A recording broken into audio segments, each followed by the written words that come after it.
Hello. Hey, how's it going?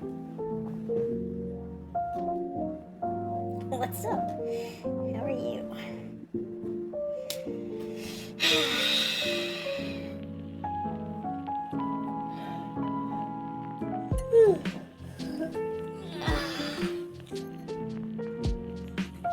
How's it going? Hey.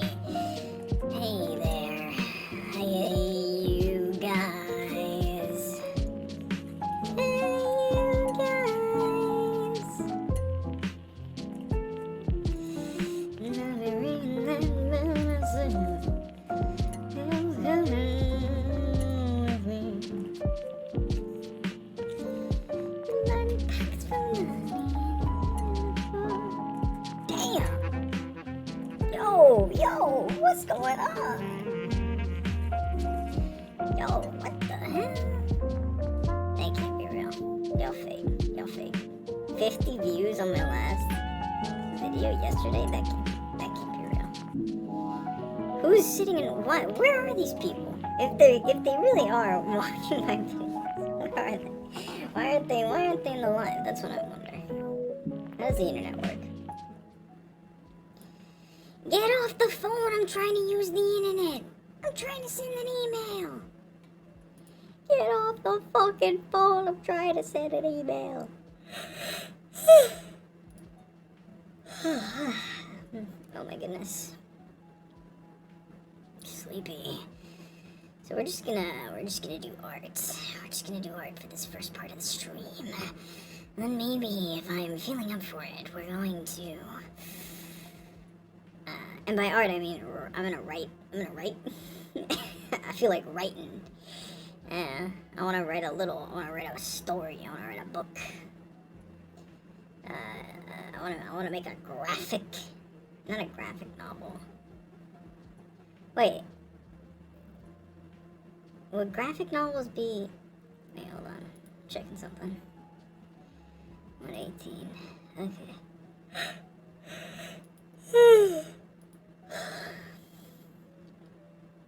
It's the kind of book that has pictures in it, but it's mostly like words. Is that a graphic novel? No, because a graphic novel is like a large comic book. I would imagine, yes. I could split up my stream into 15-minute segments, put that on YouTube, and then make a bunch of 15-minute segment videos where it's just my stream. Problem with that is that I don't know if my stream fits into 15-minute segments, you know? Like, I don't know if I'm that organized where there's like 15 like well-made segments of a stream.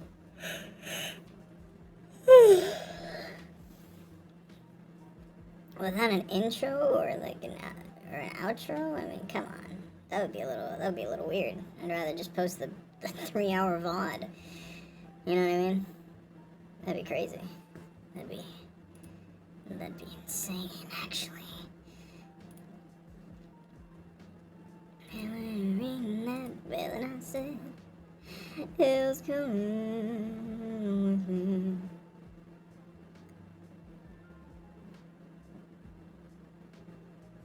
What? Oh, do I have to get rid of that? Alright, I'll get rid of that. Hold on.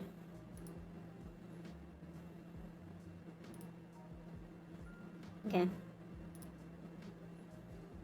There you go. Should be more accessible. It's not like we're gonna do anything crazy. You don't even have to put those on there, honestly. Yeah. Immediately.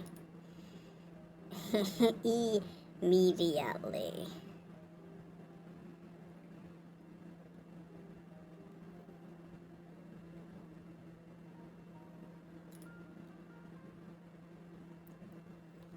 Twitch is so weird. Like, sometimes Twitch just doesn't work.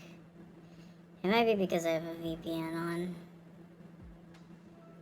That might be the reason. Oh my goodness. Unprotected, please. Unprotected. Like the sex I like to have.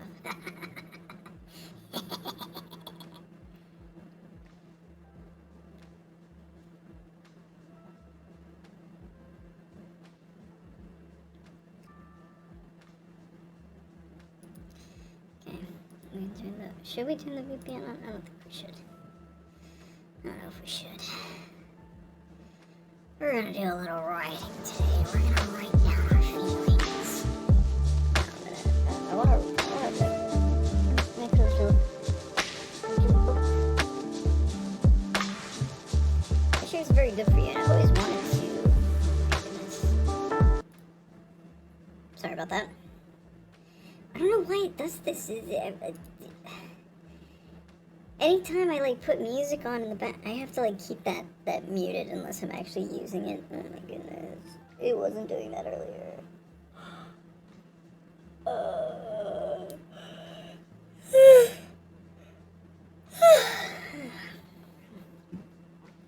I don't want to touch the audio track on that one because I got it perfect. I got it the perfect audios where it's not too loud, it's not too quiet. I don't know. Same with like my voice audio. If I keep it the same in OBS, then I can adjust it on my actual physical microphone. Anyway, like moving it away from me, moving it closer to me. There's a little knob on the bottom that can I can mess with if I'm too loud, if I'm too quiet. I can go whoop whoop whoop whoop whoop whoop. Then I'm really quiet. I'm all the way over here. Then I can walk all the way. Oh, now I'm so loud. I'm so loud. Hello, hello, hello. That's good. That's good. I like that. I like when I'm in the yellow, like barely touching the red. That would be great. There we go. All right. Let's see here.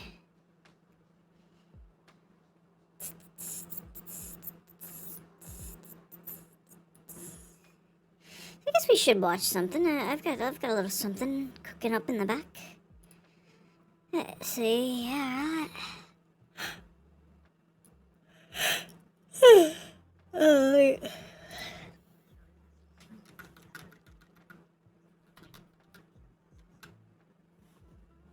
okay.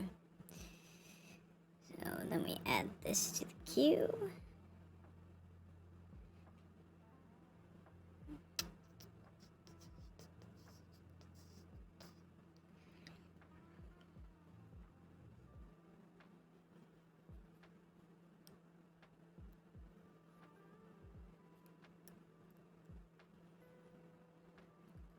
I want to write a fiction. I want to create a fictional story.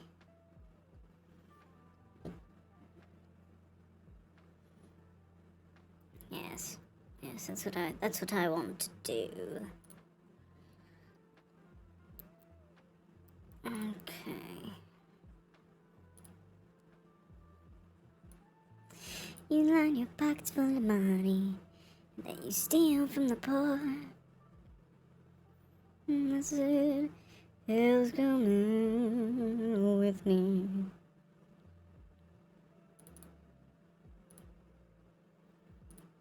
Okay, this is just so that you know what I'm watching.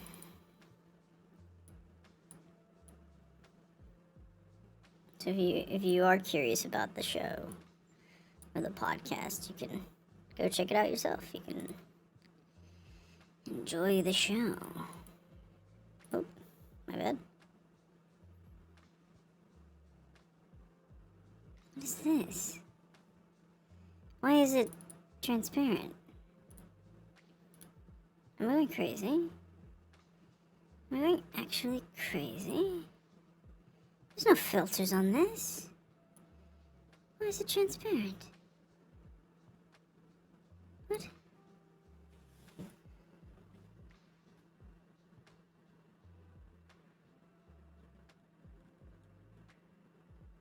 No. What? This makes no sense. It shouldn't be transparent.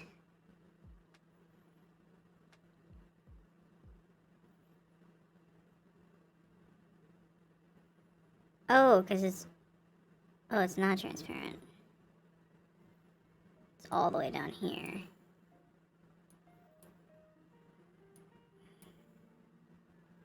There we go.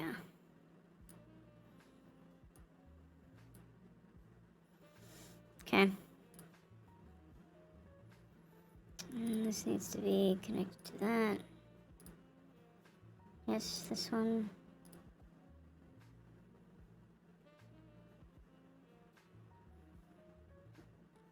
Excuse me, I clicked on the properties here.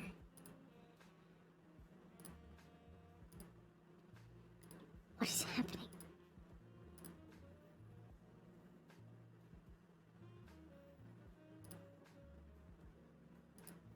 My goodness. This glitchy ass fucking piece of shit. Okay.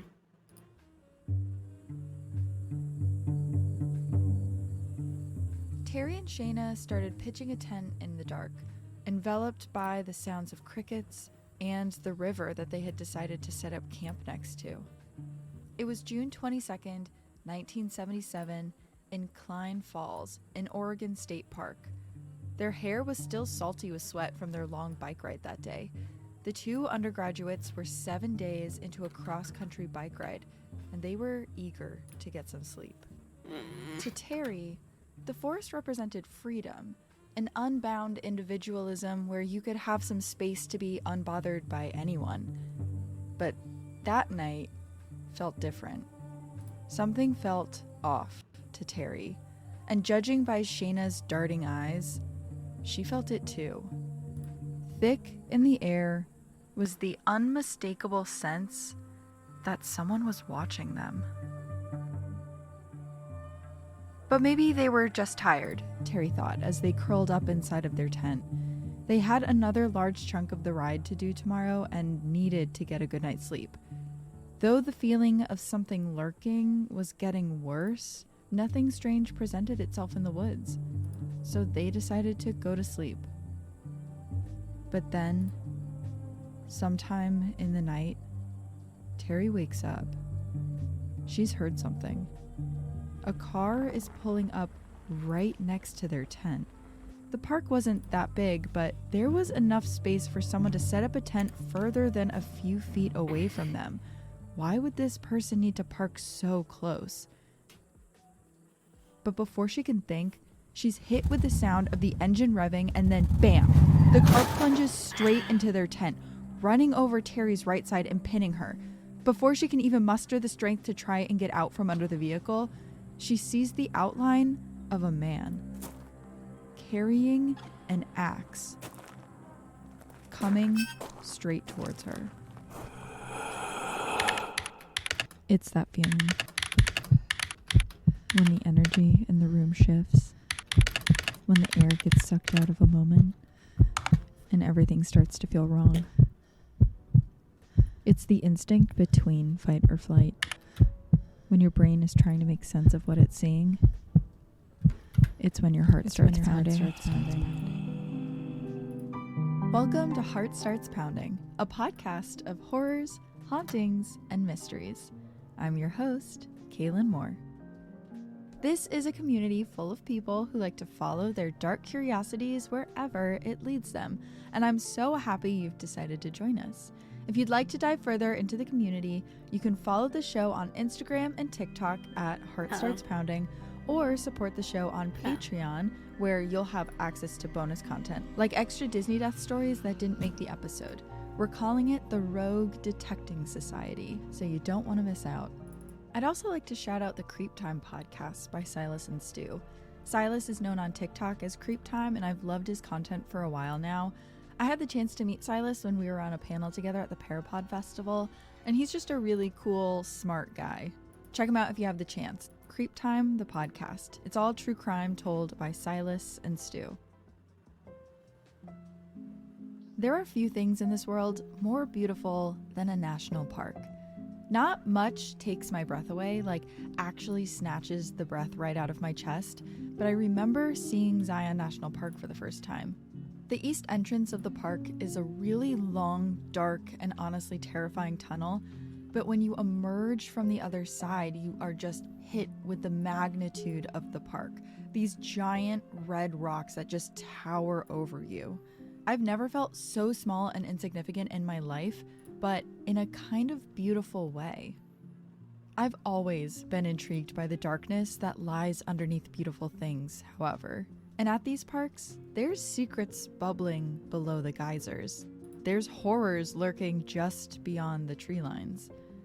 Today, we're going to unzip the tent, if you will, and look at some of the horror that's hidden inside of the parks, both national and state, around the country. I'm going to start with creepy encounters people have had with other people, but then I want to dig into some of the horrifying experiences people have had with the parks themselves. But first, I want to jump back into the story from the beginning. The story of Terry and Shayna, who were attacked that night in late June 1977, because the car running into their tent was just the beginning. A hatchet-wielding madman exited the car and attacked Shayna with the axe, striking her in the head multiple times. Terry couldn't see what was happening very well because she was still pinned down by the car, but she remembered hearing her roommate scream, "Leave us alone!" The stranger then turned to Terry, raised up the weapon, and as he came down on her with all of his strength, she stopped the axe from making contact. The two struggled for a moment before the assailant gave up, hopped in his car, and sped away. Terry watched as the taillights hung out in the distance for a beat, unmoving, as if the assailant was deciding whether or not to turn back and finish the job. After a moment, he drove off. Terry hardly remembered what happened next, but she was able to recall a bizarre detail about the man. He was dressed pristinely in cowboy attire. Sick. Other than that, it was too dark to really see. He was a rootin' Both tootin' women cowboy. triumphantly survived the attack, but the cowboy stranger was never caught. For all we know, he could still be out in the woods of Oregon, lurking just beyond the trails in his truck, waiting for the right moment to come back and finish the job. The attack on the two women was horrific, but I want to focus on a small detail of the story that I find terrifying. That feeling of being watched. That feeling on the back of your neck that makes the hair stand up. I've felt that before, and I felt it while camping. Usually it's nothing, or at least it's nothing that shows its face. It reminded me of another story I read years ago, one that I still think about often. It's from a park ranger who also got a strange feeling that he was being watched one night.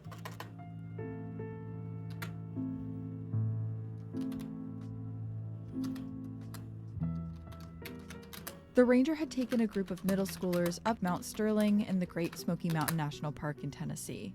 Great Smoky Mountain National Park boasts that it's the most visited national park in America, and that really makes sense. The park contains the beautiful, rolling hills of southern Appalachia, often lightly dusted with fog, which gives them that signature smoky look. That night, the ranger had the kids set up their tents on the mountain, and after an evening of campfire tales and games, they all went to bed. There was another co-counselor on the trip who was headed off to the tents with the kids. "You coming?" he asked the ranger. But the ranger wanted to stay up for a while. He had set up a hammock and wanted to lounge a bit and read without the insanity of the 13-year-old boys. Something about going to bed in that moment also didn't feel just right. He had the feeling that he needed to stay up a little while longer, just to be safe. About 30 minutes later, he was ready to go to bed and switched off his headlamp. But before he closed his eyes, he looked around at the surrounding campsite. That feeling was still looming over him. The feeling that something or someone was near. Watching his campsite, he scanned the area. It was a beautiful night. Full moon, clear skies full of stars, and dead silent.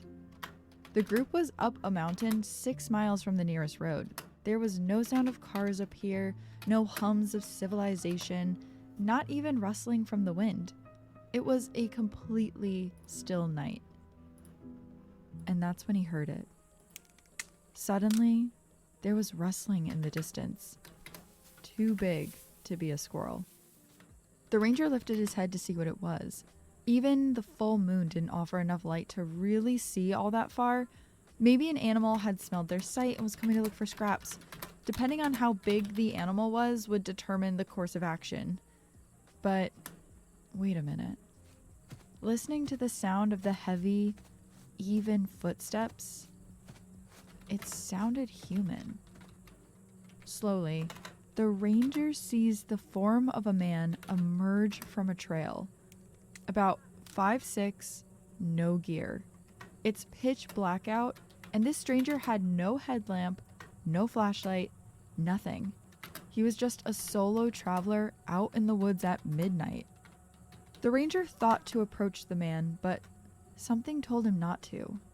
From where he sat in his hammock, he was almost certain the man couldn't see him.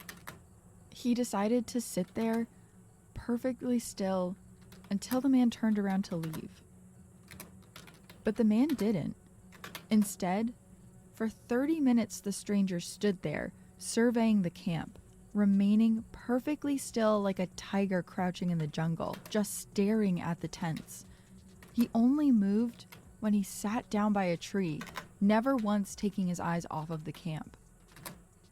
What is he doing? The ranger thought to himself, afraid to even breathe in case an exhale revealed his location. An hour went by with the men frozen in place, the intruder's eyes on the camp and the ranger's eyes on him. Then another hour, then another. Soon it was 3:30 in the morning, and the visitor was still just observing. That's when he stood up. The ranger braced himself for what was about to happen next. But the man just looked at the tents for a few moments longer and vanished back down the trail he came up on. The ranger never told the kids what happened, but he couldn't shake the feeling that someone was watching them the entire next day. Instead of staying another night on the mountain, they moved their camp down to another site, and the stranger was never seen again. Maybe the intruder in the woods was harmless, or maybe that group got lucky. My paranoid brain thinks that maybe he was casing the group only to come back the next night and do something. That story is so creepy to me. The first time I read it, the back of my neck got all tingly, almost like I was feeling someone watching me. But the story becomes terrifying when you learn that something dark might actually be living in that park. And it's been talked about in whispers for the last 150 years. See, since the 1870s, there's been rumors of feral people living in the Great Smoky Mountains. Some think it's a group of people, others think it's just one man dubbed, quote, the Wild Man, after a group of gold miners spotted him in 1877. They described him as, quote, giant, 6'5" with a funnel-shaped head and 2-inch-long dark hair covering his body. When he spotted the miners, he pounded on his chest before turning and bounding off into the woods with the speed of a deer. The party tracked him down with guns to a cave deep in the mountains, where they found bones of many animals scattered about, indicating he had been living there a while. This might be why so many people believe there's a Sasquatch living in the Appalachian Mountains. Maybe what was spotted in the mountains all those years ago was a cryptid. But other stories about the feral humans say that a group of people decided during the Great Depression to live off the land in the woods rather than die of starvation in their homes. This group stayed a small colony in the forest, rejecting the rules of society and becoming more wild with every passing generation. You can find plenty of eyewitness accounts online of these feral people, but probably the most widely reported case, the one most people look to as proof of the feral people, is the disappearance of Dennis Martin.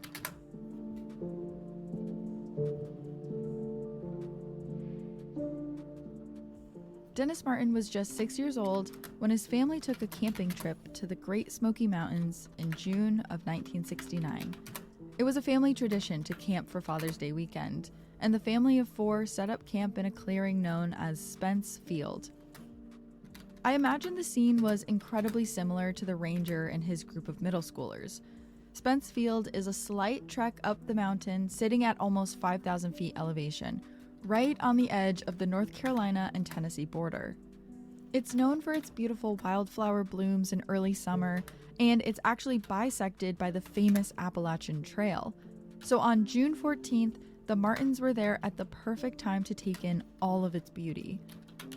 But that withered away when Dennis's older brother ran to his parents, claiming that he couldn't find him anywhere.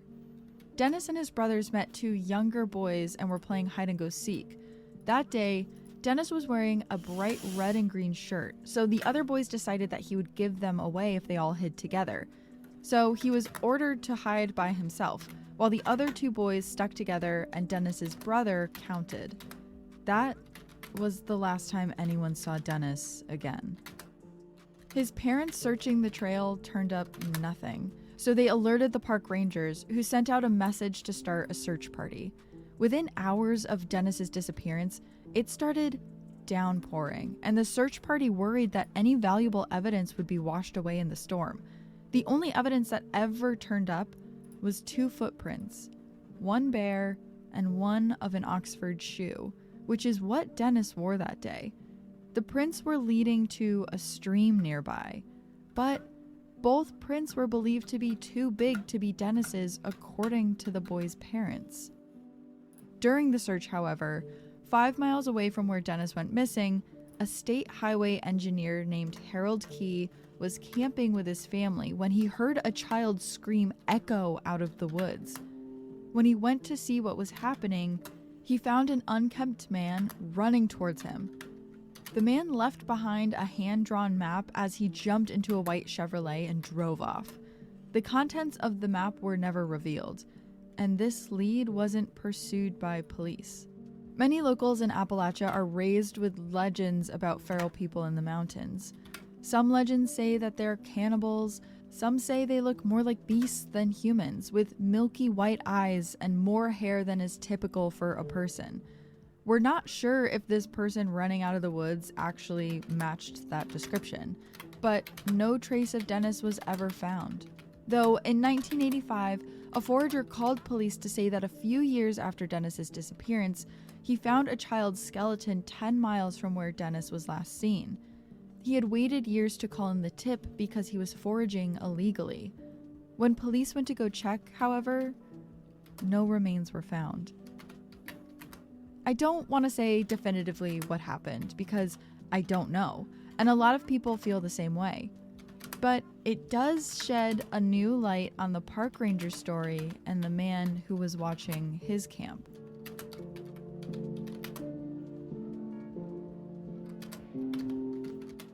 Attention shoppers! BlendJet's Black Friday sale is on, and it's our biggest sale ever. Stock up for the holidays because the more there that you can take. Come on, Caitlin So we've Moore. heard That's blendjet.com. Yeah. I'm trying to write here. So we've heard a few stories about people being the threat in the park, but I want to share with you some stories of the thing that I'm constantly afraid of in national parks. The parks themselves are also incredibly dangerous if you don't follow proper safety measures.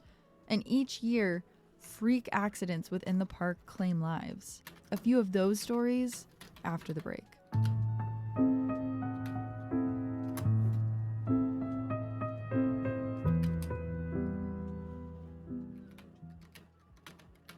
I want to take you now to Yellowstone National Park. For those unfamiliar, Yellowstone is in the northwest corner of Wyoming, and it's most known for its amazing wildlife. Seriously, almost every video you see on the internet of a bison blocking cars in the middle of the road is from Yellowstone. But the defining feature of Yellowstone is its geysers and hot springs. Bubbly cauldrons spurting from the earth and teal pools of the clearest water you've ever seen. It's magical. Take Sapphire Pool, for instance. It's a crystal clear pool of deep sapphire water, so blue it looks fake.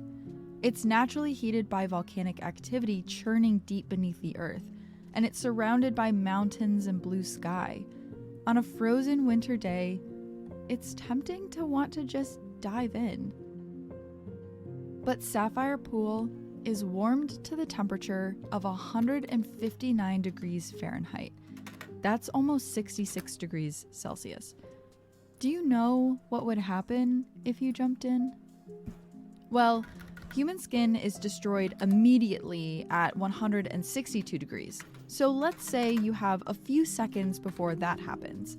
After you dive in, you'd start experiencing the worst pain of your entire life, as every cell in the outer layer of your skin dies, and the heat starts to damage the layers underneath. In some parts, so badly that there's no skin left in just a few minutes. This trauma to your body causes your skin to turn black, and your organs start failing. And this is all because you were lucky enough to not fall into one of the acidic pools in Yellowstone. If that were to happen, every cell in your body would start dissolving before you even knew what was happening. If you're able to somehow swim out of the pool, you'd be left with third-degree burns all over your body, so bad that survival would be a miracle. And all the while, you're still in the worst pain of your life. This is maybe what went through park rangers' heads last year when they found a shoe with a foot still in it, floating around in Abyss Pool, the deepest of the hot springs in Yellowstone. DNA evidence was able to identify the foot as belonging to 70-year-old Il Hun Ro, but still, no one is really sure how he ended up in the pool in the first place. It is believed that the rest of his remains dissolved. The recorded history of people getting into these hot springs, both accidentally and intentionally, spans over 100 recorded years. And before that, the Kiowa and Tukudika tribes would use the springs for medicinal purposes and ceremonies. They would walk straight up to the acidic pools to dip animal bones inside of them and deflesh them within minutes. I can only imagine the accidents that happened while doing that. In 1905, a 40-year-old woman named Fanny Weeks was traveling through Yellowstone in a stagecoach with her travel companion, Miss Hartman. It was reported that Fanny was standing by the Giantess Geyser, cleaning her glasses, when she absentmindedly stepped backwards and fell directly into a surrounding spring. For reference, the Giantess Geyser has an average temperature of 196 degrees Fahrenheit and is boiling in the center. Fanny was pulled from the geyser and rushed to a local hotel. Wound care back then wasn't great. Pioneers would seal burns with something like animal fat, egg whites, or beeswax, and then they would apply strong tea or sometimes calf manure overnight to the burn. Fanny died 3 weeks after the event. But Fanny was in Yellowstone before there was infrastructure. Back then, you could just walk up to a hot spring. There was no guardrails, no viewing stations, nothing to protect people from the geysers. So you would think after the protections were put in place that the death rate plummeted. But the deaths didn't stop then.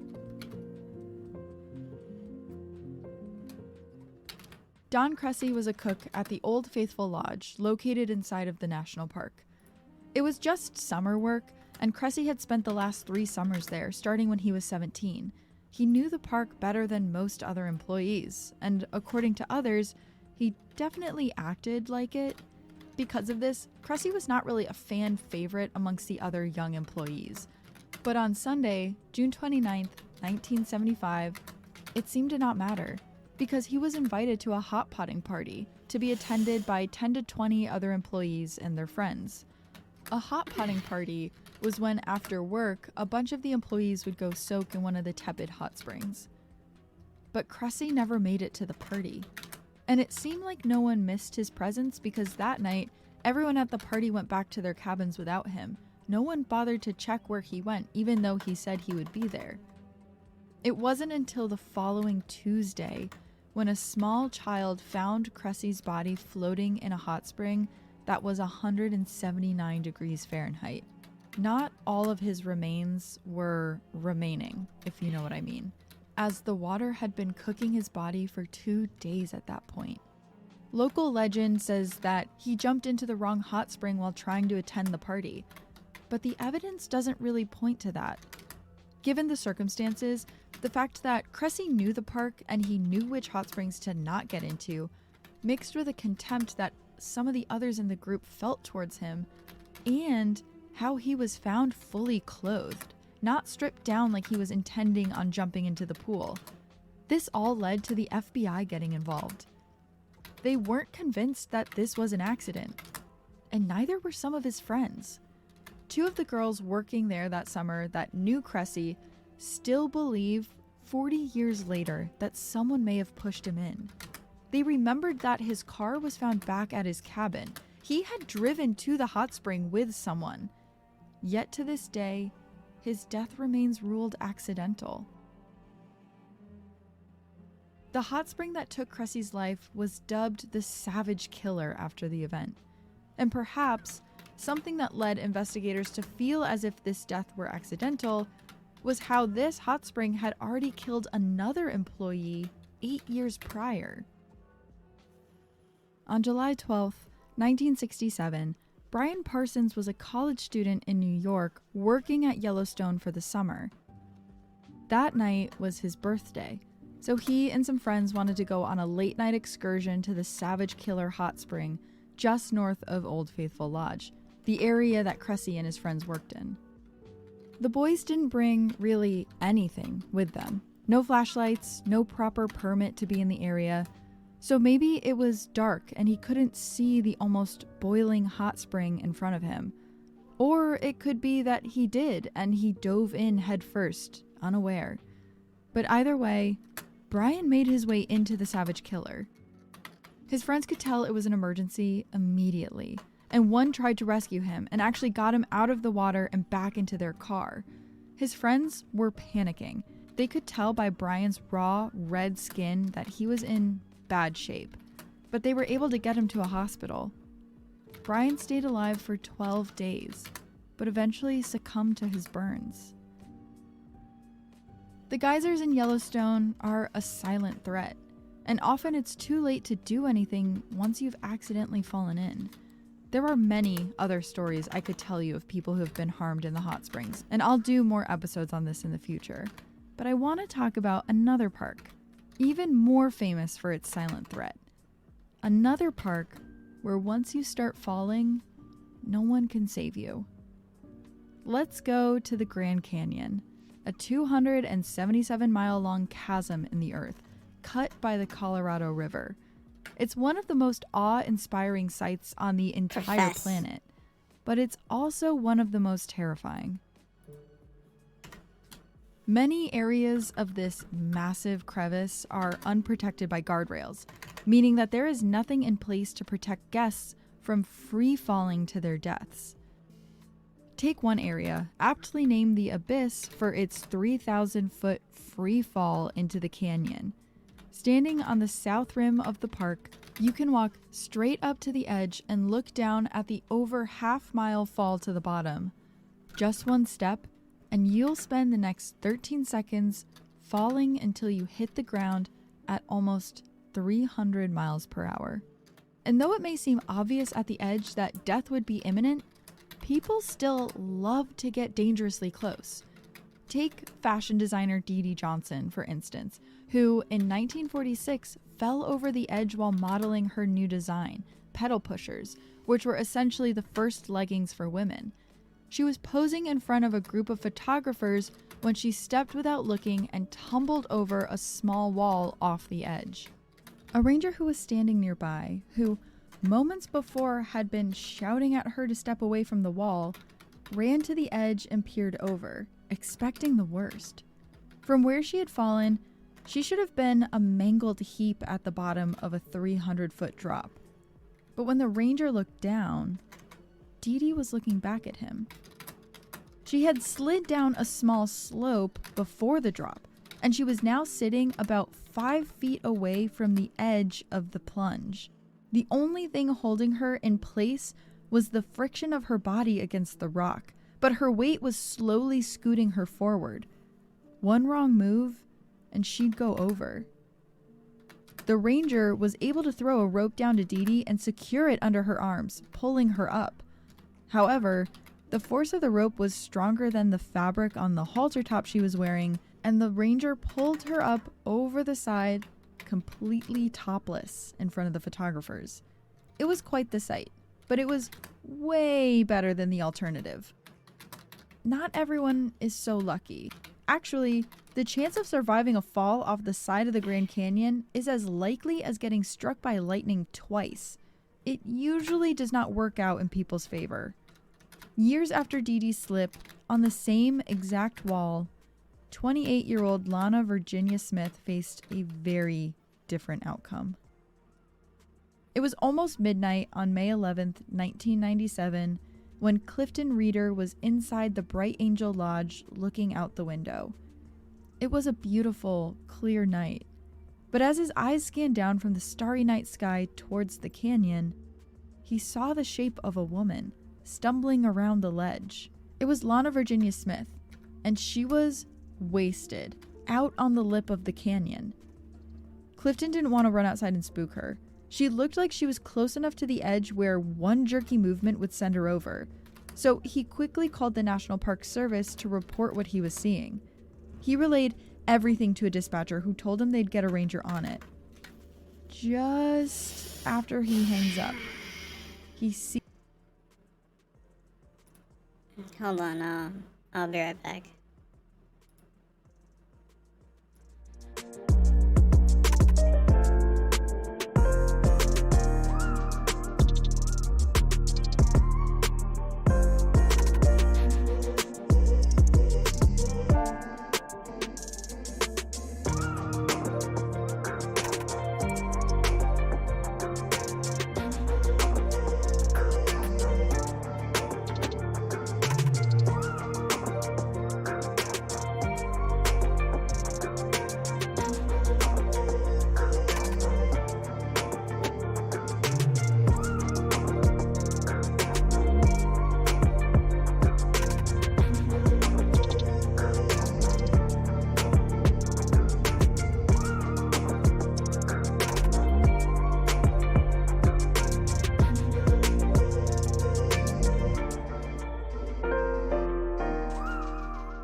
Okay.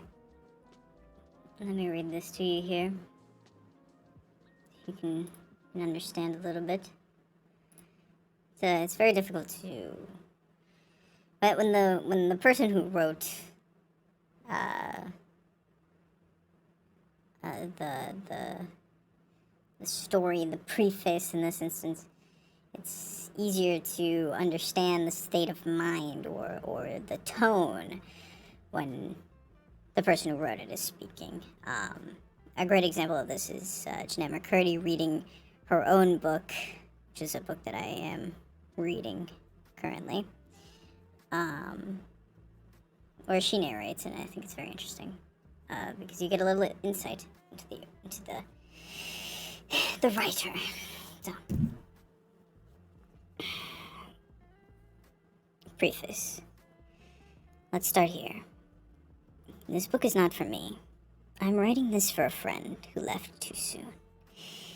She couldn't write, draw, or even play music, but she inspired me to make a change. It has taken me 4 years to build up confidence. I've tried multiple times to write something worth my time. The memory of my friend has reminded me that life is for the living, because those who can't would want you to, because they couldn't. You see, I'm reading it.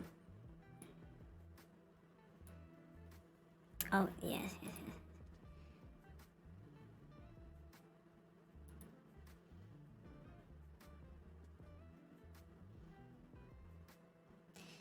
Life is for the living, because those who can't would want you to. And we could either put want you to live, because those who can't would want you to live, because they couldn't. Or we can get rid of that and just keep it like that. Life is for living, because those who can't would want you to live.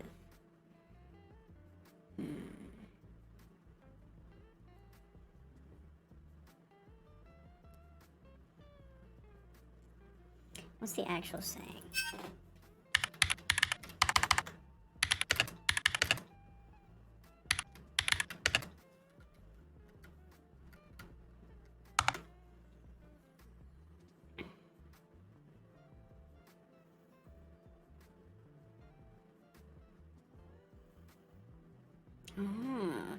Life is for the living. Death is for the dead. Ooh, I like that. Let life be like music, and death a note unsaid.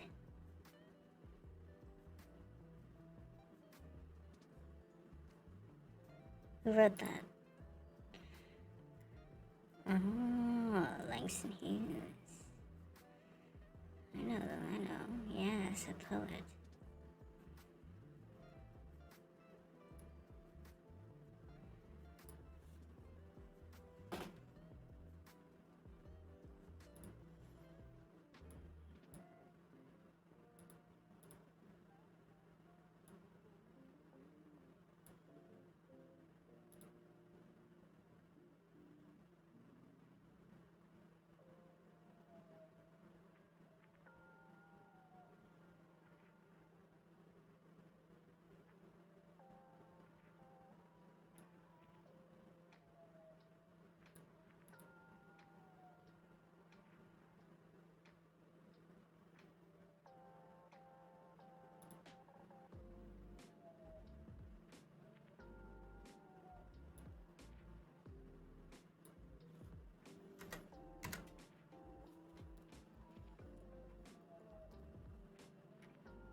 Life is for the living, so the dead will stay dead.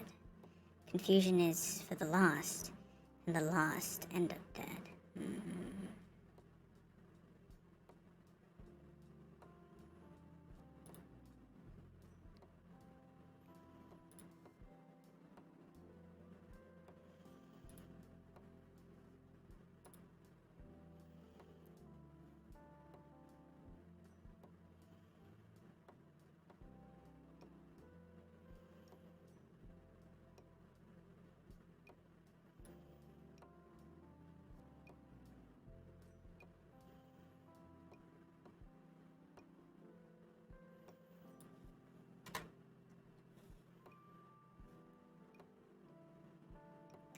That's better. Life is for the living, and the lost end up dead. So try not to lose your head. In the paranormal world, there's a theory called unfinished business. The idea that the dearly departed will return to our world due to said unfinished business. Even the dead have things to do. That's what this work of fiction is. An anthology of characters, protagonists, demons, heroes, monsters, all with unfinished business. All here to finish some unknown task, all connected.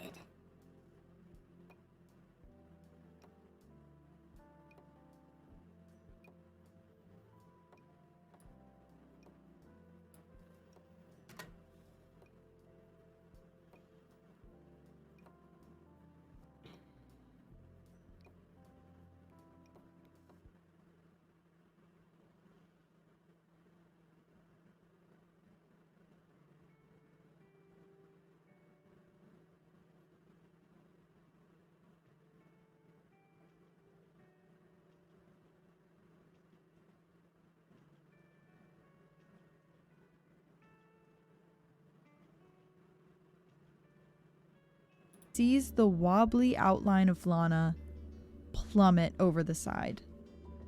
The emergency call made its way to Park Ranger Keith McAuliffe, who booked it over to the lodge area. But by the time McAuliffe got there, he saw Clifton standing over the edge, looking down. "She's over the edge!" he shouted. McAuliffe ran over and looked down to see Lana, 20 feet below, holding on with all she could to the steep, smooth slope just a few feet from the 300-foot freefall. For reference, that would be like falling off the top of the Statue of Liberty's torch. She was also still incredibly drunk. She tried to scooch herself up the slope, but that caused her to slide forward another 5 feet, closer to the edge. McAuliffe had to act fast. He radioed other rangers to bring supplies. Maybe he could somehow fasten a rope like they had done with Dee Dee years before and pull Lana up. But before anyone could get there, Lana tried to hoist herself up again and slid even further towards the edge. Now her toes were dangling over the side. Soon, 2 rangers arrived, awoken by McAuliffe's radio call. One had a rope and the other had climbing equipment. The plan was to have one of the men rappel down and grab Lana, who was now half on her back, half on her side, trying to hold onto a small shrub growing out of a crevice in the rock. One of the men started slowly down the side, but he saw how urgently he needed to grab the wailing woman.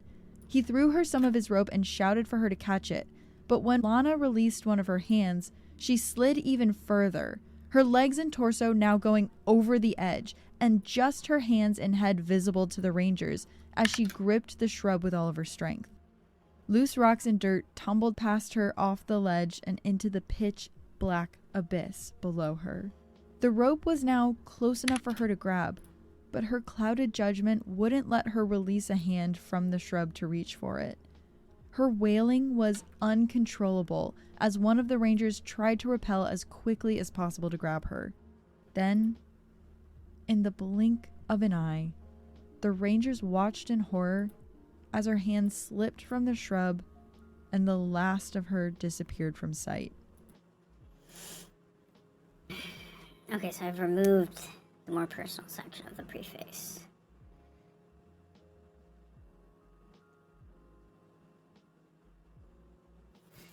Is this the right word?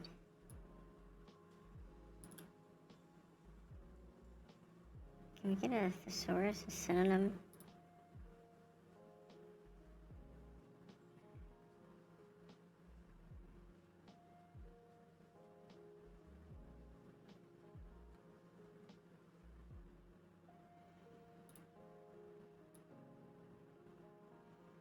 It's the wrong word.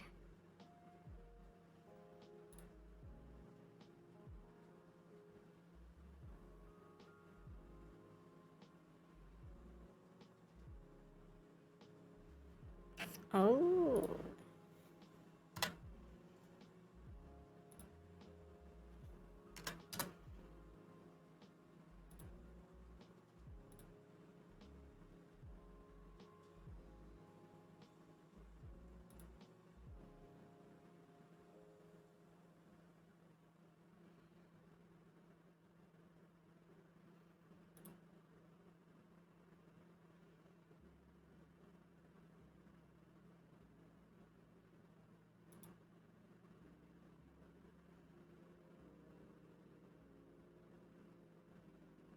Cool.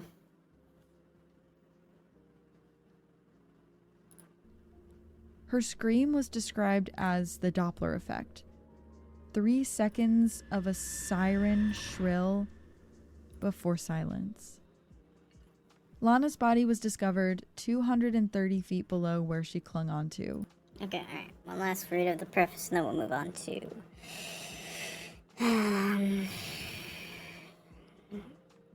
something else. I forget what the name is. Let's start here. This book is not for me. I'm writing this for a friend who left too soon. She couldn't write, draw, or even play music, but she inspired me to make a change. It has taken me 4 years to build up confidence. I've tried multiple times to write something worth my time. You see, this is why you rewrite, you reread.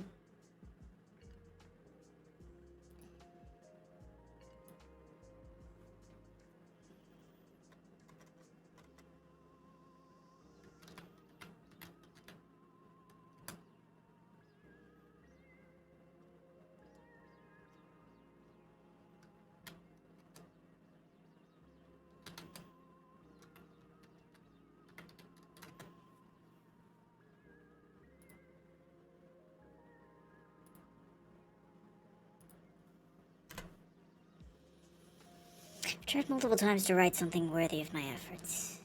The memory of my friend has reminded me that life is for the living, and the lost end up dead. So, try not to lose your head. In the paranormal world, there's a theory called unfinished business. The idea that the dearly departed will return to our world due to said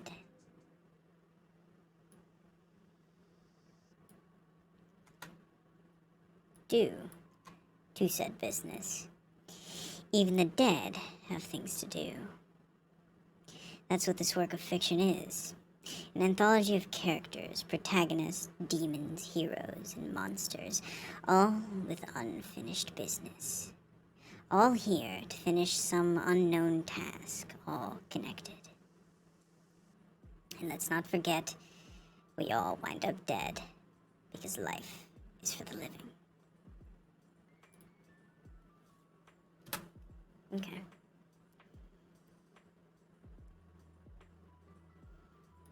There was never a chance she would survive the fall, but the confirmation still hurt the Rangers when they discovered her with their maglite flashlights. These stories are both decades old, and you may think that, in time, people have become more aware of their surroundings, the dangers of the canyon, and casualties have gone down. I wish that were true, but there seems to be a new silent killer at these parks. The dreaded selfie. Each year brings a multitude of guests who plummet off the side of the canyon while trying to get the perfect shot. Like Maria Salgado Lopez, who stepped off the side of the canyon while taking a photo in 2020. Or in 2019, when the body of a man in his 50s who had been taking photos was recovered from 1,000 feet below where his last photo was taken. The chances of any of these stories happening to you is still low, as long as we pay attention to our surroundings in the parks. A lot of these tragedies were preventable, though still terrifying to hear about. I still love to travel to these places, but I know I've probably cut it a little too close in search of a perfect shot, and I'm lucky nothing happened. I know I'm going to think of these stories often, and next time, as I'm setting up a tent or walking through the woods, when I get a chill down my spine and think it's just the wind, was it nothing? Or is there something lurking? This has been Heart Starts Pounding, written and produced by me, Kaylin Moore. Music by Artlist. Special thanks to Travis Dunlap, Grayson Jernigan, the team at WME, and Ben Jaffe. Have a heart-pounding story or a case request? Check out heartstartspounding.com. And special shout out to our new patrons, Robert, Sarah, Haley, Mary Jane, Skylar, Elizabeth, Dana, Alicia, Lisa, Casey, Maria, Troy, Erica, Kinsley, Carly, Avery, Edgar, Sydney, Jennifer, and Cherry? Just kidding. That one's my mom, Sherry. Thanks, Mom. Until next time, stay curious. Ooh. She put her dog in a microwave. You're kidding. To eat it? To eat it. No. Curiosity Stream is the streaming service. No, silly. To try it. She must have been out of her mind. I don't know if that... I think that's a song. And I feel like it is copyrighted. I would love to play it though, just like at this moment. She put her dog in a microwave. To eat it? No, silly. To eat it? No, silly. To try it. She must have been out of her mind. What is the name of that? What is that?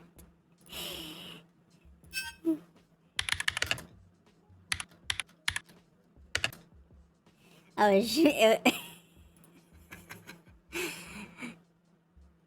she put her poodle in a microwave.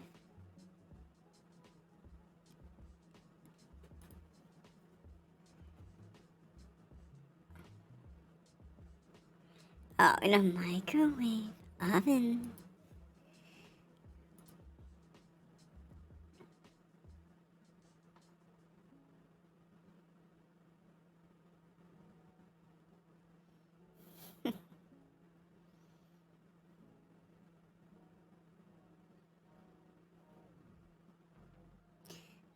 Smells like Mother's crazy sister Kate.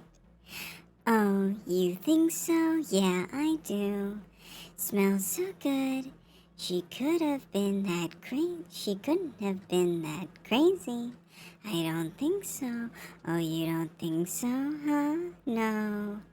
Well, she put her poodle one time in a microwave oven. To eat it? Yeah, to eat it? Oh no, no, silly, to try it. But it exploded, and they were both found dead. She must have been out of her head.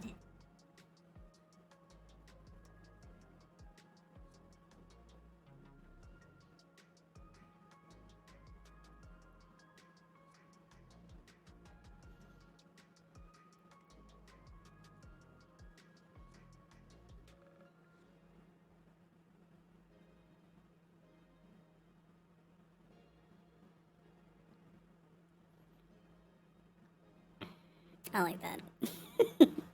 It's very creepy. To eat it? To eat it? No,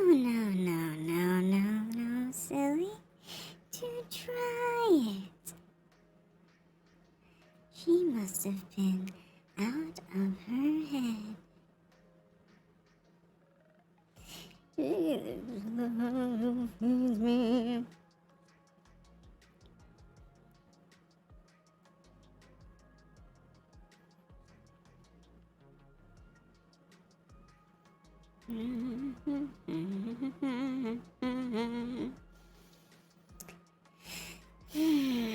Let's think about this here. Let's think.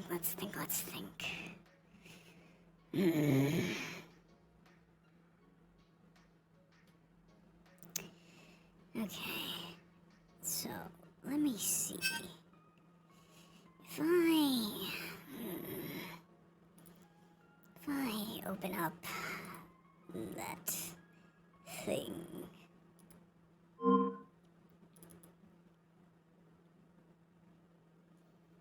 look at that word pad. I could have just been using a word pad. Oh my goodness. That would have been much easier than, fucking, well, maybe not. Yeah, anyways. That's the preface. Now we've got to figure out a way to,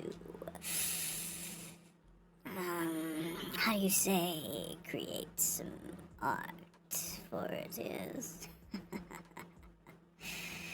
We're gonna change routes here. We're going to go with,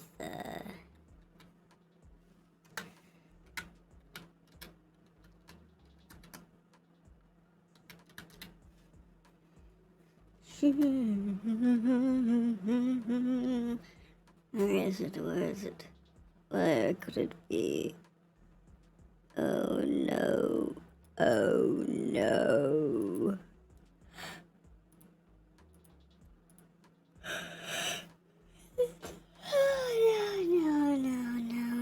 No, silly. To try it.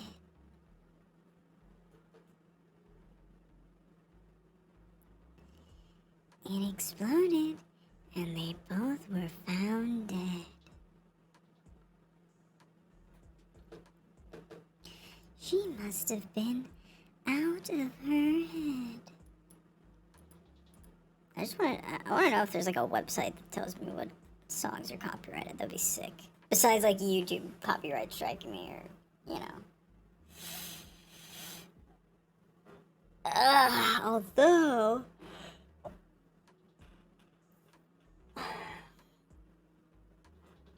Twitch could just like mute the video. But if Twitch doesn't mute the video, then I don't know, I guess it's not worth it. You know what I'm talking about, though. You know which one I'm talking about.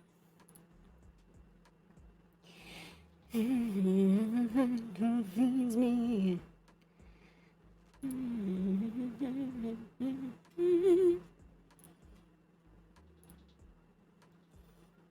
She must have been out of her head.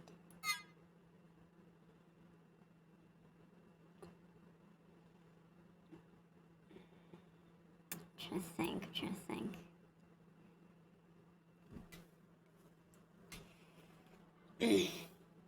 I know what to do. What's a good one?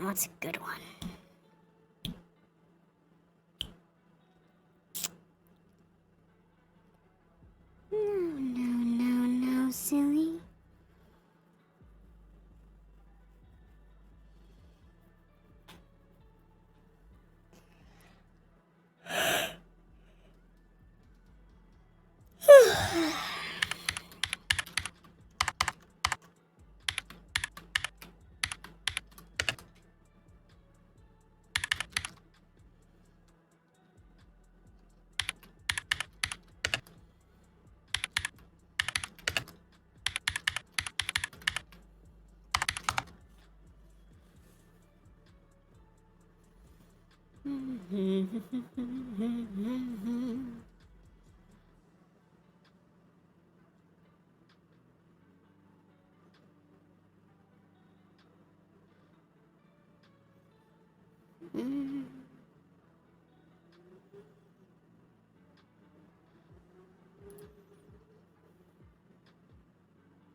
No,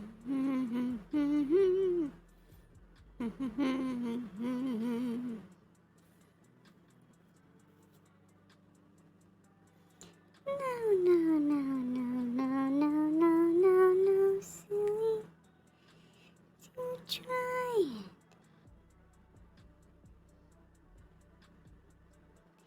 She put her poodle in a microwave.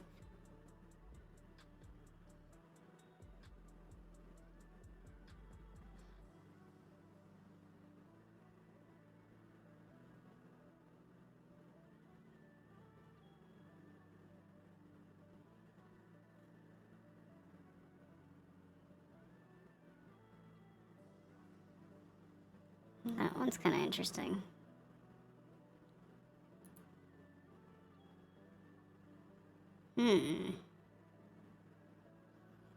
There's something about that.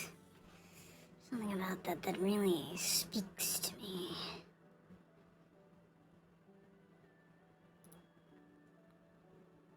Yes, I think we'll keep that one.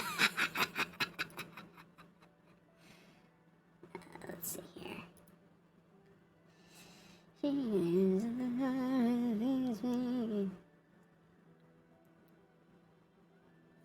She bites at the hand who feeds me.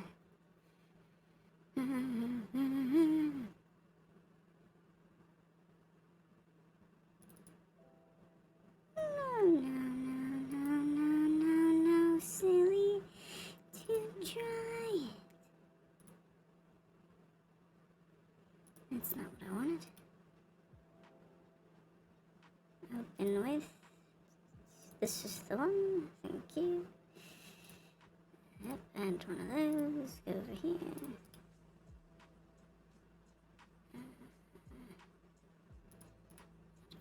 One of those. There we go. Okay, so now we're good to go.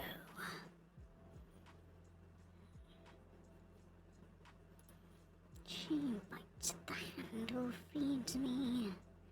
What are you? Oh, is this? Ah, there we go.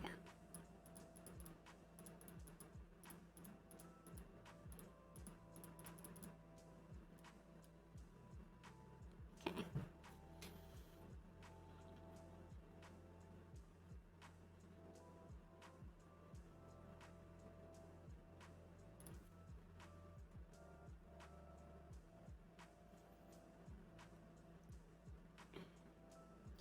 She bites at the hand who feeds me.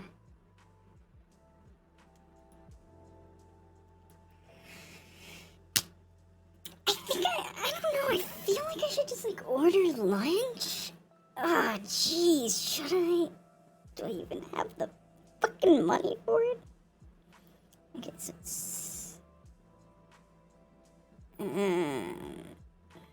probably it's probably a good time. I mean, I don't know, I'd probably be up to fucking 7 in the morning. Oh my gosh, I can't even imagine.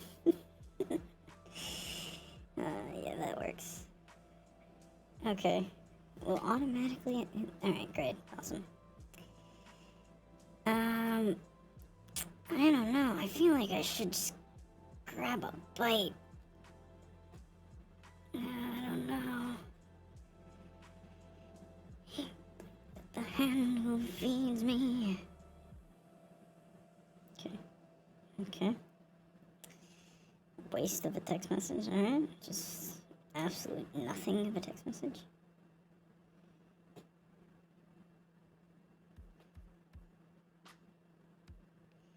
Very nice.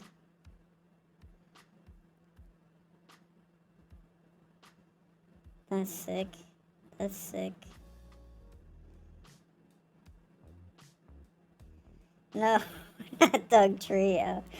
Why the cosplay of Doug Trio? Oh my goodness.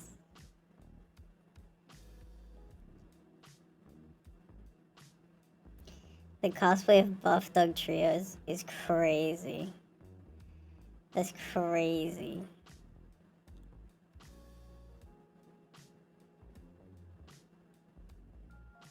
Hey look, DoorDash is sending me fucking... jeez.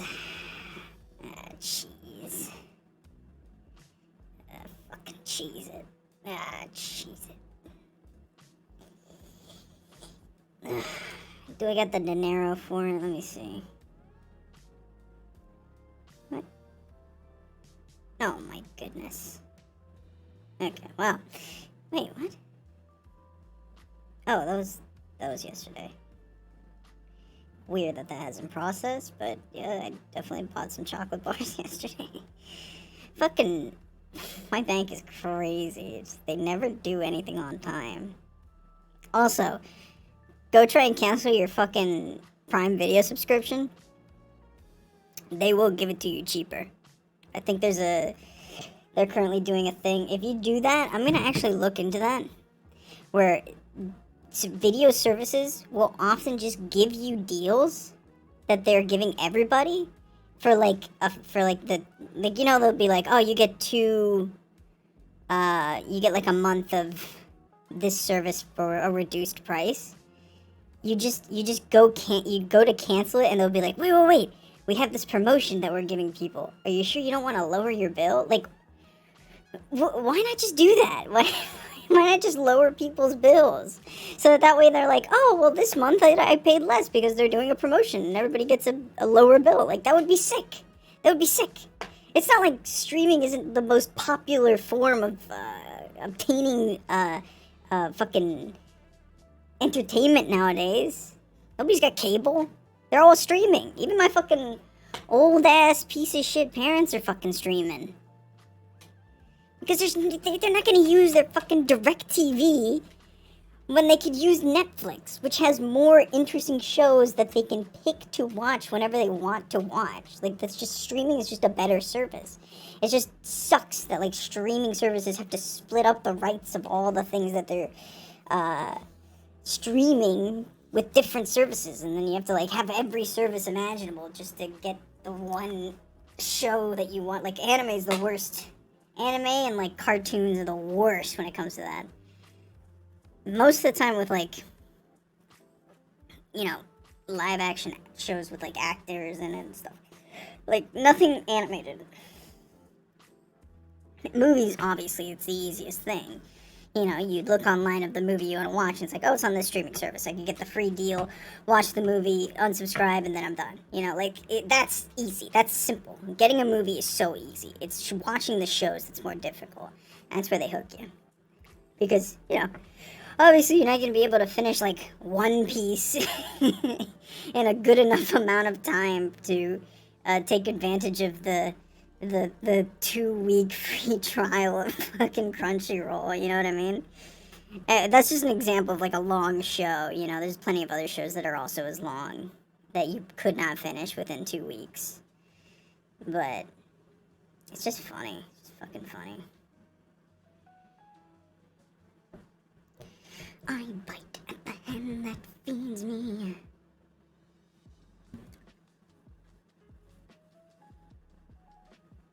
I mean, I really want, like, I don't know what I want. I could, like, spend time making dinner. Oh my gosh. But if I do that, then I have to end stream. And I don't want to end stream. But I also don't want to leave you on a be right back screen for, like, 30 minutes. I'm really questioning things. I know what I can do. I know what I can do.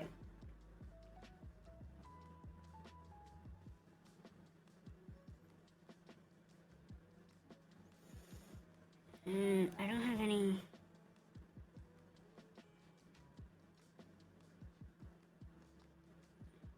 Okay, so I'm just gonna buy groceries. And then within those groceries, I'm gonna get some, like, instant meals. I bite at the hand that feeds me. I already have my protein. I can make a protein shake later, like, once I'm off stream, but, you know.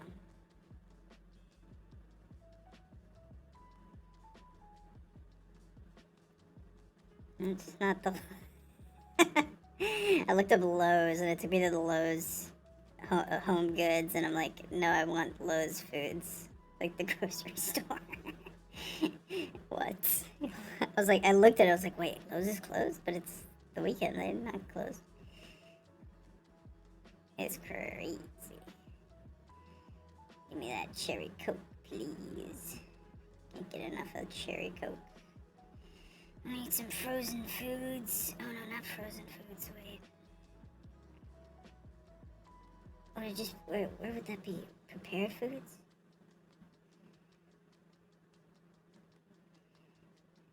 I just want. Ah, yeah. Okay, so they do have some Panera bread. I just want the Panera bread mac and cheese. That's all I want right now.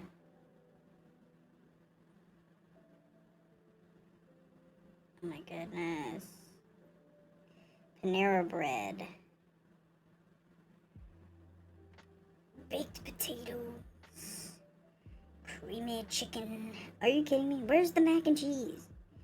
Where is the mac and cheese? Are you freaking kidding me right now? You tell me Lowe's Foods has got fucking Panera bread mac and cheese? Are you fucking kidding me? Are you fucking kidding me? They don't have it. They don't fucking have it. Why the fuck? I just want some mac and cheese. Damn. Is it so difficult? They got broccoli cheddar soup. I don't want a fucking soup. I want mac and cheese. You fucking assholes. I can't eat lobster bisque. I can't eat it. It's got meat in it. I'm allergic. I'm allergic to meat.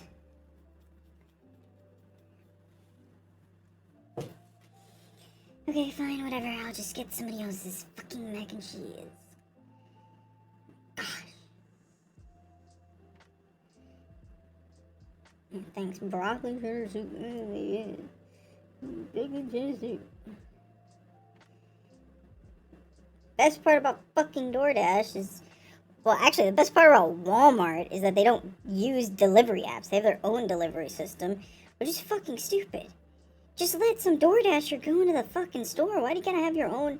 Like, if you're gonna have your own, that's fine, but let people fucking go into the store and fucking get, like, why slow down the services? Why, like, ask for people to use your service rather than somebody else's service? It makes no sense. Just let me get some Walmart DoorDash. Damn. Damn, bitch.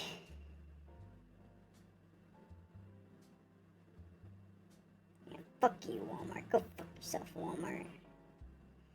I don't want your fucking products anyways.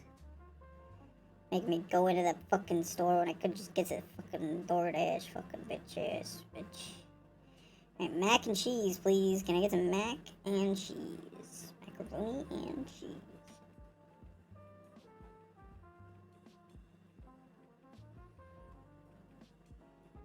The hell? Okay. No, I don't want fucking Kraft's mac and cheese. Please, get away from me. Yeah, give me some Stouffer's. Some Stouffer's would be nice. Oh, they got a large size? Wait, that's a little bit extra. I don't know about that.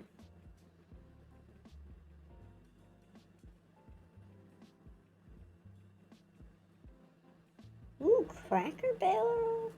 Cracker Barrel mac and cheese. Okay.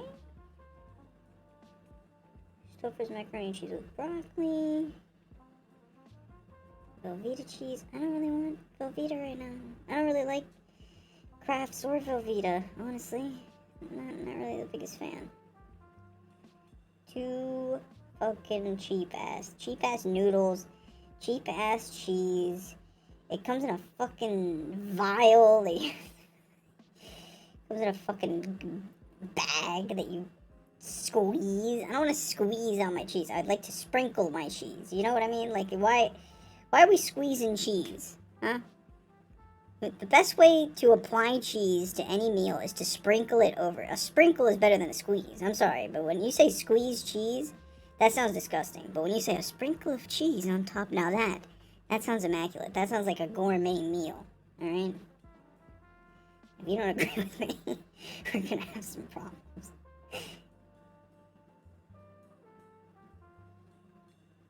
If you like fucking squeezing cheese, do that in the privacy of your own home and keep me out of it. You fucking sicko. Oh my goodness.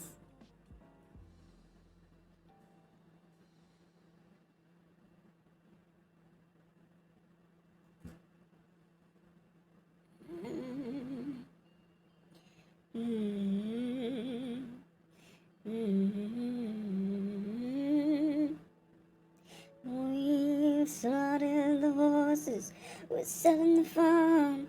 You're blackmailing guards and I'm sounding alarms. And you're off to the races, I'm on to your ruse. You've nothing to wear and I've nothing to lose. And my only mistake was believing in love. It's a crime that I'm often convicted.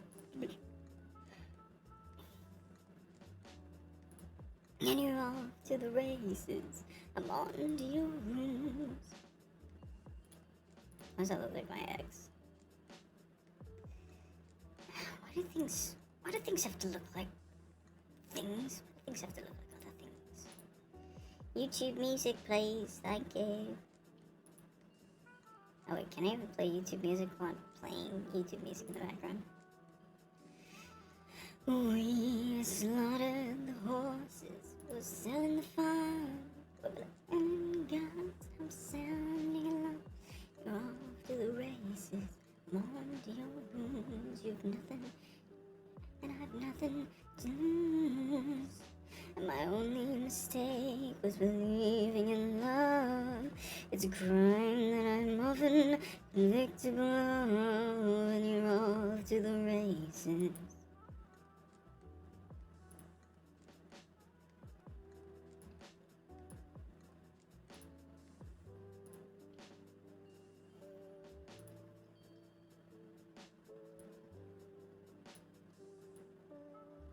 Wave your pistol, take your paces.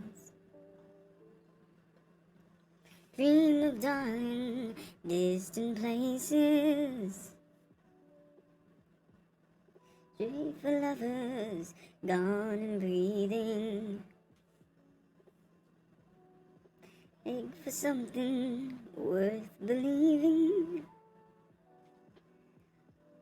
We've slaughtered the horses, we're selling the farm. You're blackmailing guards and I'm sounding alarms. And you're off to the races, I'm on to your rules. You've nothing to wear and I love, I've got nothing to lose.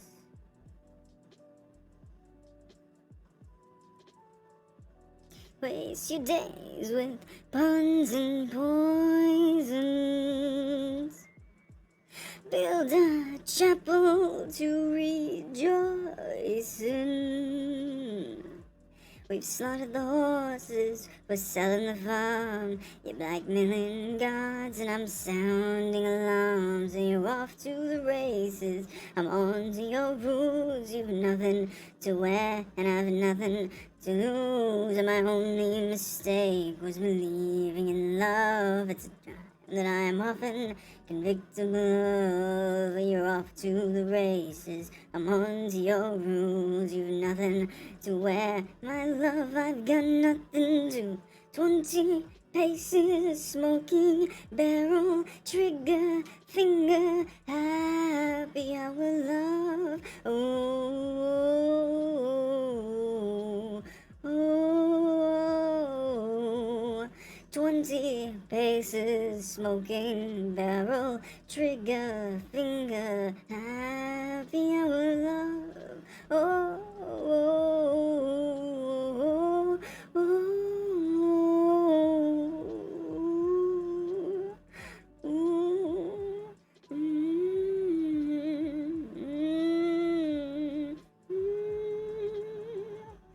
We've slaughtered the horses, we're selling the farm. You're blackmailing cards and I'm sounding alarms. And you're off to the races, on to your rules. You've nothing to wear and I've nothing to lose. And my only mistake was believing in love. It's a crime that I'm often convicted of. And you're off to the races, on to your rules. You've nothing to wear. Love, I've got nothing to lose.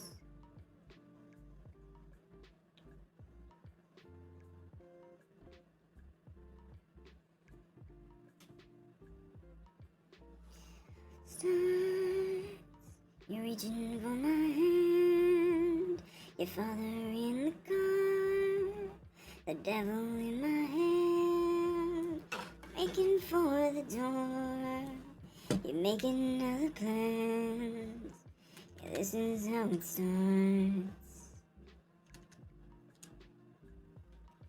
And this must be the place, and this must be the fall. I'll ask where you've been, and you ask where we are. I see it through my face, see it through the fall. Yeah, this must be the place.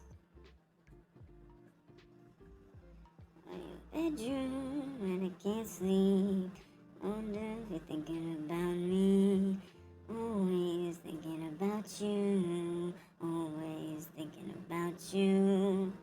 Time when you walk by. Always thinking about you. Always thinking about you.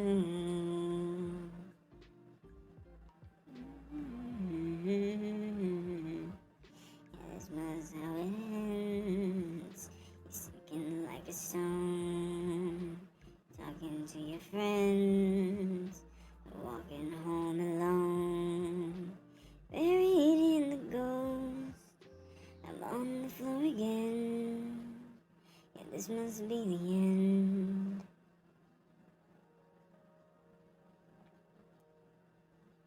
Sometime bedroom, can't sleep.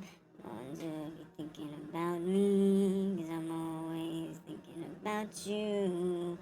Always thinking about you. Tongue tied when you walk by. Always thinking about you.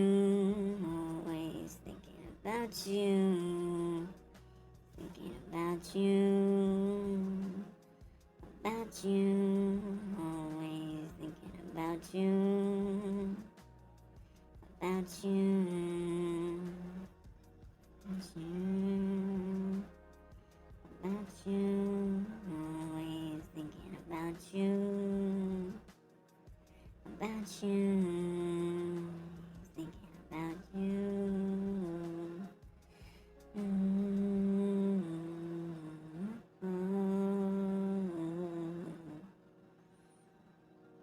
Okay, that's not bad.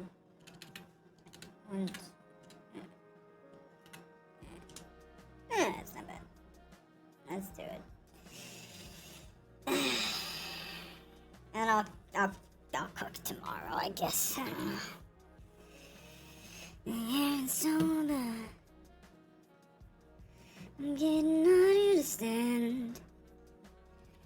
Arizona. What did you mean when you said nobody gets their kicks for free? I'm coming out like a gunshot, gunshot. You're gonna fall eventually. Don't stop, do it again. If it's a sin, well then I don't understand. I'm tired of waiting for you to show me your hand. Just enough to mess with my head. Arizona, tell me what you mean when you said gets the kicks for free. I'm coming out like a gunshot, gunshot. We're gonna fall eventually. Do it again.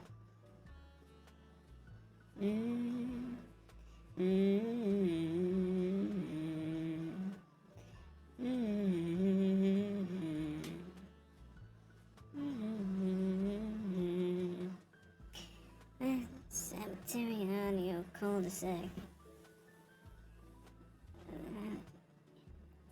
Boy, knew a ghost now.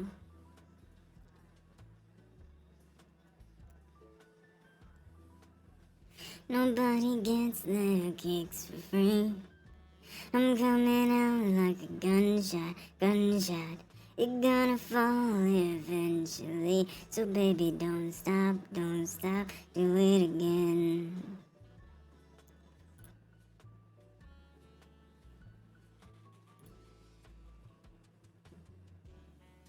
Okay.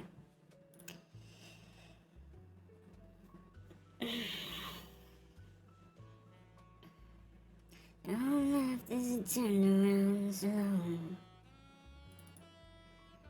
You ain't welcome around here anymore. You just might as well go.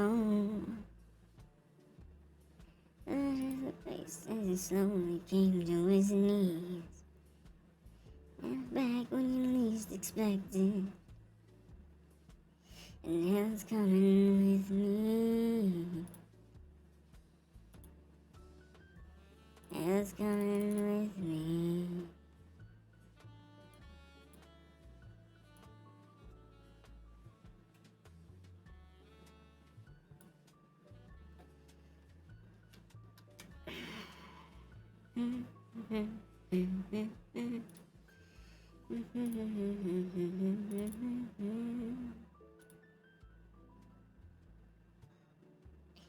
There is a hill at the bottom of the valley.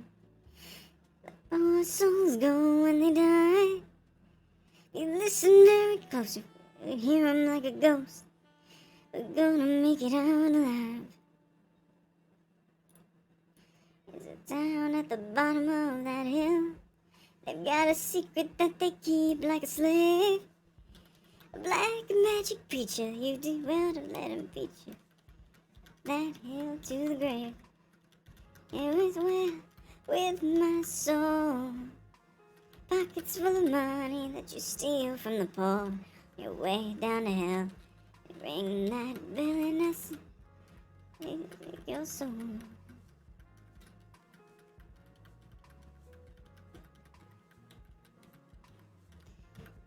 Through that little valley, I see he's coming back to town. By his face, around his waist, and that down to the ground. Fire, then there was smoke, then that preacher man was hanging by a rope. All fell to their knees and begged that strip to beg her please. His fist before he spoke. I am the righteous hand of God, and I am the devil that you forgot. I told you one day you'll see, I'll be back, I guarantee. That hell's coming, hell's coming, hell's coming with me.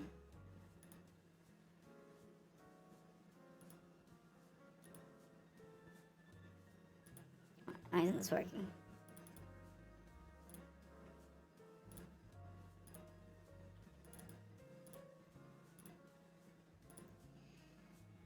With my soul, pockets full of money that you steal from the poor. Way down hell, you ring that bell and I said, hell's coming with me. Oh, there you go.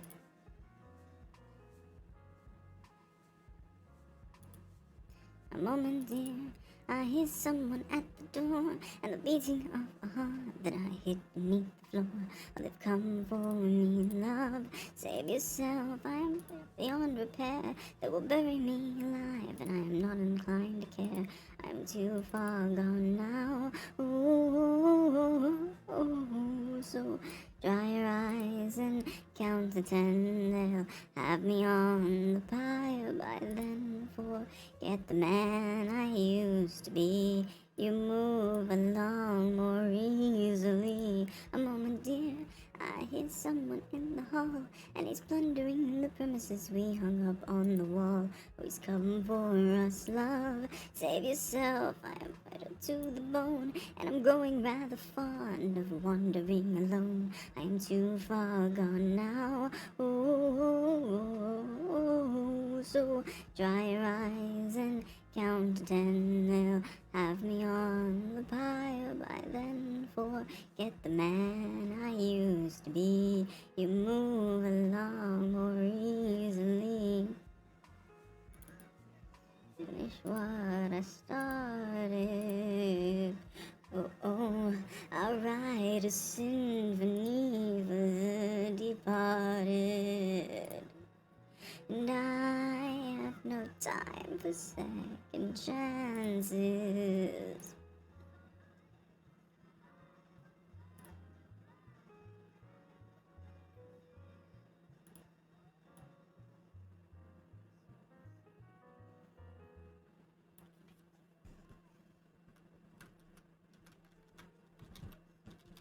Best left unheard. Then my contrived goodbye, a poet's pantomime, a drunken jester's final words.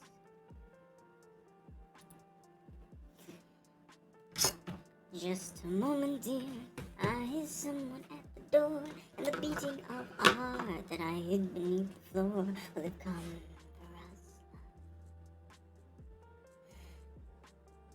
Now I must finish what I've started. Oh, I'll write a symphony for the departed. And I have no time for second chances, so I survive on bourbon blood with glances. Oh,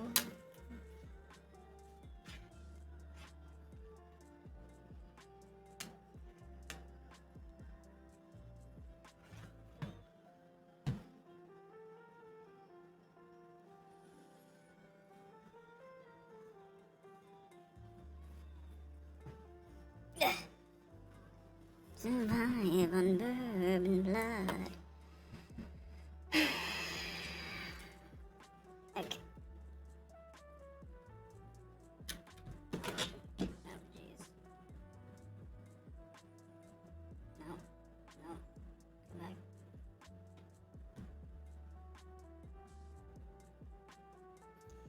I heard you say your lust for life has gone away. It got me thinking, I think I feel a similar way. And that's sad, that's sad. So let's make a decision, start a new religion, yeah. Gonna build a temple to our love, orgiastic dances, nymphs and chances, yeah. We'll be the envy of the gods above. I'm feeling devious, you're looking glamorous. Let's get mischievous and polyamorous, wine and women and wonderful vices. Welcome to the cult of Dionysus. That can't be right. Take a holiday, month of May, run free and fields of flowers, last the hours, making love is how we're free. Start a secret society for the wild and free. Theology is you can do what you want, too much is never enough. The light we are, the light we are, the envy of the gods above. I'm feeling devious, you're looking glamorous. Let's get mischievous and polyamorous, wine and women and wonderful vices. Welcome to the cult of Dionysus. Just take my hand and we'll abandon this world. Wash those tears away, young and beautiful. The loving you always, no time for pain, and it's just you and me in ecstasy.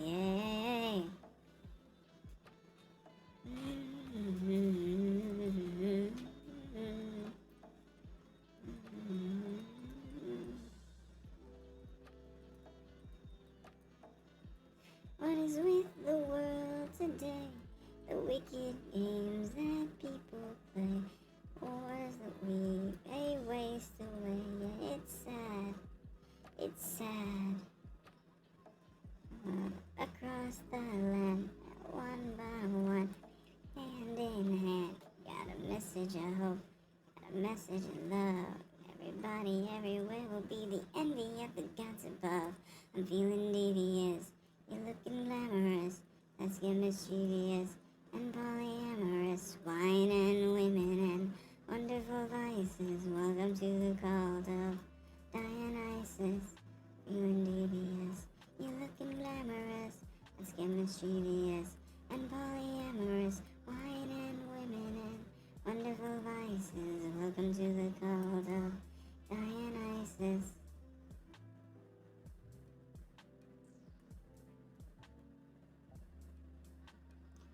Of the sun came back again to make this clear that he never said it would be demand. Shame on a martyr claiming friends from either perspective, and weak and strong and wet and dry and right and wrong and live and die, sane and gone and well and not, all the ends that we forgot. Sing while you hear it, don't deny it. Leave if you can't stand the thought of it. Back again to make things end with no disrespect to the ends. High and low and new and old. Stop and go and hot and cold. And on and Yoko, dark and light. It's almost time to say goodnight to it.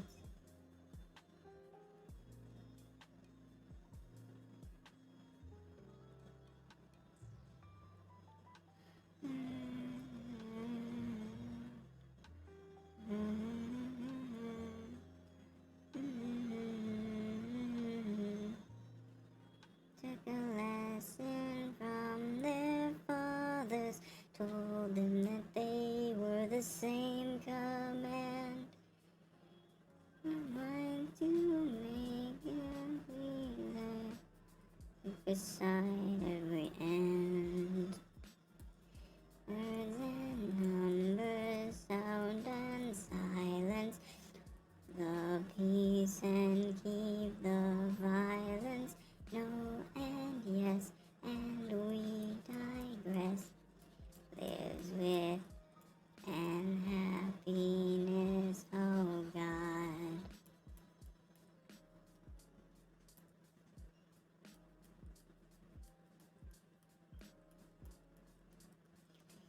Betty of the apocalypse, she opens her lips and it goes like this.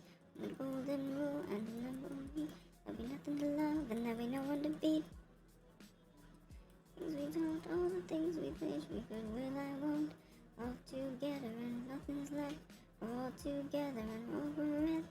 Capitalist, communist, you did the hokey pokey in a web like this. Hate each other and you love yourself. Might be heaven or it might be hell. The things we say, all the things we wish we could wash away.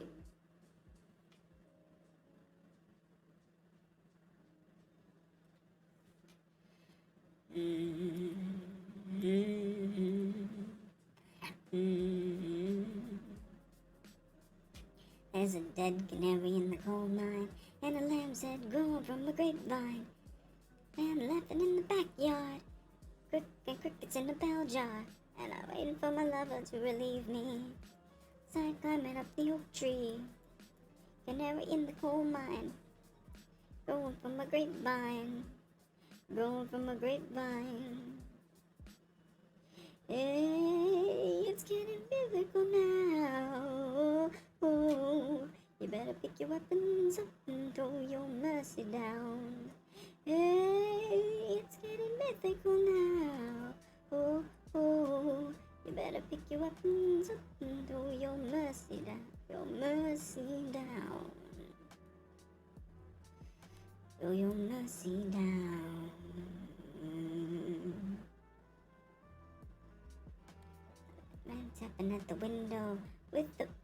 full of innuendo. At the doorbell, running in the inkwell. I've been waiting for my lover to relieve me. Climbing from the oak tree, swinging from the oak tree. Hey, it's getting biblical now. Ooh, ooh, better pick your weapons up and throw your mercy down. Hey, it's getting mythical now. Ooh, ooh, you better pick your weapons up and throw your mercy down. There's a tyrant on the throne, and a clown on every screen, compelling us to stay at home in this low-grade fever dream. But we're gathering our strengths, we're becoming less afraid. Hope for us in this unholy mess we've made. Hey, it's getting biblical now. Oh, oh, you better pick your weapons up and throw your mercy down. Hey, it's getting biblical now. Oh, oh, pick your weapons up and throw your mercy down. It's getting biblical now. Oh, oh, and throw your mercy down. Hey, it's getting biblical now. Oh, oh, throw your mercy down. Throw your mercy down.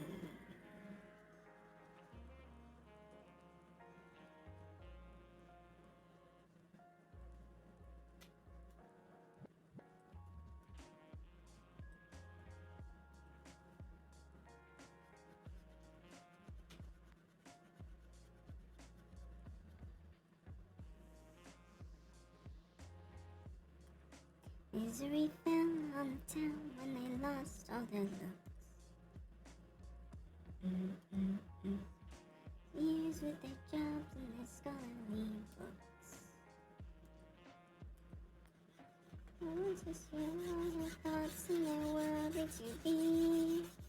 Oh no, got down and prayed a little more for a life that was free. Wanting a change, they assess till reform comes around. A wise man suggested they work in their smile, not their frowns. And all of a sudden it sounds like the town was to be. Oh yes, a happier days where they lived out their personal dreams.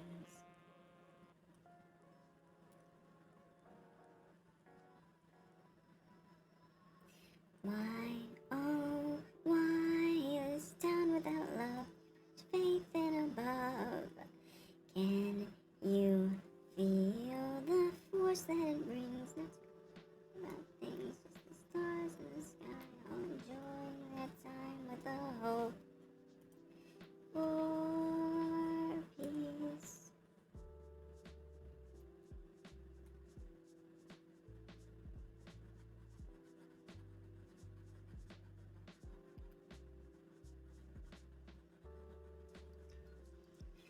They do is to substitute pleasure for pain, helping themselves figure out there's so much they can gain. 'Cause they ran with the chemistry books at the fair. Oh well, they gotta contain from the gloom that persists everywhere.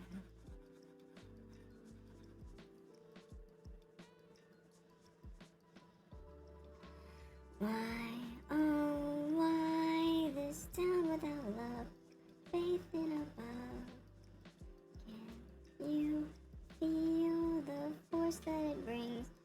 Oh the stars in the sky, enjoying their time with a hope for.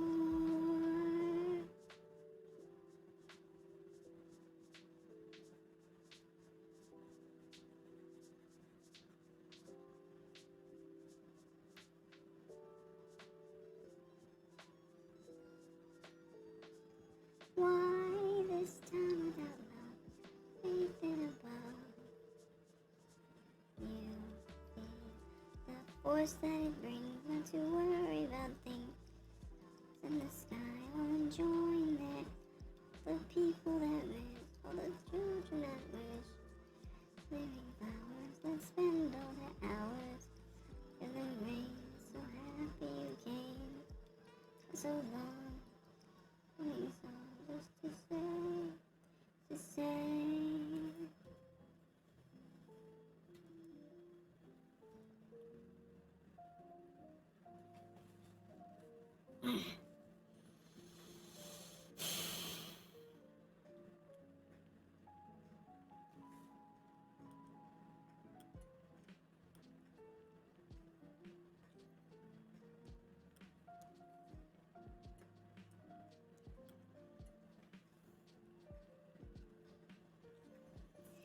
Jealousy, you flatter me with all your love and jewelry and custom tale. The tragedy, it fits you like a glove. We knew with all you've said and all you've done, you would be the lonely one.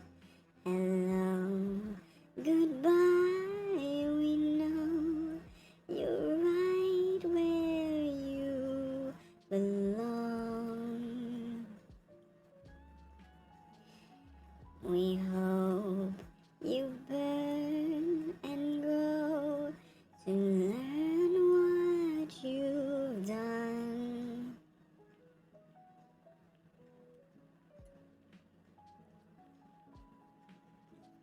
Walk the line from A to D, and never mind to the in between. The truth you find, ironically, is none of the above. We knew with all you've said and all you've done, you would be the lonely one.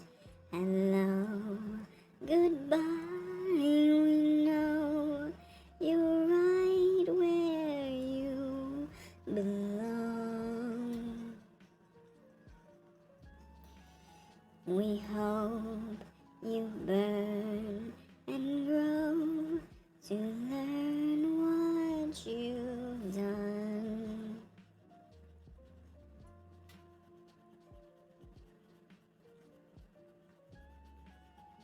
We've watched you fumble your way home, the backs and breakers snapped alone. Watched the wounded waiting, calling out the call. Hello, hello, goodbye. We know you're right where you belong. We hope you burn and grow to learn what you've done wrong.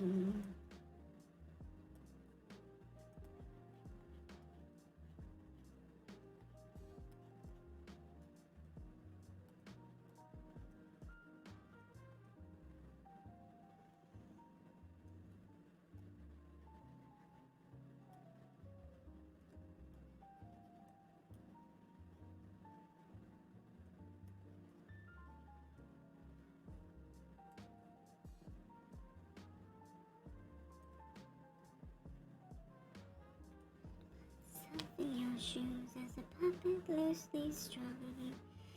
Around you they were so confused that a faulty man could have so much fun. Read your smile is nothing but a tear. Looked at you with pity first, then disbelief. Let me put myself in your shoes as a puppet loosely strung around. I think they never choose to be the man that you've become. You never felt the need to conform. We get drunk or high to feel what you felt since you were born.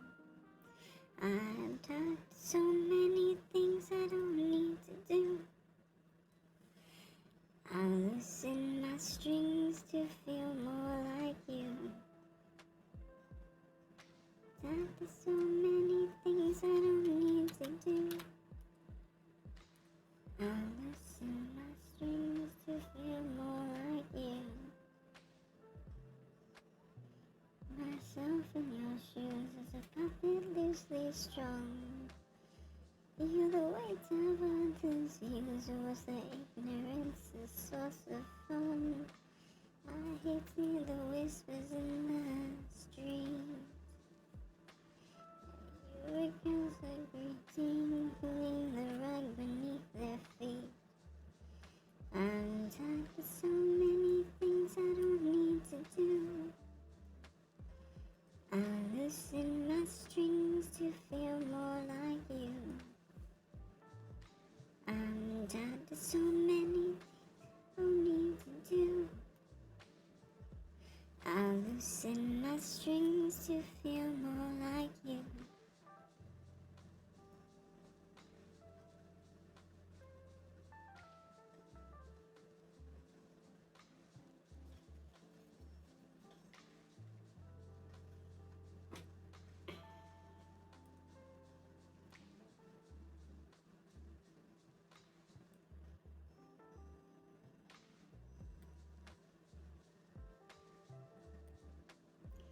Most you would have been seen as a family's disgrace. Now they think you're putting on a brave face. Might fear that one day they'll wear your shoes. You're the one who's laughing. Okay, my food is almost here.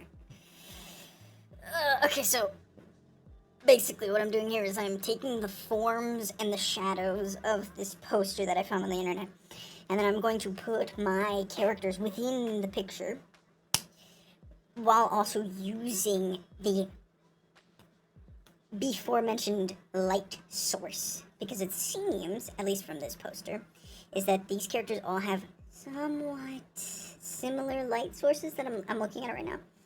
The light source is coming from the right, but it's consistent. So it doesn't matter where they're placed on the board. And that's the thing that's interesting, is no matter where they're placed on the poster, the light source is consistent. So it is always coming from sort of the center right side of their face. And then that shadows over the, depending on the pose, of course, that changes how the light hits their face, obviously. But it is always coming from the center right side. And the very important thing to remember here when it comes to light sources is light sources can affect different people differently, right? So it affects your eye color, it affects the shape of your eyes, it affects the shape of your nose, how you are posed, what you're wearing. The color of the light can affect the changes in the texture of the light, for lack of a better term.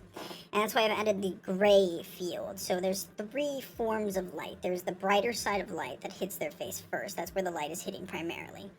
There's the semi-dark side of light, which is where light is sort of faded into the face, which is what the gray is. And then there's the dark portion of light, which is where the face is not, where light is not hitting the face. So that's what shadows are, obviously. And so that's how I've marked it. So there's the gray is the mid ground between light hitting your face and shadow. The important thing to note here is that not everybody in this poster light hits their eyes, right? So like this person here in the middle, you can barely tell that they're there, but light is not hitting their eyes, and that's why you can barely see their face. But with people like this, light is kind of hitting their eyes due to their the angle of which the light is hitting them. And these people down here, light is hitting their face strongly enough to where there is an intense shadow over their eyes. Like with this character here at the bottom, there's more shadow. The ratio of shadow to light is far less. There's more shadow on this character at the bottom right than there is on, say, this or this character. This character at the top right, most amount of light. This one second most, but this one most amount of light is being hit on this character. And that's important for narrative purposes.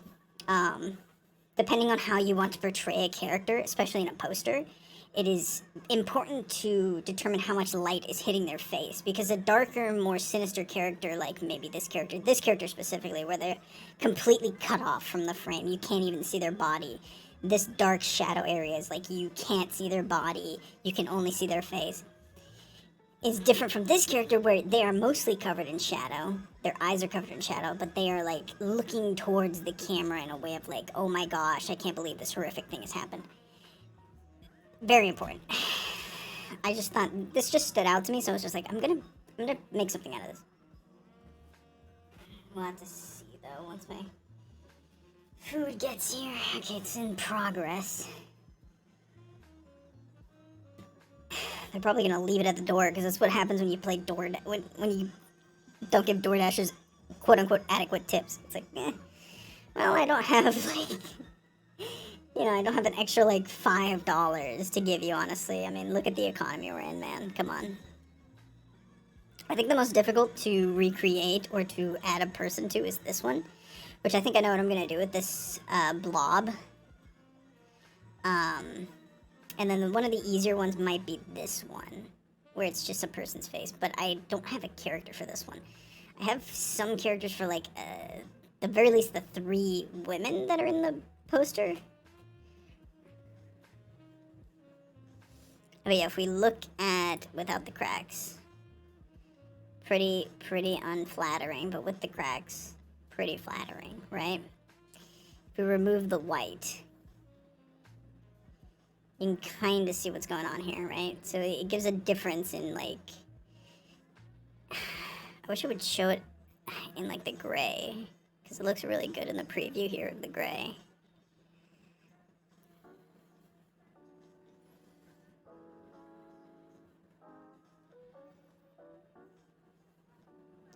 Just to get by, something for your mind, something for your mind, something for your mind,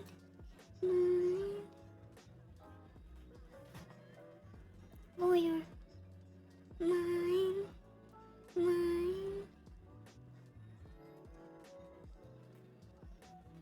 Okay, so I think I know what I'm gonna put here.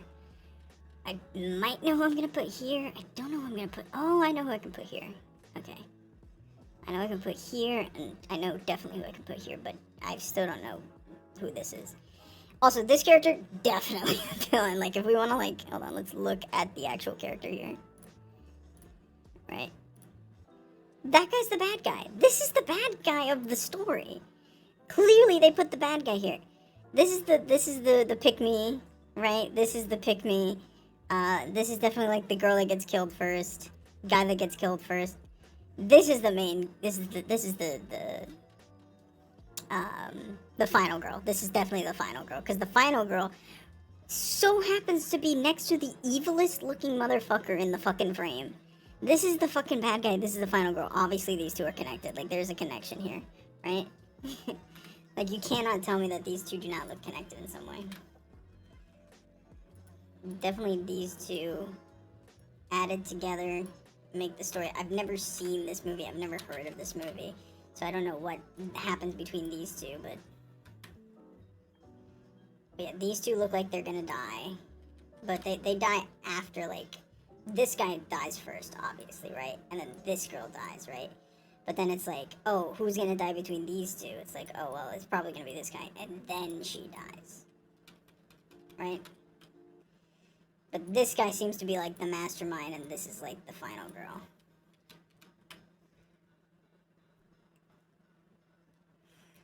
Where's the arrows? You should be careful where you stand. Could be days, it could be hours. But every arrow's got to land. So if you're any good at riddles, eyes crack at this. Every second has a fiddle. That every razor have a wrist. It fits so well. Once you become his, your father's son, which will never be much of anyone. Well, what you become is your father's son, which will never be much of anyone. The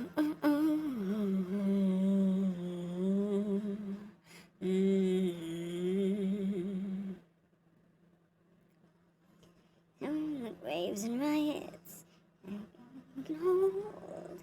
So you're gambling with a giant in some fairy tale you're told. If you're any good at bluffing, you should suggest you do it quick. Thanks to nothing. Talk has a tick, it fits so well. What you become is your father's son, which will never be much of anyone. Well, what you become is your father's son, which will never be much of anyone. What you become is not be undone, never be much of anyone. Help you if you ever need a friend. I'd help you if you ever need a friend. God help you if you ever need a friend. God help you if you ever.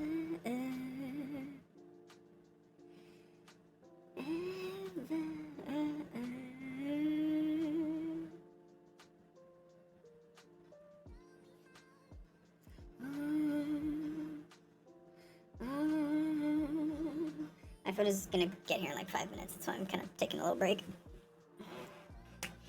What you become is father's son, which will never be much of anyone. Well, what you become is father's son, which will never be much of anyone. Well, what you become is can't be undone. Will be much of anyone. Well, what you become is father's son, which never be too much of anyone.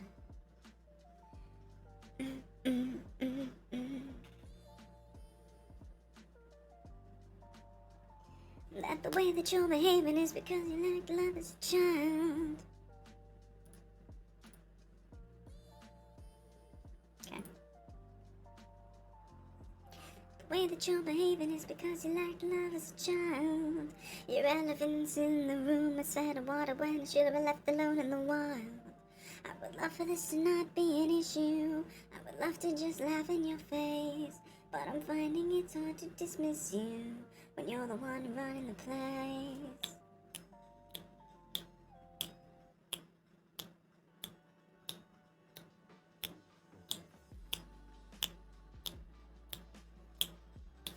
Didn't ask for you to lead us.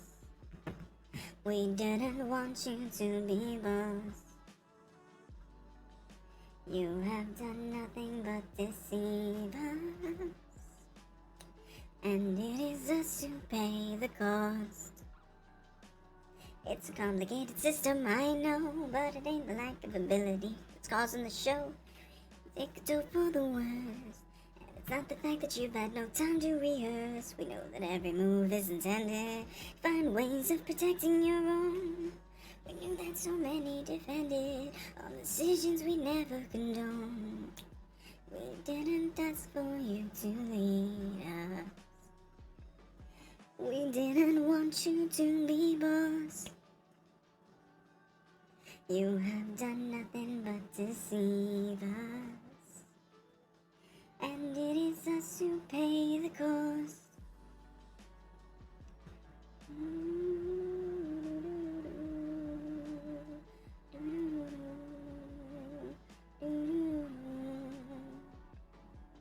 What's your motivation? What's your raison d'etre? Any other vocation you should defend?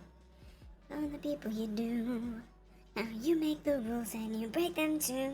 I can feel the tide and it's turning. And while you think you're still leading, we're learning. Feel the tide you're so desperate to keep. It didn't ask for you to lead us. We didn't want you to be boss. You have done nothing but deceive us, and it is us who pay the cost.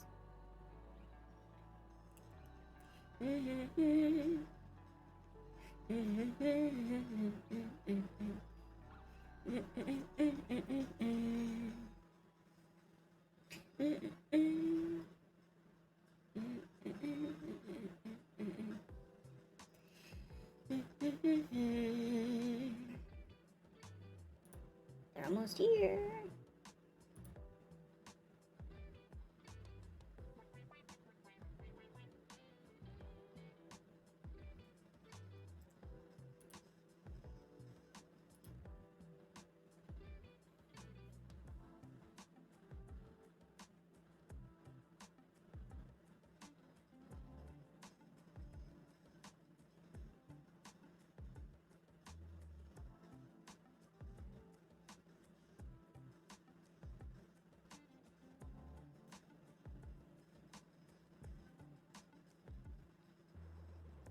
Hi. Human, entirely human. 9. Open the door and let me inside. A lot of questions. Way that I'm dressed or is the number of eyes. Back with a new disguise. Then get mine. I will kind. They lied behind you. Oh, didn't you? Human. You open the door. The list, right. Checks out, me inside. Call why. Hello? To get into the building, don't wanna wait anymore. He's dying to get in, so if you could open the door. I really need to get into the building, don't wanna wait anymore. Everyone else here is dying to get in, so if you could open the door. Beginning.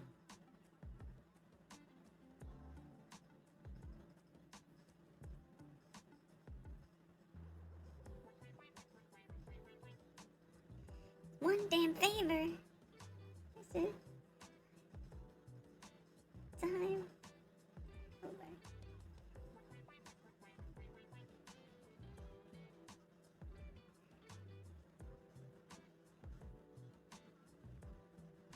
See my name on the list? Right. Everything checks out, let me inside. Call? Why? Hello? Wait, to get into the building, don't wanna wait anymore. Everyone out here is dying to get in, so if you could open the door. I really need to get into the building, don't wanna wait anymore. Everyone out here is dying to get in, so if you could open the door.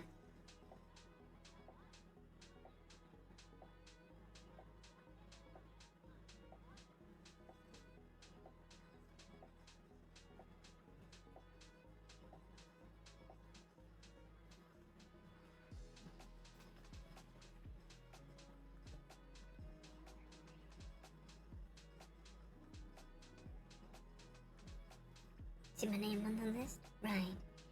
Checks out, let me inside. Finally! Get into the building, don't wanna wait anymore. Everyone out here is dying to get in, so if you could open the door.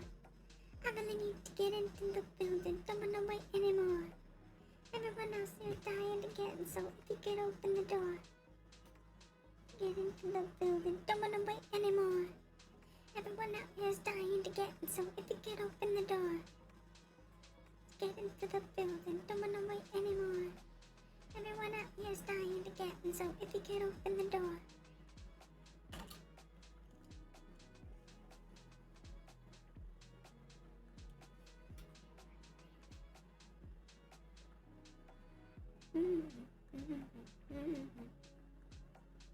Fit under your skin.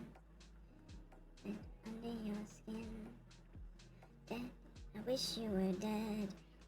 Fit too, I can fit too. I can fit two people under my skin. I can fit two people under my skin. We'll prove it if you will listen. You crawl up in there and join me within. I can feel your heart beating under my skin. I love your heart, make it made right then. My heart, pour it in a cup. And now you think you'd be enough to fill my heart with music, love, no chance in hell. I'm too well.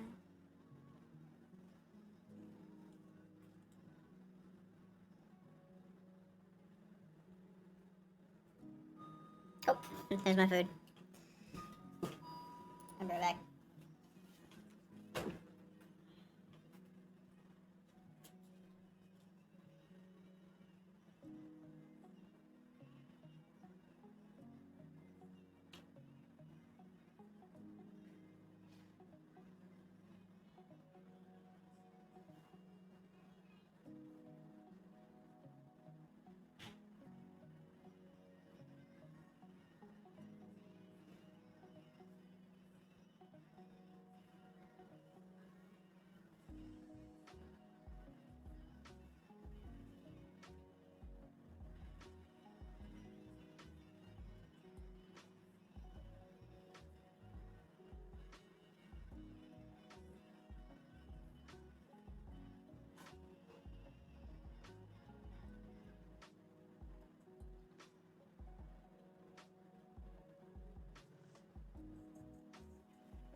Hell yeah.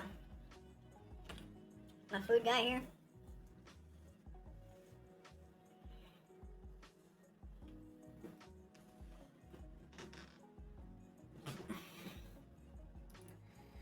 Okay, oh my gosh.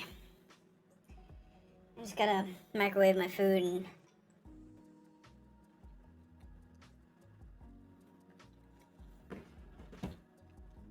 powder my nose. So, that won't take too long. I'm gonna go do that and then I'll be right back.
Hello. I'm back. Give me a second here, please. Got food.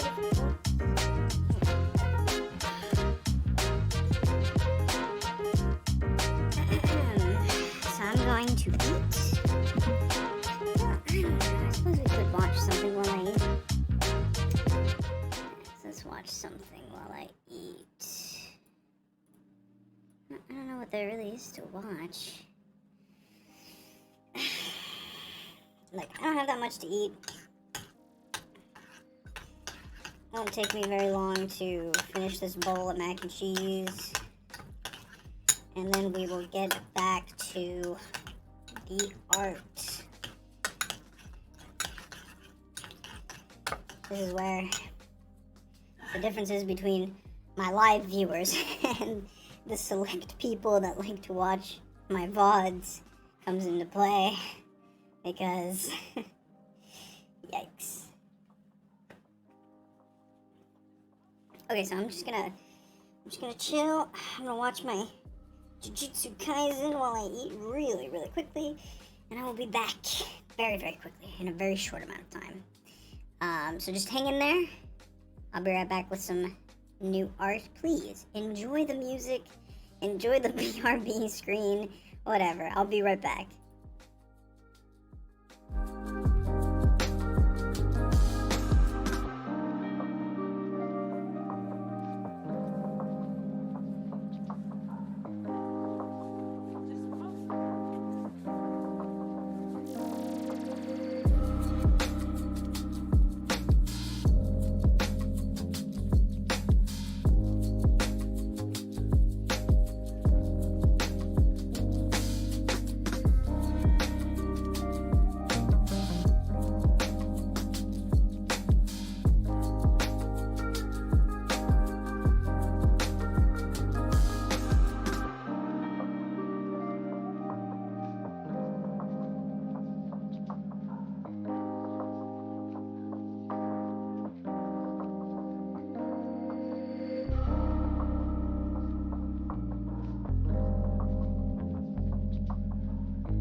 She put her poodle in a microwave. To eat it? Yeah, to eat it. No, no, no, no, no, no, no, no, no, no, silly. To try it.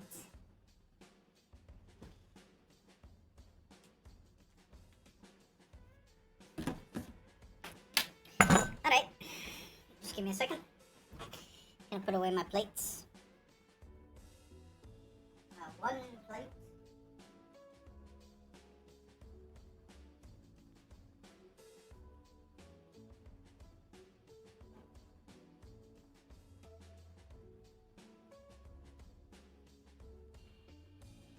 Everyone invest in a carrying, what is it called? A carrying fucking, a serving platter. Invest in serving platters, they're so useful. Easier to keep your desk space free from any, like a big serving platter. Like Walmart sells a really nice serving platter. In like their home goods section in the kitchenware section. Of course, it depends on the Walmart, you know. Every Walmart, well, yeah, like every Walmart kind of lays out their aisles differently. But if you know where like the plates, like the plates are, not like pots and pans, but like cups and plates. They might be in the same aisle, I don't know, but depends on the Walmart, like I said. But it's usually where the plates are, because it's like plateware or whatever. China. The good China.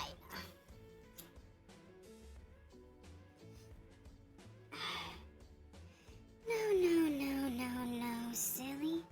To try it.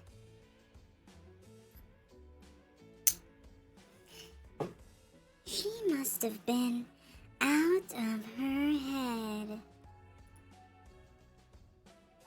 I bite at the hand that feeds me.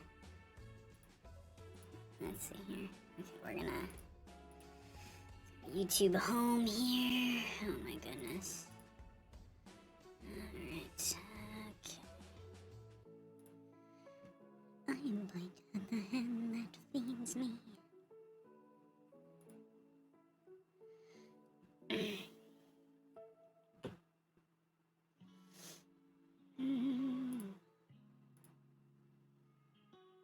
Conservative parents are insane. TikTok conservative parents, I imagine. I bite at the hand that feeds me. Nerf shotgun revolver? What the fuck is this? Holy shit! I gotta see that. I wanna get one. I wanna get one. You know how, I mean, I don't know if you know this, but you know how I kind of don't like guns? I kind of want like a... What is this? Wait, what? Beyond the Spider-Verse official update? Wait, what does that mean?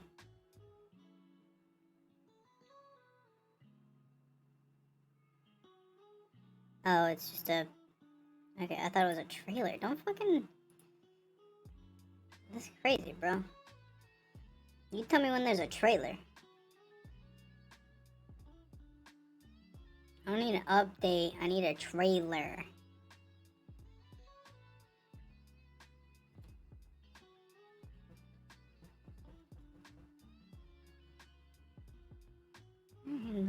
That feeds me. I'll make you say.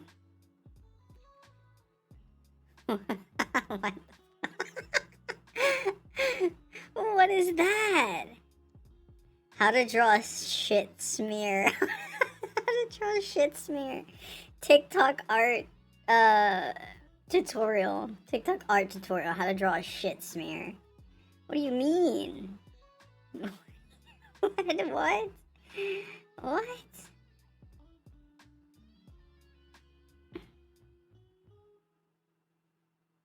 Is this a scene from the movie?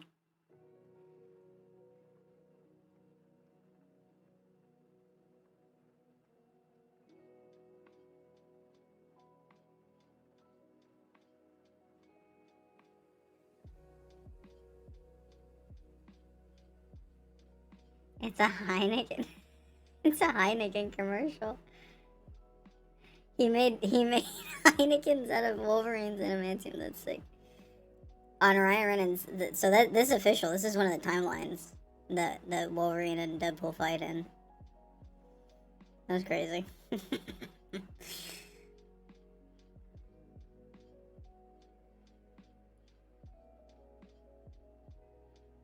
Whoa. Whoa, this looks kind of cool. That looks cool.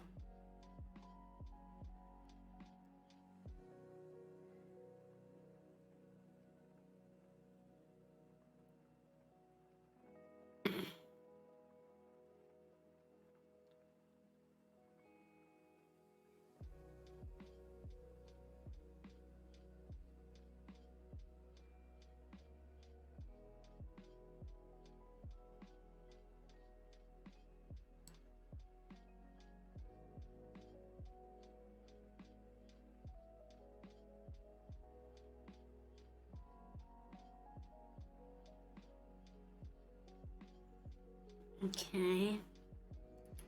That's an interesting video.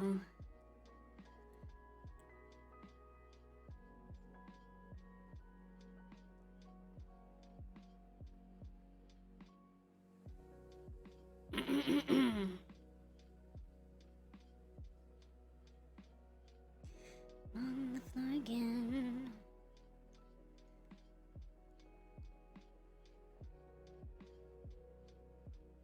Okay. I don't see any other videos.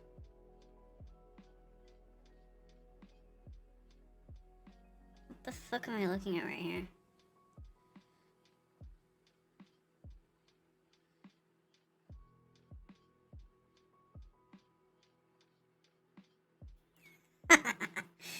Wait, what? I don't want to watch that because it's gonna spoil JJK for me and I don't want to spoil it. Watching awful AI commercials. That sounds interesting.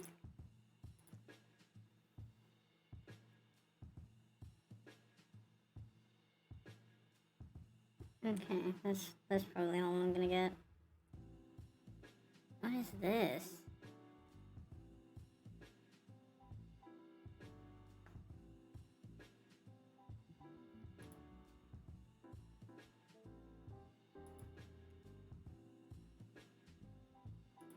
Okay. What the fuck is this picture?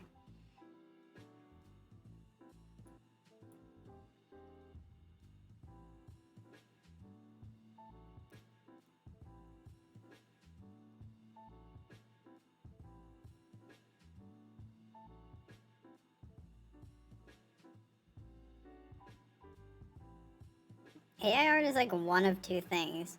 Make it look like Pixar or make it look like kind of realistic, but like a little like like realistic but kind of like animated cartoonish style. I don't know what to say. I don't know what I'm looking at, honestly.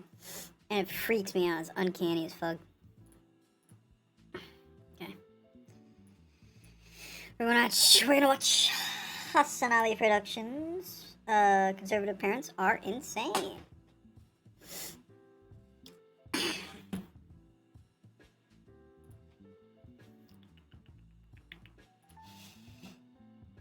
Let me pull up the video.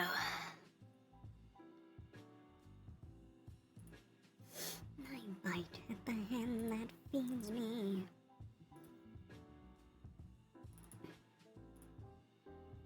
This one. Okay. Move this kind of down here. Make it a little bigger so you guys can see it.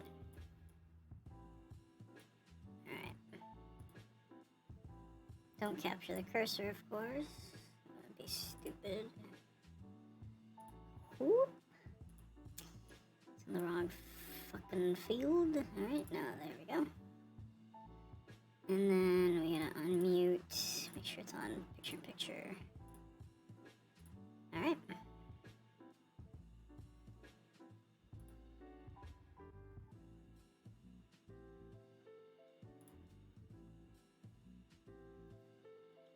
Sound's usually fairly loud, so I think we'll be able to hear. Be reading on Edgar Allan Poe. Okay, he's gonna be reading the Bible. Yeah, no Edgar Allan Poe for me. No, thank you. Okay. Guess what? I'm not even letting this child learn how to read. Okay. He doesn't deserve it. He's not even gonna know how to read or write. Oh, this is awesome. What has reading ever done for you? I love UFC fighters. UFC fighter Bryce Mitchell says he won't be vaccinating his kid and wants to homeschool him so he doesn't end up gay and communist. And I love that, dude. More of this, please. I mean, this is basically eugenics in the other direction. Like, you literally are just saying, like, I'm gonna kill my child. Like, it's fine. It's like, if you're this desperate to not, like, if you're this desperate to populate the earth and then have them die, then who cares? You know what I mean? Like, I'm sorry. Modern medicine can only take you so far, okay? I want to show y'all Tucker James. He's over 12 pounds now. He was born at 7.8 pounds. Yeah, he won't end up gay and communist because measles will kill this kid before they can walk. Yup. So he's very healthy. He's doing very good. I wanted to encourage y'all not to back your children because I think it's bad for their health. Hell yeah, brother. You're right. Because honestly, anyone that believes that message and goes along with it is probably going to kill their child. Okay, therefore, you know, it's like, at this point, you are desperately... What? Ironically enough, I ran into one of your haters on the internet, and he says he doesn't like debating about you because he doesn't know anything about politics, which is wild. He's a hater with no real reason. That's awesome. Yeah. There's a lot of malleable people out there. I feel kind of bad. The CTE is screaming. Dude, let me tell you something. Okay? If you fight against modern medicine to this degree, at a certain point, you know, natural selection has to kick in. Like, we have developed society to a certain degree where we thought, perhaps foolishly, that like we had overcome nature. Okay. And yet man still rears its ugly, animalistic, primal head. Okay. Every part of our existence on this planet is unnatural, okay? Every part, from skyscrapers to modern medicine. And if you are this desperate to kill your next of kin, okay, there's nothing I can do for you at that point. You might as, this is, in my opinion, functionally a late-term abortion. I feel bad for the baby, but you know, the baby's already got the 500-yard stare anyway. Look at that thing. Sucking on his thumb like, yeah, I'm gonna die soon. This is f***ed up. Kill him, give him some type of, make him autistic. I mean, seriously, these vaccines are poisonous, so. Bro. I mean this with all sincerity. The autism vaccine would save this child. Perhaps the only thing that could save this child, okay? Give this kid the homosexuality, gay autism vaccine pronto. Save his life. Maybe it's just me, but I think every child should have autism. I agree. My dad was so stupid. He believes the reason I'm autistic is because he vaxxed me and said it's his biggest regret as a parent. That's awesome. That's so funny. I work at a pharmacy and a lot of 18 and early 20-year-olds are coming in for MMR vaccines now. Where did the idea even come from that you can become autistic? Well, one, you're on Twitch. So this is the closest you can actually get to becoming autistic, even if you weren't. But beyond the jokes, it actually comes from a doctor, a former doctor by the name of Andrew Wakefield. During the time of the MMR vaccines mass release in England, Andrew Wakefield had his own vaccine, a competitive vaccine to the MMR vaccine. So he decided to create faulty data, torture a bunch of children in the process, and come out with a debunked study that showed, I guess, for all the dummies, that vaccines, the MMR vaccines specifically, were causing autism, was making kids autistic. Now, of course, they debunked this in England, where at the time they at least had some level of competence in their medicine. And then they were like, you're no longer a doctor. What are you doing? So what did Andrew Wakefield do? Well, he did what every snake oil salesman does. He came to the land of the free, home of the brave. And he had a phenomenal career after that. He dated models. He lives in a massive compound. He travels the globe as the foremost authority on vaccines causing autism. He moved to America and made a killing. Okay, that's right. Now he lives his days in Texas in a fat compound, having sex with his model girlfriend / wife, I think, and killing it, as a matter of fact, because we love dupes. We are dupes. We're a nation of dupes, and we love dudes who sell us a lie. We love that shit. Anything that distracts us from the actual crippling, awful, oppressive nature of late stage capitalism and, beams our interest in the exact opposite unproductive direction, like whether it be flat earth conspiracies, whether it be vaccine conspiracies, whether it all, of course, almost always ties back to Jewish people at the heart of all of those conspiracies, doing like all of this evil stuff for no other reason other than the fact that they are like lizards or whatever. Like anything that keeps us away from recognizing that the systems are designed in a way to churn out these outcomes that are slowly but surely killing us and making life unbearable, is great. I will lean into that garbage all day, every day. Jenny McCarthy also helped propagate the vaccines give autism. She was a massive advocate of it in the late 90s and early 2000s. Jenny McCarthy, I shelved a shit ton of her dumbass books about being victim to her autistic child who got it from vaccines when I worked at Borders in 2009. So many Karens bought them. But yeah, let's keep going with this. Tucker's also going to be homeschooled. We're going to have to homeschool our kids or they're all going to end up turning yeah, baby. I want to make sure this child is broken, okay? I want to make sure that there is no way this kid is all right. Hey, and that's the reason that I'm going to homeschool Tucker's, because I don't want him to be a communist. I don't want him to worship Satan. I don't want him to be gay. I'm going to have to homeschool him. Now, look, guys, out of the public schools, they've took... Who is snoring in the background? At That's first, not I thought the it was kid, the right? noise coming out of that baby. That's not the kid. Someone right? is just passed the out. the most valuable book of all time, which is the #1 selling book of all time. The Bible. Harry Potter, the One Piece manga. I'm Potter. teaching this baby the immortal lessons instilled upon all of us by Oda. Oldest, most accurate historical document that there ever was, the Bible. They took it out of the schools and they replaced it with Edgar Allan Poe, who's shacked up with his cousin. Okay, my son ain't gonna be. Oh yeah, Wait, what? There's nothing about cousin fucking in the Bible, right? Bro, you can't be Nothing looking about like incest. this Yeah. in a wood cabin like this, talking a big game about fucking your cousins. cousin. Like, dude, okay? with that You look voice, like, with you that can't fucking look like you voice, are you're the coming at people byproduct saying of that- cousin while simultaneously being like, I hate Are you cousin. kidding me? Do you understand me? Only I get my cousin. Be reading on Edgar Allan Poe. Okay, he's gonna be reading the Bible. Yeah, no Edgar Allan Poe for me. No, thank you. Okay. Guess what? I'm not even letting this child learn how to read. Okay. He's not even going to know how to read or write. That's just how it is, and I'm just telling you, if you don't teach your kid these things. Yo, he drilled his balls to a plank of wood with a power drill. That's how he was known at first in the MMA scene. Respect. Wait, how was he still able to have a child? He's gonna be fed right to the This is a trad male who sits in the driver's seat of his baby mama's car waiting for her to get out of work, and then he slides over to the passenger side when she's walking out. Alpha. devil. Okay, Well, to be fair, he's not allowed to drive. So what is he supposed to do? This is the Okay. desktop. The goddamn communist nanny state took his driver's license away after he ran over those children. Okay. It's up. Thank God his daddy knew the DA. Okay, so they were able to drop the charges, Cancel. but Wait, they wait. still Is took there his license anything else I away. need to He didn't have do? to go to jail, but it's kind of like a jail when you're not allowed to drive. Okay. so we're not gonna let that happen here. And actually, when I was at the hospital, they said since I didn't want to do a PKU, which is where they draw blood from the kid, they poke them with the needle and draw their blood and then test their blood. I didn't want to do that. And I told them, I'm not doing a PKU. None of that's going to happen. You're not sticking this kid with a needle.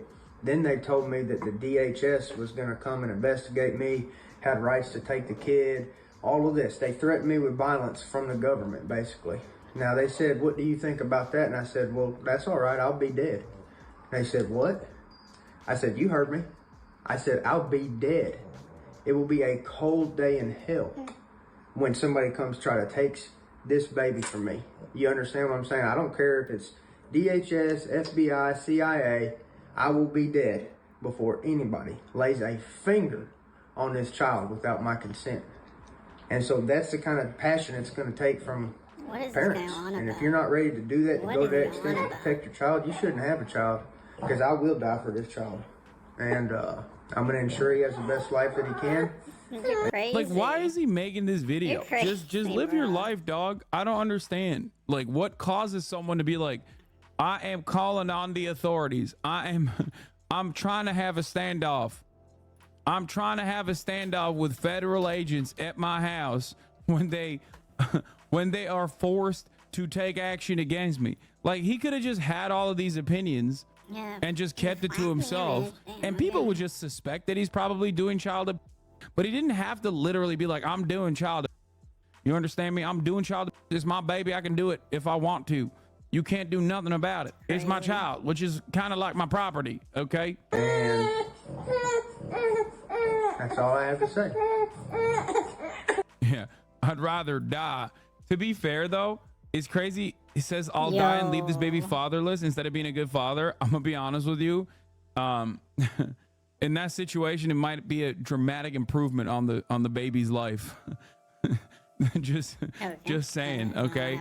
The way he has detailed what kind of future awaits this child, it seems terrifying, okay, for the child. Oh, hell yeah, the People's Convention, TPUSA, Toilet Paper USA. Oh my God, some of the best. Oh, it's awesome. Detroit, June 14th, 16th, Detroit, Michigan, baby. This is a regular size bombs up in this shit. Proof bombs. The All-Star Brigade. Where's Jordo? That's the normal size. I'm surprised Jordo's not invited. Jordo Peterson used to go to these things. Why is he not invited any longer? The Tulsi Gabbard saga will always be funny. Yeah. Lee Zeldin. Matt Gates getting so much mileage off that one pick. Yeah, it's just, he still truly looks evil on this. If you fry eggs with miso, curry, and mustard, it tastes like sausage, by the way. Thank you for that information. They found out he's Canadian. They still haven't found out about Nigel Farage being British. Dude, there's no way you can't find out Nigel Farage is British. Look at how ugly he is. Okay? He has the Tory phenotype. And it's just, look at him. Look at him. Nigel, my name is Nigel Farage. That's right. I'm here to talk to you about Brexit. You can't be named. I've never met a Nigel that wasn't British, bro. To be fair, I've never met a Nigel in general. Thank God. But like, there is no American named Nigel, I don't think. I know a Mexican Nigel. What happened there, dude? Rick Scott, my former governor, Lamau. Yeah, dude, this is the demon brigade. It is all of the worst demons. Oh yes, it is that time again. Are we mad at them or are we not? I can never tell. Hey Spuds, it's Jamie. Welcome back to another video if that's been on our channel. I don't know, but welcome either way. I'm very glad to have you here today because we are looking, I mean, not because of what we're looking at. I'm always very glad to have you here, but today we are looking at accidental allies. Do we love accidental allies because of the accidental allyship they provide us with and gender affirmation and all of this stuff and the fact that they were trying to be mean and they just failed and it can give us all a good giggle? Or are we still mad at them because really, despite their accidental allyship, they were still trying to be bigots? Maybe it's a mix of both. I feel like that explanation was just as confusing as these bigots seem to be. So today we're just going to have a look at a few posts of people being allies when they didn't mean to be. Made the a lot of these picture are about bigger. trans people, and there's more general This LGBTQ only plus really ones works as well. So well are you with ready? art, Let's go. like I don't know why I was like, yeah, pieces of Superman.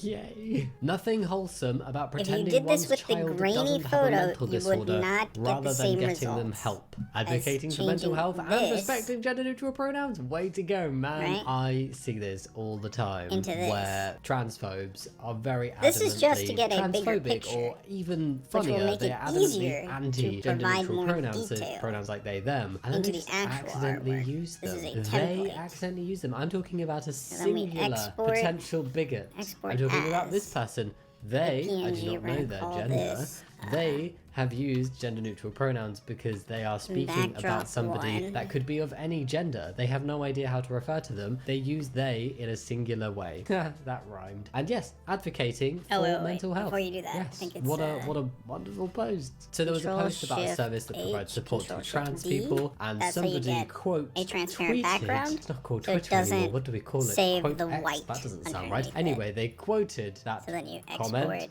and they said gender as is entirely made up. Welcome to the world of make-believe and alternate Backdrop reality. one. And it's like, is everything And not it will, made up? of course, Have we be turned not into a just PNG, which means it will be created digitized words to and some extent. terms to Obviously, explain because you general can't. concepts and feelings You that can we have save as the people? DPI images, Everything but is that's only technically for made up. scaling. And if gender is You know, entirely so if you made want to up, make a billboard, why you do have to save transphobes the care so much DPI about image how other people and then give it to identify? somebody, or But scale also, it to is the this size person somebody needs potentially it to be. coming out as agender or non-binary, or And as it's somebody usually else very who does easy to not do that identify as if it's having a high fidelity gender, photo. If it's specific like a gender at 4K all, image, because maybe super for easy to them, do that. gender Super is fucking made up easy. and doesn't exist. Maybe they're not just an accidental ally, but accidentally just came out. I doubt it, but I survived 23 years as a girl. I'm assuming this is a post from a trans man. Whoa, less of the ageism there, friend. As in like the original poster? I don't know. He's not trans anymore, is the point. He doesn't have to hate himself for being male. He can be masculine without being toxic. He is free in his skin. You're absolutely right. He is free in his skin. So I'm assuming that person left the comment thinking that this was potentially a detransitioned trans woman. So they were like, yes, you survived your time living as a trans person, but now you've learnt to love yourself as the man you are and be free in your skin. woo, thanks to your misunderstanding, you've That is so accidentally weird. very much affirmed a trans man. Thank you. It's simple. Oh no, not another one of these. This is like the plane and the seatbelt, another type of plug. Male, female, not both, not a third option. Any questions? Not a third option. Again, since when have people been plugs? Since when have human beings Are we plugs? been comparable Are we made of plastic? to plugs? I don't understand where this comes from. And is this trying to be homophobic, transphobic, or both phobic? Anyway, somebody replied going, laughs in electrician. It appears to be a post where electrical components look the same but connect to one another, or both have an outward pointing bit and an inward going bit on the same are we device. electrical So currents? technically Are we they're electrical both, currents? and then technically two of the same ones can go together. See, if you try and use a very incomparable, oversimplified concept to be bigoted, it's highly likely that it will backfire on you, just as it's done on this person. Insanity. It's like, you cannot say that just because an aeroplane functions a certain way that humans need to, just because certain types of plugs function a certain way, humans do not need to function that way. Just because a seatbelt, one bit clicks into another, that is not how humans need to always go together. It's very, very bizarre to be like, hey, this is how a plug or a seatbelt that humans make layers invented, now? by the way. This is how this thing works. So this is how human beings must work in their entirety. Really, really just make a few of interesting these. and odd. Mostly odd. A trans woman can never be a man. A trans woman can never be a man. A trans woman can never be a man. A trans woman can never be a man. A few more times as well, just in case you were not aware at how much they accidentally allied. A trans woman can never be a man. A trans woman can never be a man. A trans woman can never be a man. A trans woman can never be a man. A trans woman can never be a man. A trans woman can never be a man. Wonderful. Okay, thanks. Very true. Every single one of those statements was true. I love the fact all that the they went statements so were the hard same in statement. on the bigotry that they looked silly 1, 2, 3, 4, 5, 6, 7, 8, 9, 10 times in one post. What a magical occurrence. Now, I just want to take a minute because I don't know if you know this about me, but finding humor in transphobes and homophobes just completely getting it wrong and being accidental allies is not the only thing I do to relax. I also play the fabulously calming and very beautiful mobile game June's Journey, who are sponsoring today's video. Thank you very much. June's Journey is a and I get to work with them, and it's just really cool. a real talent, not just for solving the mysteries, but for getting her will be gently challenged out of my island. Cannot recommend it highly enough. If you want to try it out and go download June's Journey for free, then click the link in the description box or scan this very handy QR code that is on the screen right now. Go scan the QR code. Ta-da! June's Journey is available on Android and iOS mobile devices, as well as on PC through Facebook Games. So thank you very much for listening and let me share that. And now on with some more accidental allies. Trans man is a man, you are ruining the world. Trans man is a man, you are ruining the world. They try to say trans people are ruining the world while simultaneously affirming trans people. Wow, that's a double whammy. Correct, trans men are men. Congrats on being a trans ally. r/accidental ally. This is the most common type of thing to come up under the category of accidental allies, because they just fundamentally do not understand what a trans person is. They don't understand the terms trans man and trans woman, and they don't get that there is a difference between trans men and trans women, and the different labels look at that that, we look at the use for trans size. men and trans women. Most of the time, This would be able to fill up the assume the only fucking type of trans entire person screen. there is Now I have trans to use women. the So when they see hate trans fill men, option. they automatically That's assume that crazy. a trans man is actually a trans woman. So therefore, they think they're being lovely and directly hateful by going, "Ha! Trans men will never be women," and actually, they're just being very affirming of trans men. And I think it really highlights the whole problem with transphobia, in that these people just do not understand what they are talking about. How can you take anything they say seriously or believe it or like take it to heart when like they just completely misunderstand the most basic concept of two different labels? Like, they don't even know what those labels mean, let alone anything to have any kind of authority to speak on whether trans people are valid, whether trans people exist, whether a trans man is really a man or a trans woman is really a woman. They have no authority to speak on that because they have no knowledge. Really, it would be lovely if we could just listen to trans people and not bigots who don't even understand the most basic of concepts around trans people. Yay! Transmasculine or transmasc is a term used for those assigned female at birth and whose gender identity or expression or both is masculine but not necessarily male. No, don't think you're a girl. The wrong you're. That's what I'm saying, you ducking idiot. Wait, I'm not a girl. The wrong you're a girl trying to be a boy. Bruh. They just don't understand. Why are you trying to be hateful about something that you just don't get? I mean, that's probably why. It's because there's a fear of the unknown and a fear of the thing that you don't understand. But maybe instead of being like, rah, rah, rah, hey, hey, hey, try and understand it a little bit, and then maybe it won't seem so scary. I have a boyfriend, so like, ew. I'm also a trans girl. Somebody else has replied. Still a girl. Okay, so r/accidental ally. Again. Thank you. This trans girl is still a girl. Well done. Homosexuality isn't a sin though. Even the Pope blesses gay marriages now. So... ... The Pope is a man, not Jesus. Huh? Jesus was not a man? Guess God does approve of trans people if his own daughter was one. So the Pope is a man, and therefore the Pope being a man, the Pope cannot approve and bless gay marriage. Jesus, however, was not a man, according to this person, and that means that Jesus, as trans woman, could approve of gay marriage. Honestly, the use of religion as a way to be bigoted really baffles me, because I do not know the most amount, but I thought that just like at the end of the day, be nice to other people. This is a chair. You are a male. Next. What? This was commented on a trans man's post. Number 1, thanks. Number 2, you have to pay me $8 to unhide your comment. I'm sorry the truth is so offensive to you.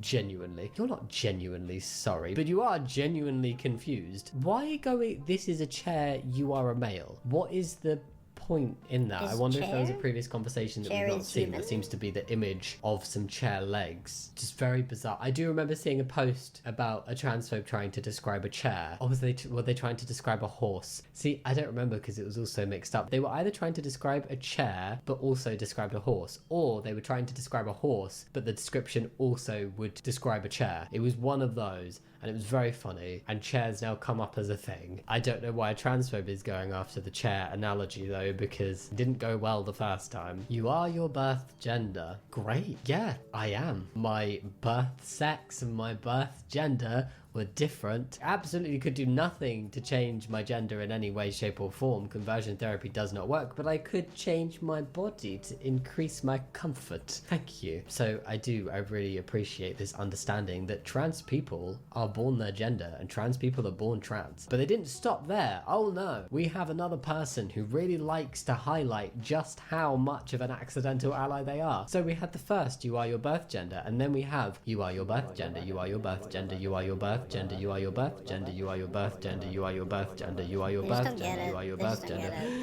You are your birth gender, you are your birth gender, you are your birth gender, you are your birth gender, you are your birth gender, you are your birth gender, you are your birth gender, you are your birth gender, you are your birth gender. That's a lot, that's more than 10. 1, 2, 3, 4, 5, 6, 7, 8, 9, 10, 11, 12, 13, 14, 15, 16, 17, 18. 18 reinforcements of you are your birth gender, everybody. Trans people are valid, we're born trans. Woohoo, this accidental ally agrees. Girl, your haircut makes you look like a boy. I'm a boy. What the F? Okay. Thanks for saying I look how I wanna look. Maybe that's why this person got the haircut. You tried to be mean, and you're not. This one's not fully accidental ally though, because yeah, they're still not being very nice. Stop trans genocide. A parent and a child walk past that. This comic, I recognize it. I believe it is a very bigoted comic. And I had a look at the comments on the post for this, and that confirmed my suspicions. So they walk past this comic. You are perfect the way you are. I would assume that was in response to like a pro-trans thing, where it's like, you don't need to be trans. You child are perfect the way you are. How it looks to me, if I didn't already know where this comic came from and the intentions behind this, I would believe this was a pro-trans thing. The parent has seen a pro-trans message, has turned to the presumably trans child and gone, you are perfect the way you are as a trans individual. Because trans people, we are perfect the way we are. There is nothing wrong with us. There is nothing wrong with being trans. So, thank you, Accidental Ally comic strip. The year is 2050. Batman was too problematic? What the frick does that mean? Problematic. Their name is now Bat Person. Ooh, non-binary Pat. I'm so sorry. Problematic Pat. Non-binary Bat Person. I mean, like, where is the hate? Has hashtag BLM bumper sticker in Batmobile. Cool. Provides a safe space for others. Lovely. Refers to women as birthing persons. This is where it's like, it's not all about you, Janet. I'm sorry, I don't know where the name Janet came from, but it's not all about you. The use of the term birthing persons is specifically not referring to women only. Like, that is why it's a gender neutral term. That's why we're using gender neutral language. Women are referred to as women, just like a trans man would be referred to as a trans man. But in general language, where we don't know who we're referring to, whether that person could be a woman or non-binary or a man who happens to be transgender, we use gender neutral language like birthing persons. It's just like when bigots are like, oh, I don't like gender neutral pronouns. I think they're bull poop. I'm not going to use them. And then they end up using them by mistake and referring to individual people using they them pronouns, because that's just what happens, because you're talking about a person where you don't know their gender, just like this. So birthing persons is not used to refer to women. I don't know if it's intentional or unintentional, but it's a very it's a very manipulative way of writing that. It feels deliberate to rile people up, to be like, oh, they are erasing women and they are calling women birthing persons. And it's, no, they're calling people who have the capacity to carry children birthing persons. But once they find out that individual person's identity, you will then be referred to as your identity and how you want to be referred to. It literally goes against the concept of gender neutral language to be using it to refer to just women. Very bizarre. Anyway, no butler. That person is saving a butt ton of money. Drinks only soy milk. Okay, drink all the soy milk. I don't understand the problem. Non-binary, kind of gathered that from Bat Person. Uses they, them pronouns. Great, we're respecting gender neutral pronouns. Non-violent. I thought that they were trying to say that trans activists were the violent ones, but apparently not. Yay. And also a non-truthful statement anyway, but really nice to see them acknowledge that. Funded by Bill Gates. I don't understand that bit. Had a vasectomy. Bat Person has bodily autonomy. Great, they exercise their bodily autonomy. What's wrong with that? I feel like this is made to be just completely like, oh my god, Look at how batshit.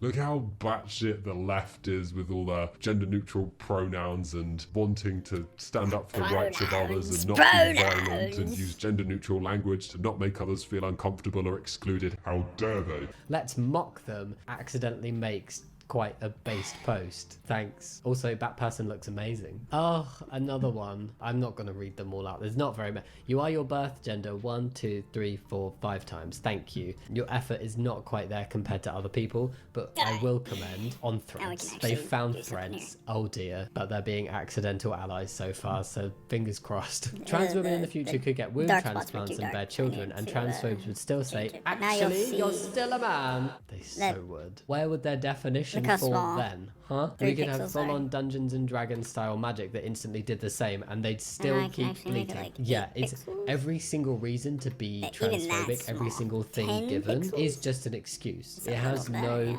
basis in facts. It's just people wanting to feel better about being hateful and not wanting to admit that they're just bigots.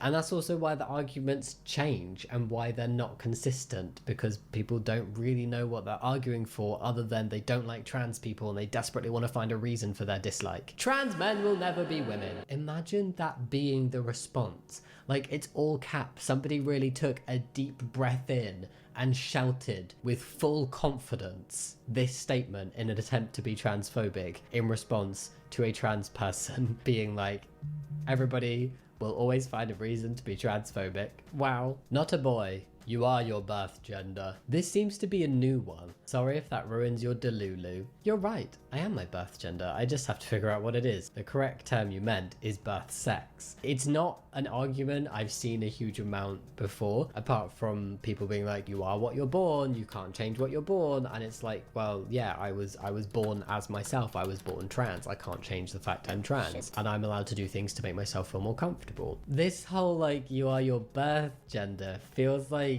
one bigot has said it and a bunch of others have gone, that's a great idea. Oh, that'll really hurt their feelings. Like, it literally validates trans people's existence when you are trying to do the complete opposite. So, thank you very much. Marker.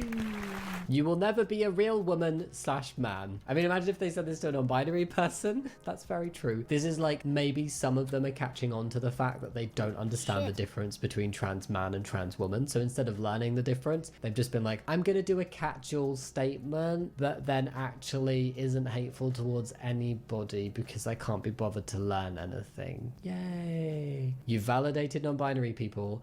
And as a trans man reading that, I'm like, well, which one is it? Will I never be a real woman or will I never be a real man? Because you don't even know what you're saying. So how can you actually say something with any kind of conviction when you're like woman / man? I'm trans mask, accidental Instagram. So somebody replied to your comment on somebody else's post. You will never be a real woman. You have no womb. You have no ovaries. You have no eggs. Well, I mean, quite a lot of trans men don't have any of that, but that's not the reason that they're not women, and you will never be a real woman. I mean, accidental ally because this was commented to somebody who is not a woman, but also, are they trying to then say that cis women without a womb, without ovaries, without eggs, and there's a lot of cis women that exist in that situation, that they're not real women? Is that the definition of a real woman? Because it tends to be one of the most common definitions, like having certain reproductive organs, the ability to carry a baby, and then look at how many cis women are being left out of that definition. Like, it's a lot, and it's very bizarre. Straight pride. It's natural. It worked for thousands of years and you can make babies. I've seen this post. I wonder who put the rainbow on this post. It's like, yeah, let's protect those straight people. Oh, they need so much protection. But then somebody has posted this, an accidental ally, with a title of something I didn't think of before. But I love trans het couples. So trans het couple would be where a trans man and a trans woman are in a relationship with one another. It is also natural and they can also make babies. Literally true. So thank you, this straight pride poster, for accidentally including trans people in certain types of relationships. Woohoo! Homophobic parents bought this plate. More. Love is love. Surrounded by lots of hearts, several of them making up the colours of the rainbow. Oh, we love a homophobic parent moment where they're not being homophobic. I hate the fact that you have homophobic parents, I'm very sorry. But this is hopefully like a little moment of joy that can be taken from their bigotry and them being accidental allies and not realising it. And also just proving that they know nothing about a community of people that they're hating on. It's very bizarre, but what a cute plate. Love is love. Trans man get affirmed by transphobe. Transphobes literally think a trans person wakes up one day, decides they're trans, and just starts going into single sex spaces. I didn't start using the men's until I was consistently challenged going into the women's. Most trans women I know use the men's until and then I assumed there was something going on, but it is true. It's like, we as trans people don't wake up one day and be like, oh, today is the first day of my transition and I'm suddenly gonna switch over the spaces I use. It's a lot more nuanced than that, and it depends on the safety and comfort of the trans person and how they're perceived by others in those spaces, and there's a lot more going on, which is why the whole argument that transphobes have and all the assumptions that transphobes make about trans women accessing women's spaces are ridiculous. And all they are doing is, if they get what they want, they're going to make it much easier for any man, cis men, to access women's spaces, because they're going to be pushing trans men in those spaces, and then any cis man can just walk in and be like, trans man, hi, legally have to be here. I mean, that's just like, wake up and see the irony. Anyway, someone replied to that saying, that's exactly what most people did when trans became trendy. Men, stay out of the women's bathroom. Bathroom. Since you're not truly a woman. So bigoted they don't even make sense. Yes, men, please stay out of women's bathrooms. Trans men, stay out of women's spaces if you are a certain amount into your transition and you are being challenged in the women's, and it is now appropriate for you to start using the men's, and cis men, stay out of the women's spaces. When your transphobia comes full circle to based. Did you want to know if the baby's a boy or a girl? We're going to let the baby decide. There's a lot of jelly. That looks like a piece of cotton wool on the stomach. It's like when people do gender reveals, it's like, cool. And there is a low percentage chance of that child not actually being their assigned gender at birth. But really, they're sex reveals. They're not gender reveals, because you don't know someone's gender until they're older, and I did not turn out to be the gender that a reveal would have said I was. They accidentally made a cute movie poster about questioning your sexuality or gender. Confused. Somebody with blue hair. Of course they have blue hair. It's actually kind of cute. Someone put so much effort into this. Or they used AI. I don't know. I could see this being a thing. Like a cute little Disney character figuring out their identity. It can be confusing. You know, it's the time before we truly know who we are that's confusing, and then everyone likes to say that we're confused when we figured things out, and it's like, no,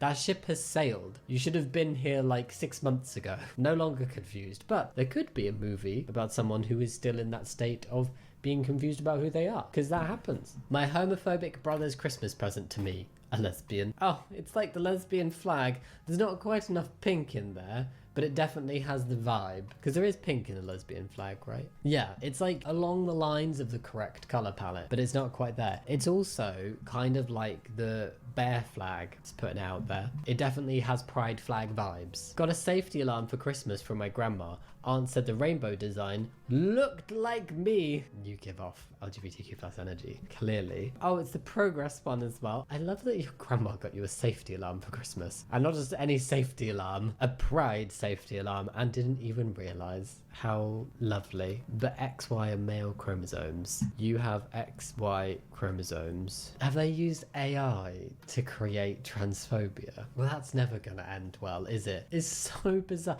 What did they type in? And also, isn't it more trans mask people who would fit this kind of description and this kind of appearance? I'm going on stereotypes and things, but I wonder if they have maybe got this the wrong way round and they've given XY chromosomes note to somebody who would presumably have XX. I don't know. This is very bizarre. No, let's not. This is Jesus's flag, not deluded men and women. Jesus gay confirmed. I mean, if you want to go down that route, cool. It will always be the pride flag. It is the pride flag. That's what it is. It's a symbol of the LGBT plus community. If you want to say it's Jesus's flag, then that means only one thing. Jesus gay. Confirmed. I love being a feminine trans man because I'll say I'm trans and transphobes will accidentally affirm my gender. Woohoo! I can still tell you're a boy though. Like, I genuinely think if you can pull off being trans and actually 100% fool someone, then good job, you're trans. But you, no, you're just a little beta. Grow up. Oh, look at you affirming them. Good job. Oh, thanks. Imagine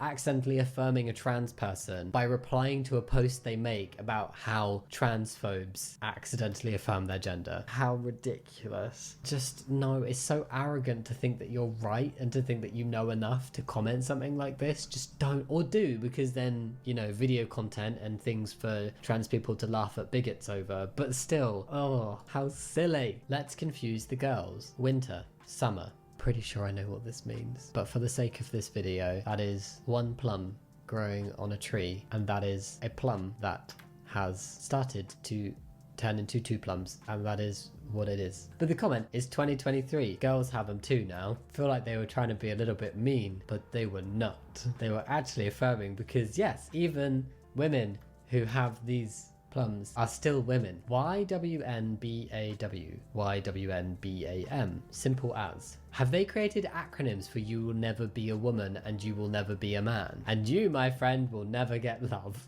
Don't have a good day, have a bad day. This is like that one that is like, you will never be a real woman / man. You just said it all. You don't know what you're talking about. You've just gone, here's some hate, but it might be so confusing that it's not actually hate anymore. I don't know. Here's some accidental non-binary allyship, and the trans men and trans women won't get offended because they've got no idea what I'm talking about or who I'm talking about. Thank you. And on that note, that is the last of the accidental allies for today. I hope you enjoyed this video, and don't forget to go click that link in the description box to go check out the amazing game that is June's Journey. It is free to download for Android or iOS on mobile, or you can play it on your PC with Facebook Games. So go check that out. And yeah, think about giving the video a thumbs up and subscribing if you want to, but absolutely no pressure to do any of that. And as always, I'll see you next time. Much love. Bye. Oh, take care. See you next time. All that lovely stuff. Bye.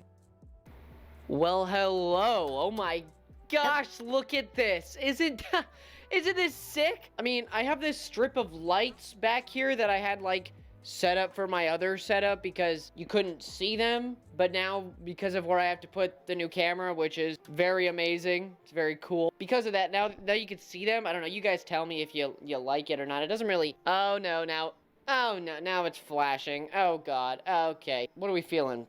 Pink, maybe? Ooh, maybe like a mix, you know? I'll probably have to discontinue the LED lights, but forget all of that. I didn't release a Flash Minute the week prior because I was getting this all set up and figuring it out, because frankly, I've never had to set anything like this up because my camera setup was composed of this. This was you guys, by the way. Look, you're looking at your old self. It's like looking in a weird little mirror. But yeah, I couldn't really show you that the camera you were on was this small little shutter thing. But it did what it could. You know, it was a $60 camera. I couldn't afford any better back then.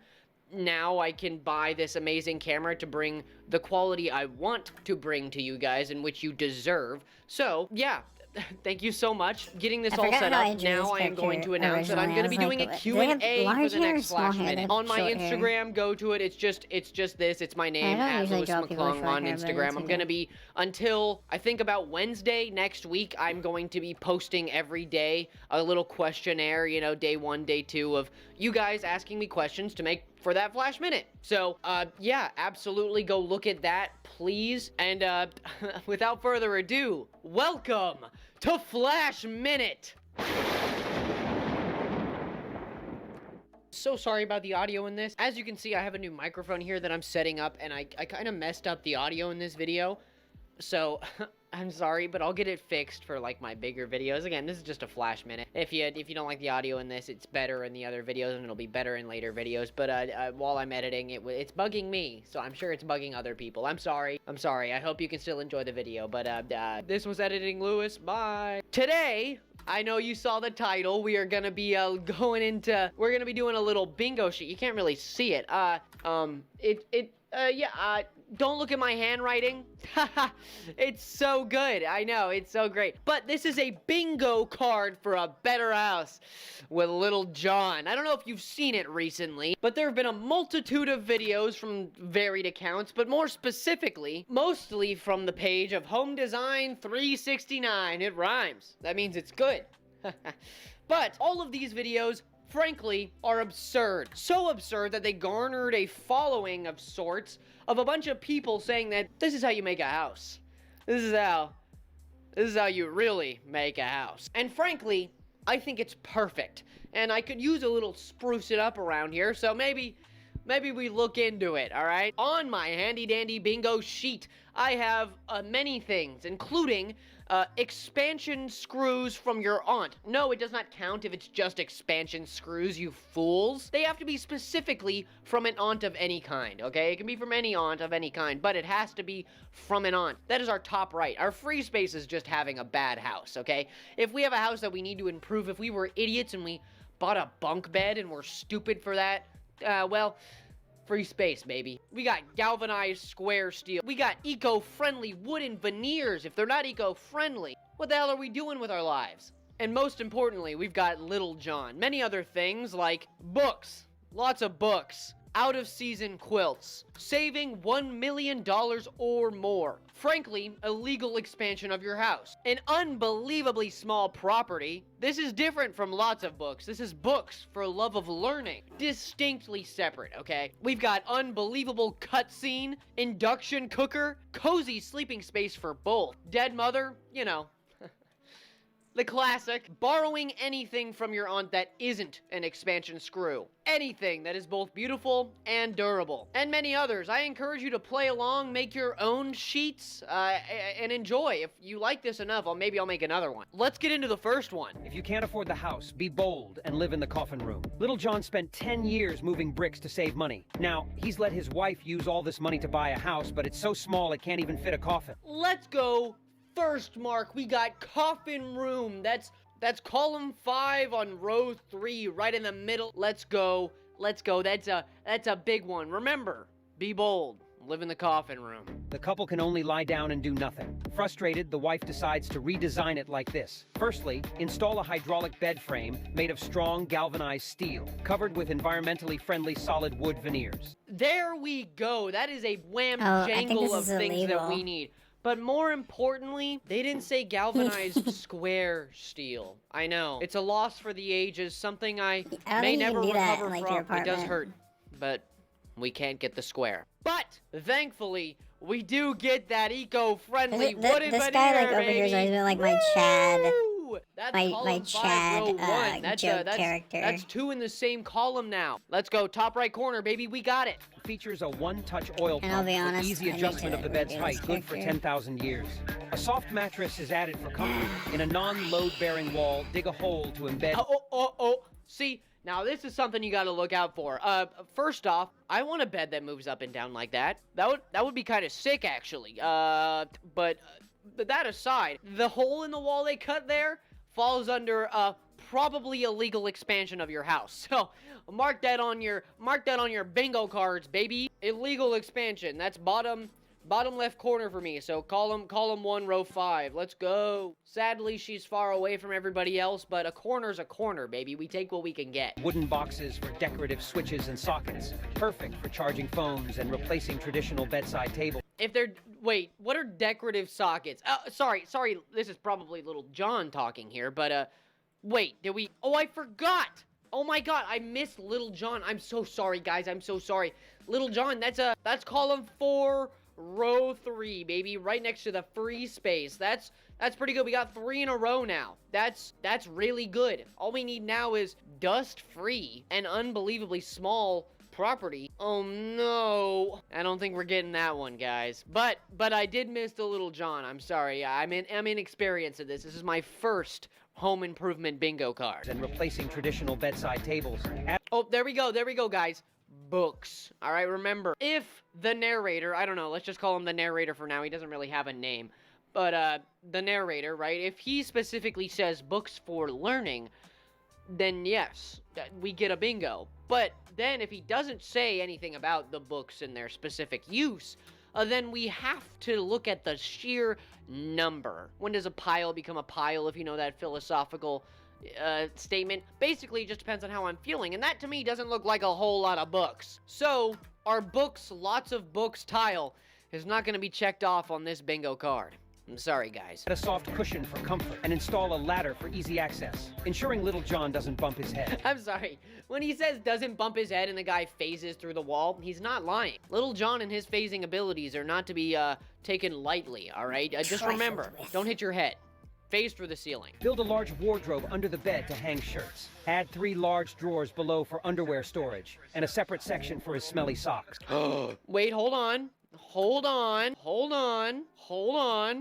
Dang, we didn't get a smelly socks tile on this bingo card. I'm sorry, guys. Mark off your smelly socks tile on your bingo card, okay? Get you that tile, all right? On top, keep a collection of literary poems Little John enjoys. Oh, see, it was close. It was close. He said literary poems that Little John enjoys, but he did not say that they were books for learning, all right? Maybe he already knows everything in the books. Okay, remember, we gotta watch out for the specific wording. It's important.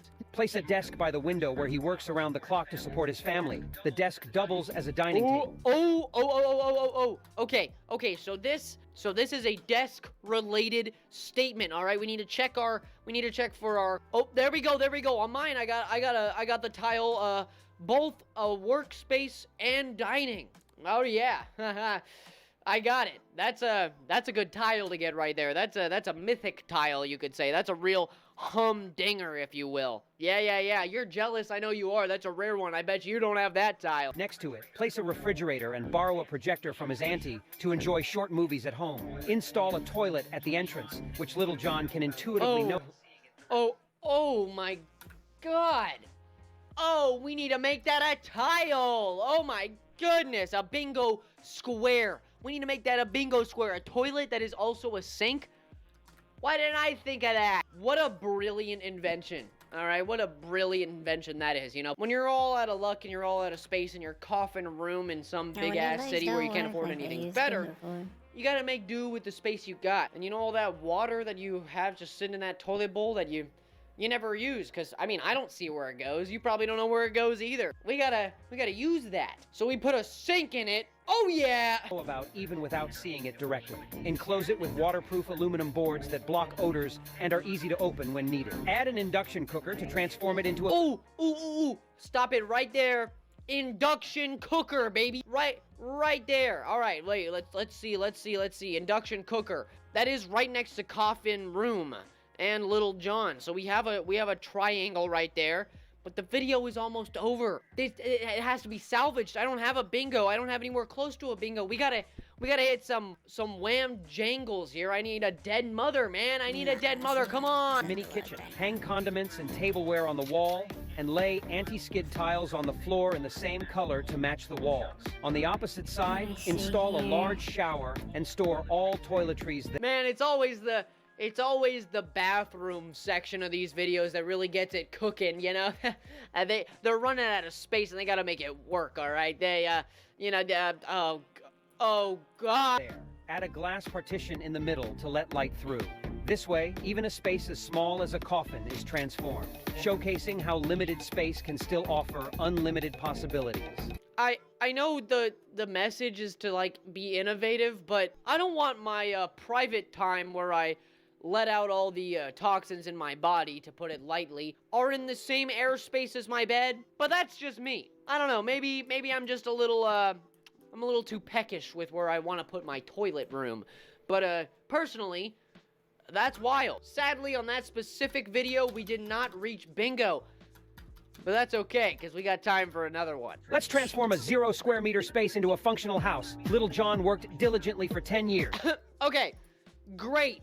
In the first 2 or 3 seconds, we got 2 squares. This is already starting off so good. We got unbelievably small property, in parentheses, illegal. It is illegal how small this property is, but we got that card. Let's go. And we got Little John. Little John, as you know, on my bingo card, is in column 4 in row 3, which is right next to the free space. So we got 3 in the middle to start. All right, to start.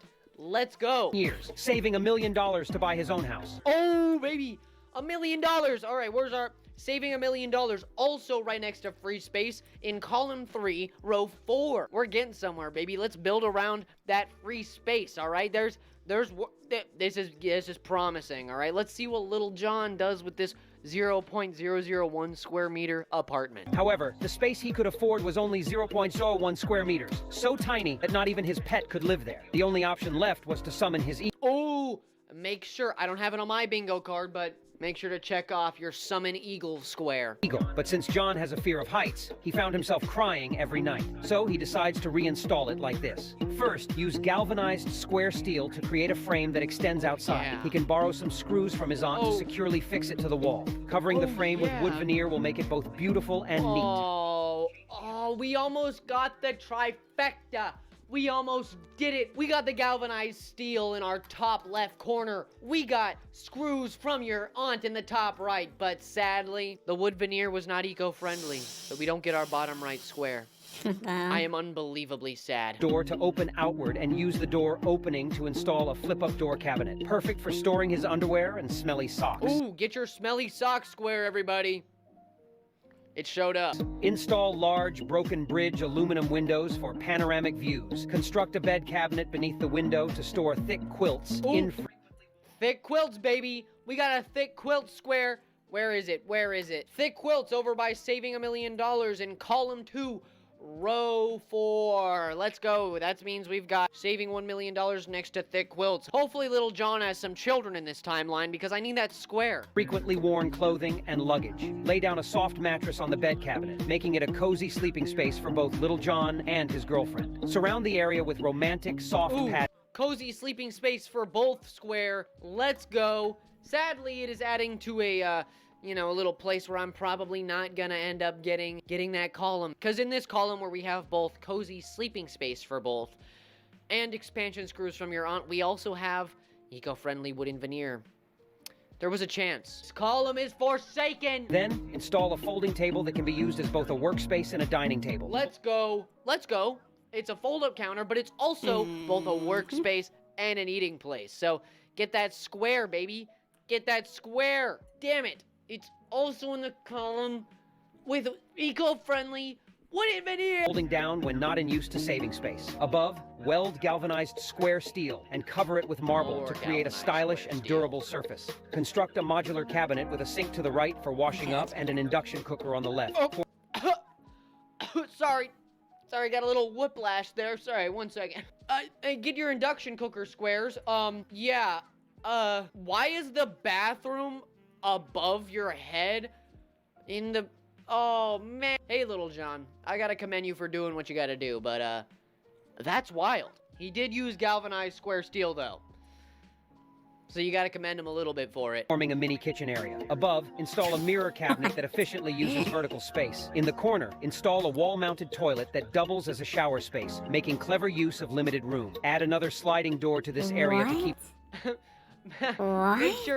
Make sure to check off your toilet and shower sharing a space square. Your little shower toilet tile on your bingo card. Make sure to check that one off. Sadly, I didn't get that on my bingo sheet. For the first of a series, it's not doing too hot. Steam and cooking fumes contained. Beside the bed, install a clothes rail for hanging regularly worn outfits. Next to this, place a storage board where little John can conveniently store essentials before bed. For entertainment, install a projection screen to watch blockbuster movies, turning the small space into a personal cinema. With these enhancements, even in a limited space, little John can lead a wonderful and fulfilling life, making the most of his compact home. Make sure, guys, to check off your phasing through the wall and then walking off into the sunset square.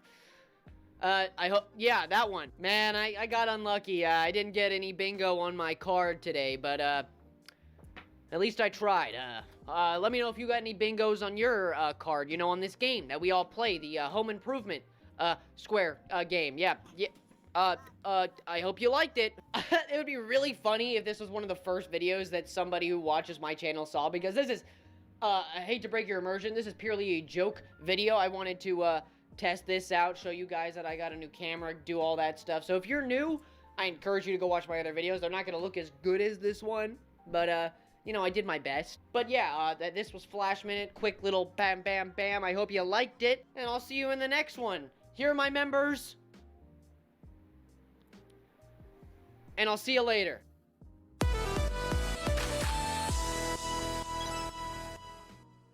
What are your thoughts about, I mean, like for AI art, the stuff I do see, it seems very polished in a way where it's overly polished and saturated.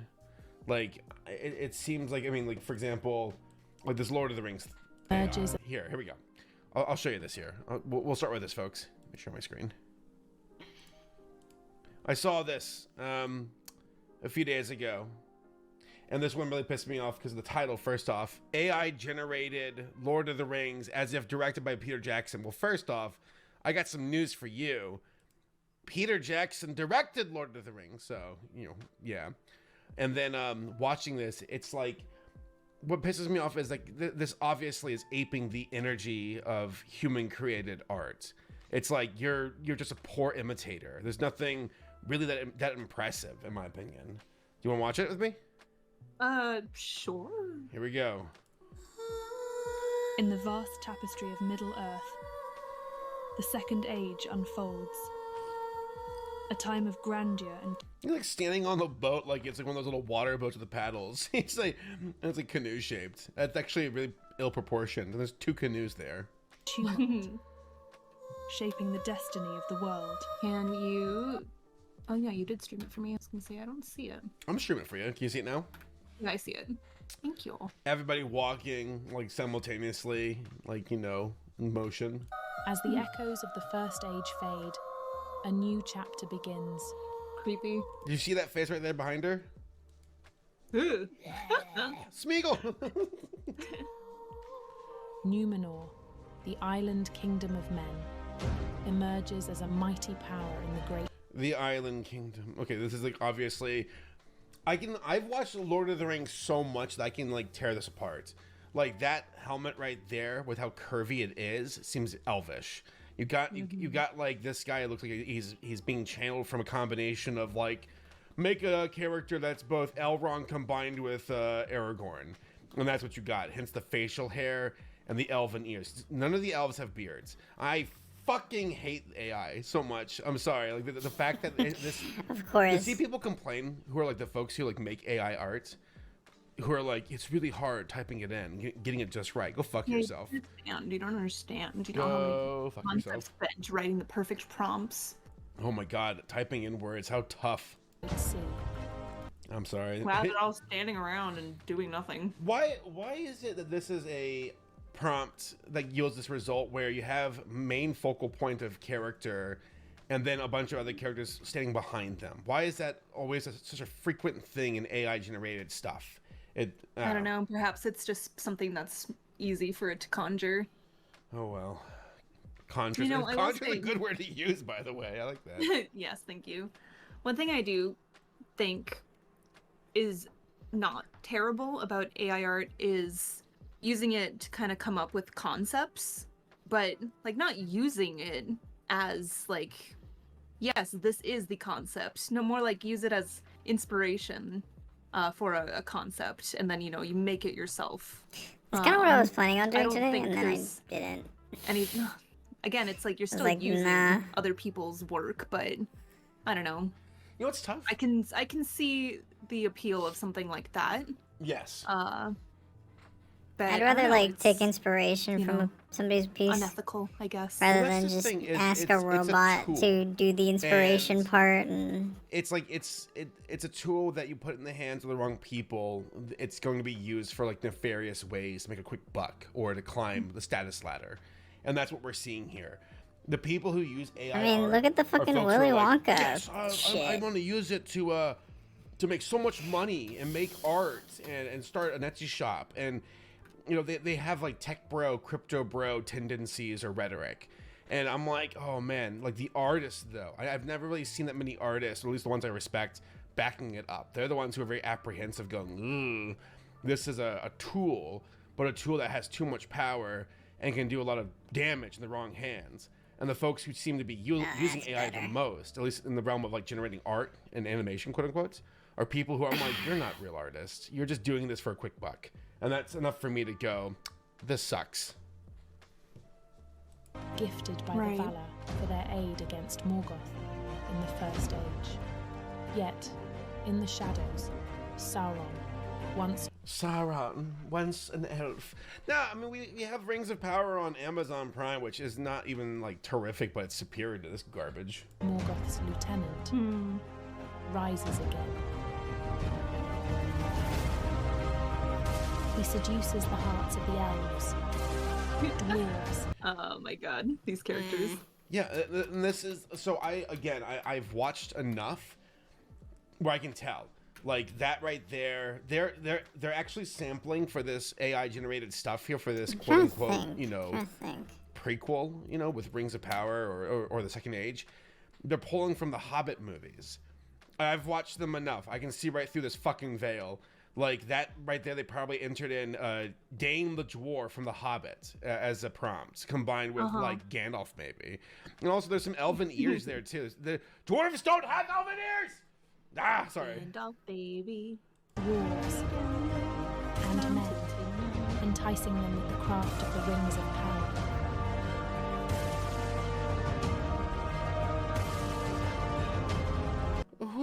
Ew. Who the fuck? The mouth. Who the fuck is this? Who the fuck is this? Oh man. Goblin King. No, actually the Goblin King.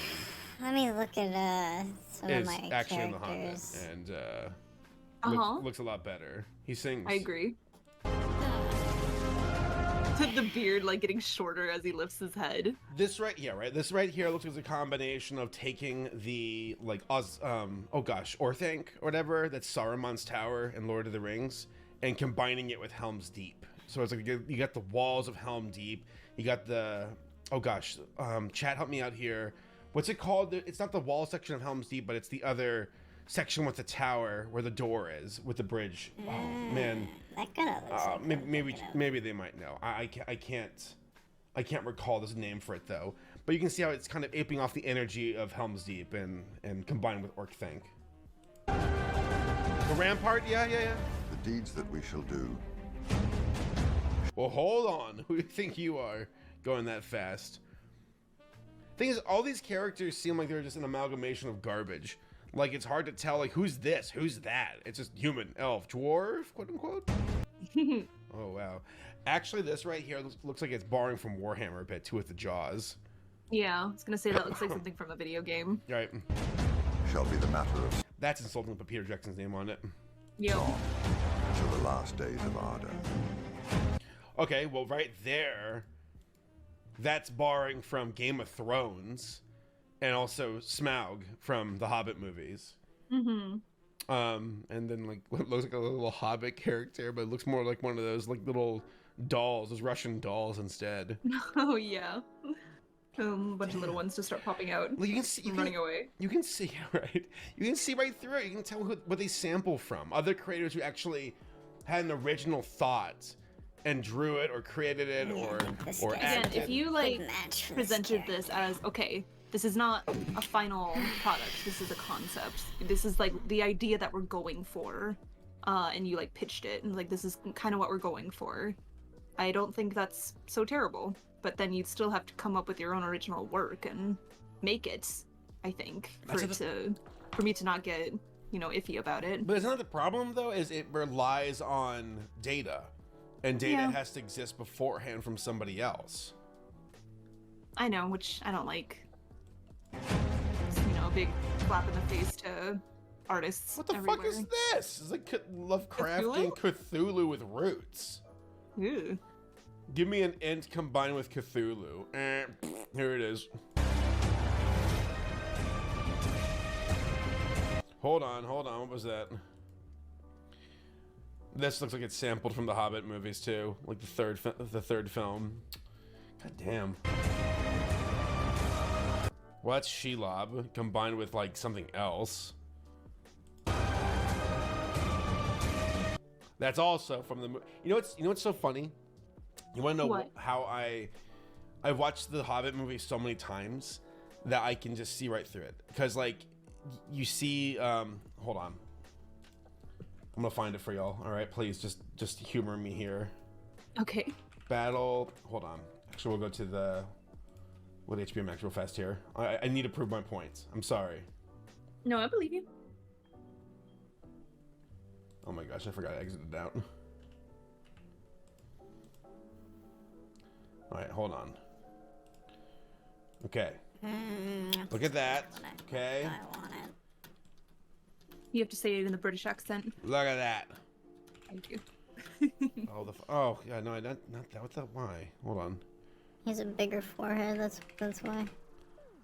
There you go. This guy's a large forehead. Give me a second, chat. I'm going somewhere.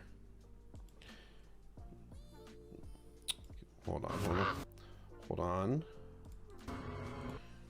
Okay. Delete. There's a certain cut where you see like a sweeping shot of like the dwarves fighting with the. I'm sorry. I'm too caught up in my own bullshit. I gotta show you all. All right, please just give me a second. God, it's loud.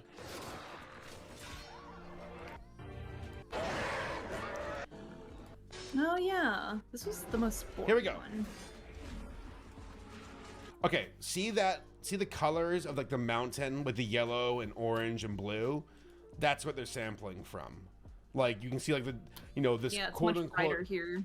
Yeah, they up the saturation, but like you can't tell me that that's not them borrowing from the totally. Hobbit. You see what I'm saying? Yeah, I can see it 100%. Look at that! Come on! Look at that! I'm sorry. That to me is like it's just fucking lazy. You're just taking someone else's hard work. Yeah, it's thievery. Sorry, I had to prove that point. Also. Yeah, I totally see it. We need him. Where is he? This movie's not perfect, by the way, but No, I think it's the weakest one. it is. The Rings of Power, rated PG-13, whatever. All right. By the way, chat, I want you to send me AI abominations.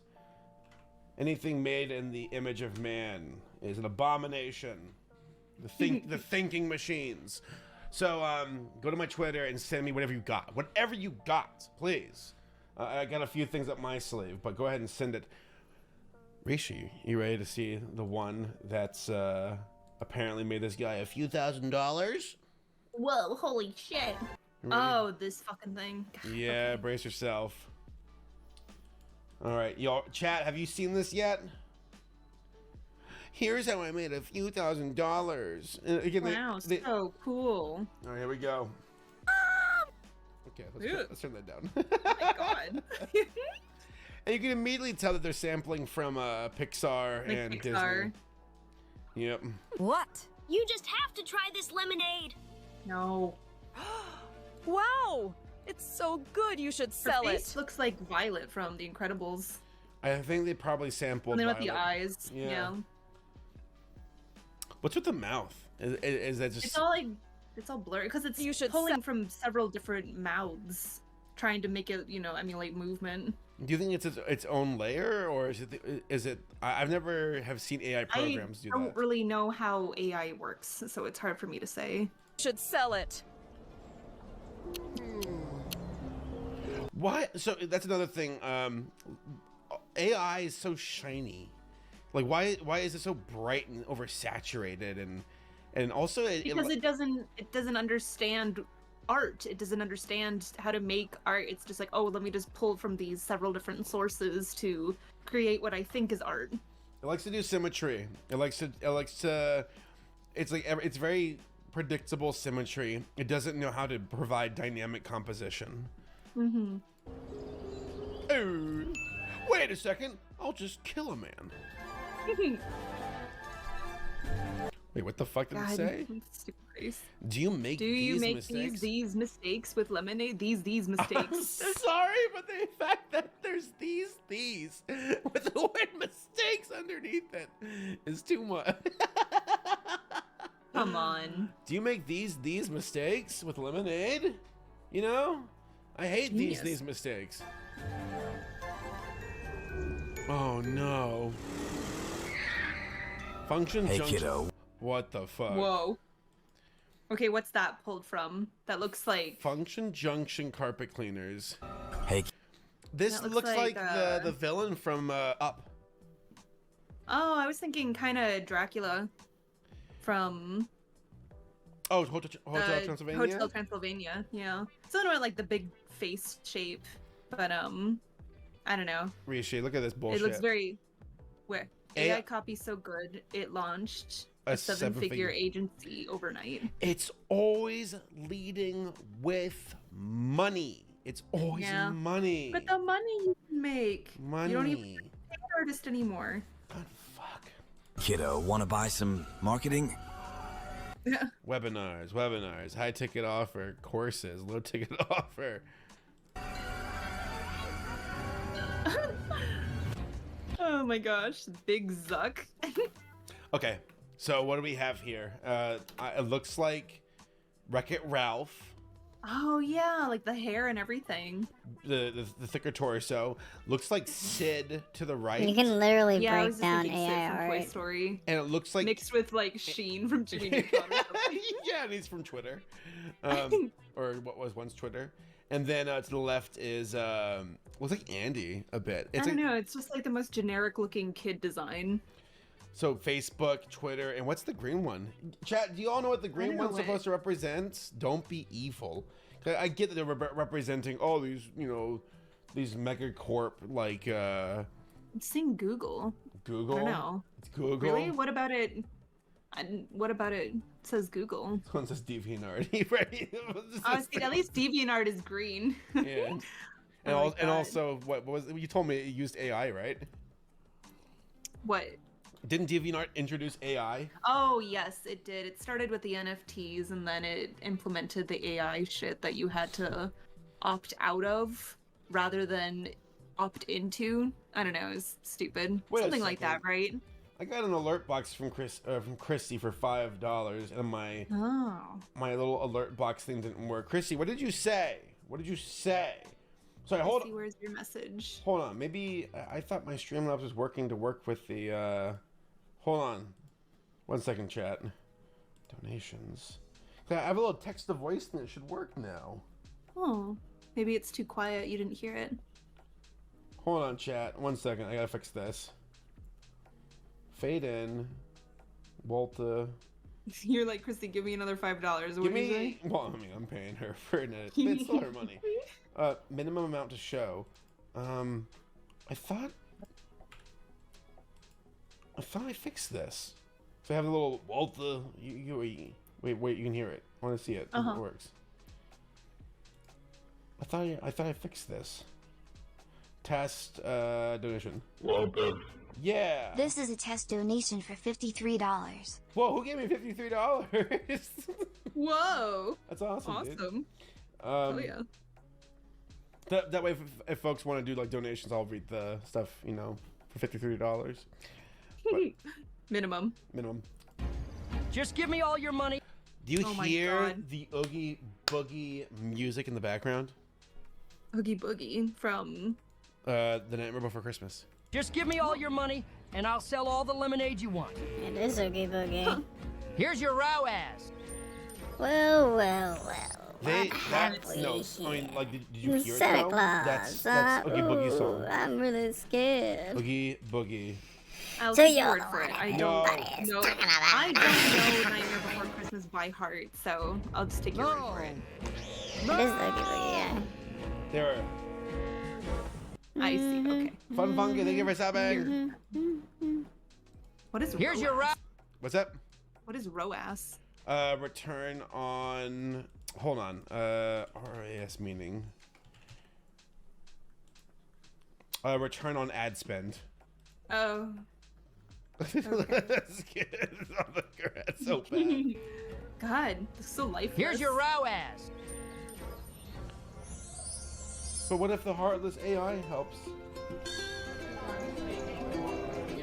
Oh. Creepy. Oh my god. Oh. Yo, so wrong. Thanks for the hype train. Wait, hold on. I thought I fixed this here. Let's get a bunch I see the message. Hold on. I'm trying to fix this here. This is from Indecision saying wasn't Sauron one of the Maiar, specifically one associated with Melkor? Starting him out as an elf makes things dramatic, but still contradicts Tolkien's world building. It does. God damn, I thought I fixed this stream elements thing. Hold on. I'm gonna make it to where that works. We can do 100 bits to get a shout out with the box. Hold on. Okay. Bits You just here. go ahead and take your time. Hold on now. Minimum bits. Hold on. I thought minimum bits for I have 25. Why is it not working? I don't know. Sorry, chat. I thought this would work. I thought I improved this. Minimum amount to show. I might need a Cass. You might need to help me with this next weekend. Pardon me. Well, shit. I'll try to catch it. If I miss any donations for bits or donations or anything, let me know, and I'll try to catch them. I apologize. Wow, a Lambo. Holy shit. Knowledge, bitches! Knowledge, bitches! Oh my fucking god, he said it. No! Thank you for subbing, Cass. And so the boy and his bot lived happily ever after. Is that Spielberg? That looks like... Oh my god, you're right. That looks like Spielberg. That's But funny. what about you? Oh, scary. He's got Gordon Ramsay wrinkles. Oh yeah, Almost. 1, 2, 3, 4, 5. Not as many though. Get bullied? Don't get bamboozled. Just get the 27bex AI copy codes from This sounds like bamboozling though. Don't get bamboozled. billion-dollar Right. copywriter Stefan Georgi, so you can automate all of your ads, emails, landing pages, and more. Marketing is hard. Let the bots do it for you. Oh, it Oh sounds my god. I want to go Let the bots do it for you. fucking Lyrian jihad on this shit. This fucking sucks. Hold on. Chrissy says, I was saying in my dono that the hypocrisy of AI art bros is astounding because they will tout how art should not be paywalled, but will throw a piss baby fit when we talk about the fact how intrinsically AI art cannot be used commercially due to its mining of others' arts. No, I'm waiting for some kind of, what's called a landmark case where, like, I mean, I think what you want about Taylor Swift, but if she's going to be the tip of the spear against replication and AI art for stealing from artists, good. It's good. No! It's No! gonna be big money versus big money, but hey, hopefully there's some kind of net gain in it. Ilya the Kitty, thank you for 7, by the way. But I mean, as it stands, it's just garbage. Let me look at the notifications that we got here. Folks have sent us anything. That was awful. That was pathetic. That is not something to be proud of. No.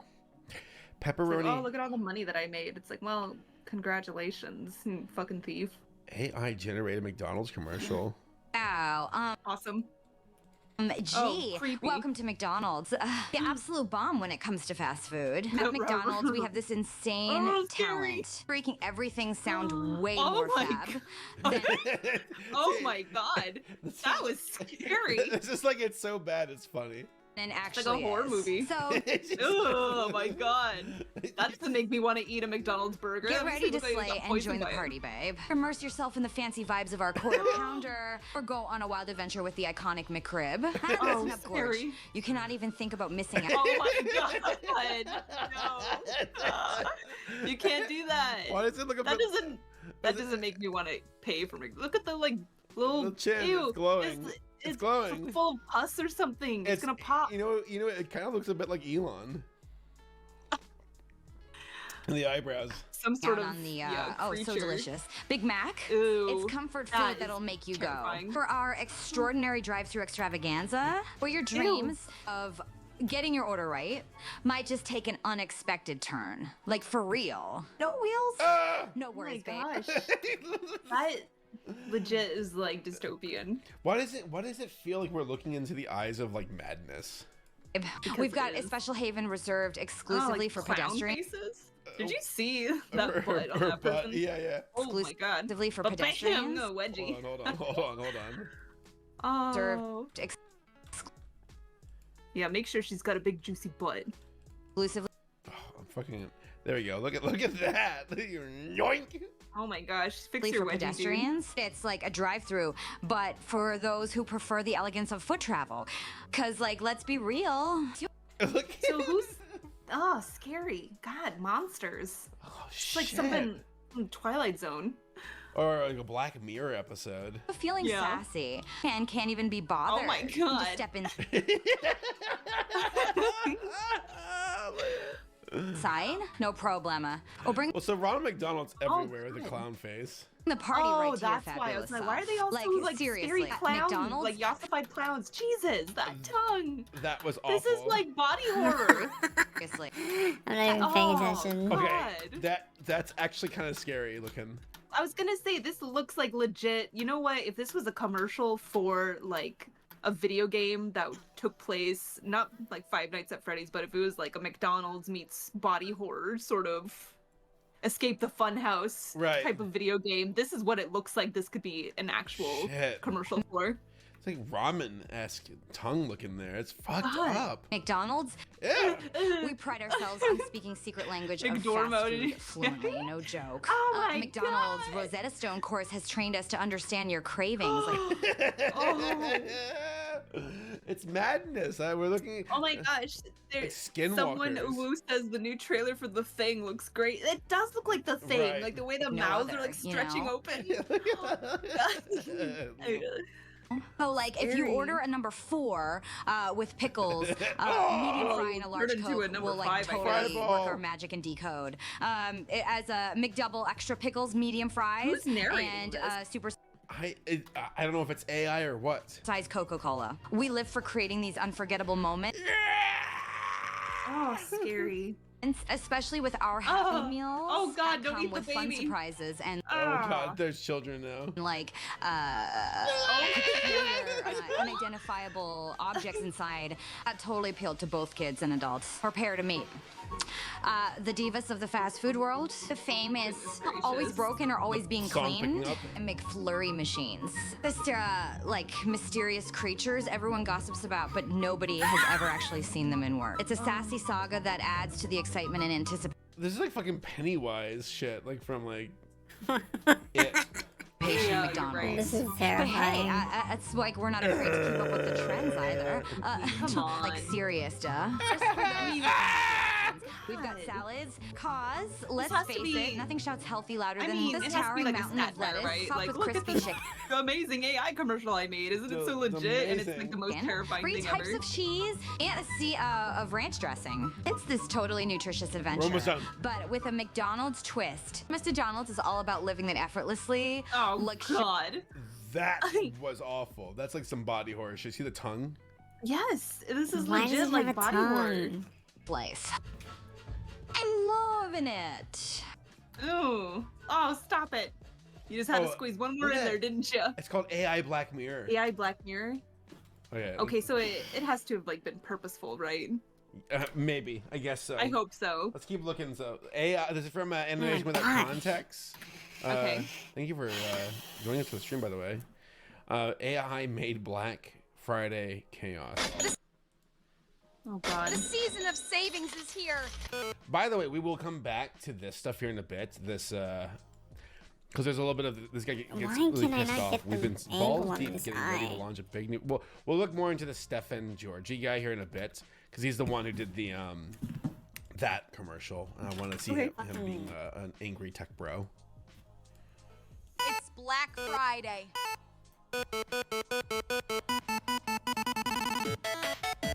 The grannies. Oh, God. Look at him go. Let's go. Oh my God. That is so It's time scary. to line up for deals on things you never knew you needed. Oh. Like a screaming cactus that shout daily motivation at you. I'm the perfect companion who needs a little bit of tough love. I Is it always be Undertale? there to prickle you Oh, it does when you kinda need a sound like reality check. Undertale, doesn't it? Because let's face it, who wouldn't Give want me their that plans baby. giving them life advice? Target's definitely part of this. That's a scary face. Fuck, this stuff is scary. Ugh. Right? Black Friday. Time to buy things you don't need with money you don't have. It's not just Time to buy things you don't need with money you don't have. That's pretty funny. That's a great line. I get that these Okay, so commercials. this is called AI Black Mirror. So this is like purposeful satire. Good. But I mean, it's good, but it's like you're still using AI, but at least it's kind of tongue in cheek. Well, it's maybe it's to be satirical, perhaps. I don't know. Just a shopping event. It's a life-altering It experience. is pretty funny at how like, You'll terrifying never it is. forget that time you camped Oh, out God, for a that week person, and like, almost melting into the froze floor. to death for that best deal of the year. Whoa. Simnex Actai for day sale. Evig Hertier X. Oh my god. It's Buy trying item so worth hard. $100 text, I just for the can't do price it. of $200. We'll give you a mind-blowing That shit's 50% moving! back. But hey, Oh no! it's Black Friday. God, zombies Coachella from The campers Walking find Dead. zen. Is that Palm Springs? It could be. It looks like it. Yoga. Black Friday. I said Coachella, so yeah, it's not far off. Bargain hunting yoga. Stretching for that last toaster on the high shelf. When someone says they God. went camping, always ask, was it camping for deals or camping for Coachella? Whoa, did you see that? You see that one guy mutate? Yeah, the face like mutating into like the front and back of his head. Oh. Well, right here, the one above the word deals here. Yeah, I see it. That's exactly the one I'm Deals are- looking at. Oh. Oh That's shit. demented. Awful. Camping for Coachella vibes. Critical Oh, Pete. info. With this Critical deal so info. good, you can't afford not to buy a lifetime supply of cat food. Is that a corgi? Even A if cat? you don't have a cat, for that It has giant no idea what it's flamingo trying to do. that didn't fit in your compact car. Pause, hey, go big or It's like go kind home, of a right? penguin. Seize the savings now. Worry about storage space later. Witness frantic shoppers adopting little garden gnome. gnomes as new family members just Creepy. because they I always can't knew the breathe gnomes in were the real. tool shed. It's Black Friday. The Winklebottom. day when common sense takes vacation. But it's okay. It's Black Friday. Yeah, airport kind of. Bottom line, chaos brings the best deals. Don't be shy about using elbows. Grandma certainly isn't ready to unleash. Oh! You see a face of hers? I don't know which one. That one. Oh my god. Oh my god. Your inner savage. And for those seeking refunds for absurd reasons, read the fine It's like, am I a print. printer? Am I a No toaster refunds oven? What for am I? toasters Give me that forgetting toaster. national anthems. When your toast pops, it's the thrill of the sale. Black Friday! Remember? Yeah. It's not about what you need. Ew. It's about the thrill of the sale. Shop now, regret later. The way the And voice what is cracked. if chaos isn't your style? Fear not. Introducing the Zen Black Friday experience. Whoa. Cyber Monday. Weird. She disappeared. Holy moly. Damn. That's okay. hilarious. Thank you for that one. All right. I mean, these seem like there are a lot of AI, oh my gosh, put this here. Planet Mountain Dew. Wait, Donald Trump gym commercial. You want to see this one? Sure. Are you tired of low energy? Well, Oh my look no God. further. Introducing Fucking Trump's monster. Fitness, the greatest gym Oh. you've ever seen. Just like Whoa. Oh my god. He's so buff. Look at him. He's got his little. I don't like this at all. Nike. Unlike Sleepy Joe's gyms, we believe in Oh, results, God. not excuses. What is that? He's got like a stick of butter on his head. He does. It's a fucking beef What is Wellington that or something. monstrosity? At Trump's Fitness, we believe in winning. Our equipment is top notch. Our trainers Right are the through it. Oh, best. creepy. And our members are winners, just like me. Don't settle for second best. Oh Join my Trump's god. Fitness today and make Two-Face fitness there. great again. Remember, we're the heavyweight champions. Oh Leaving no. Biden's gyms in the dust. Oh my god. It's time to take back your power. You can do anything, so go grab them by the dumbbell. All right, that's pretty good. That's funny. Now we got here. Yeah, a bunch of things suggested to us. What's this?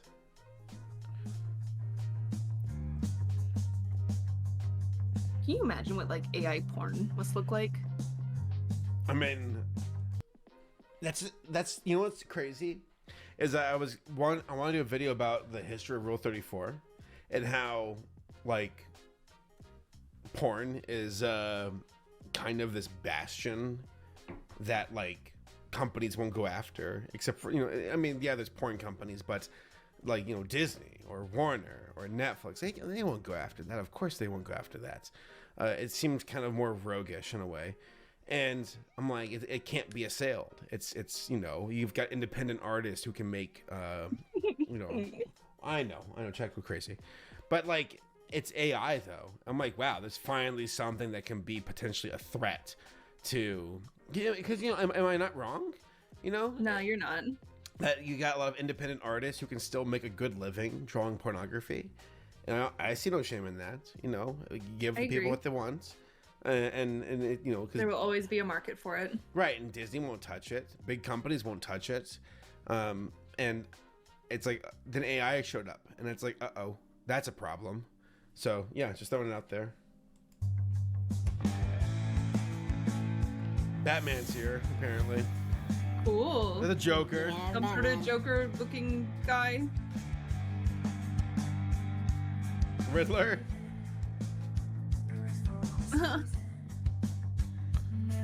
Who? Who's this? Oh, it's Mad Hatter from Alice in It's Wonderland. Harley There's Quinn. Harley, I guess.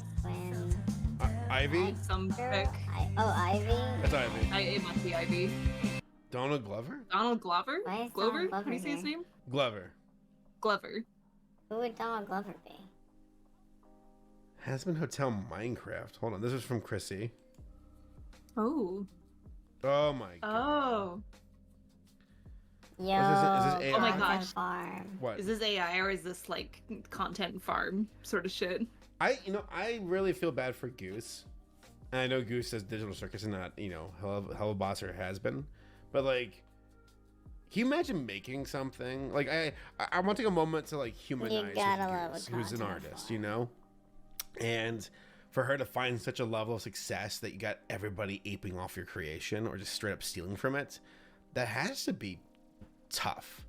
To know that it's so insanely big that it's like, yeah, you can control the original creation and you've got, you know, Glitch Productions to back you up, thank God. But like, to know that there are people out there that you can't stop who'll just, you know, steal from you. That's gotta feel a sense of powerlessness, right? I agree.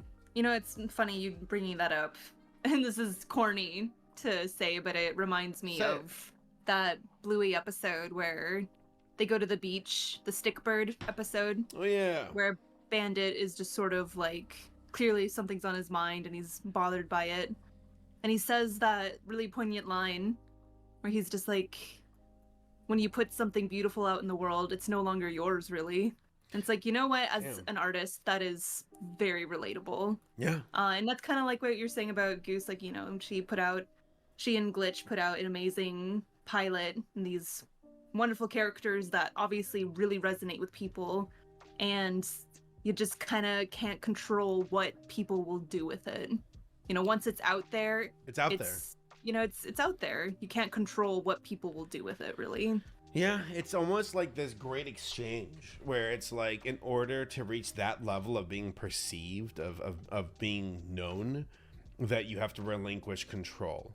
The human machine will eat up, you know, and regurgitate and replicate, and it's like you can't stop it. It's out of your hands. Mm-hmm. So all you can do is kind of be like, well, are you okay with this? And hopefully you can find peace. And meanwhile, let's watch the. Can you please watch one of these? Alastar, can you explain why you're so mean? All right. That's not what I was expecting. But hold the fucking fort, Chrissy. Are you still here? What is this? Is this an AI generated Has-Been Hotel? Is that in Minecraft? Is that what we're seeing right now? Oh my god! Fuck you, Chrissy. You serious? Oh my god. You're just like my ex-girlfriend when she was pregnant. Girlfriend. So dumb you don't Immediately false. Yeah. don't get why I'm so mad. Maybe I should voice, remind you terrible. what happened in the last episode. And do remind me. Better yet, show me, not tell me.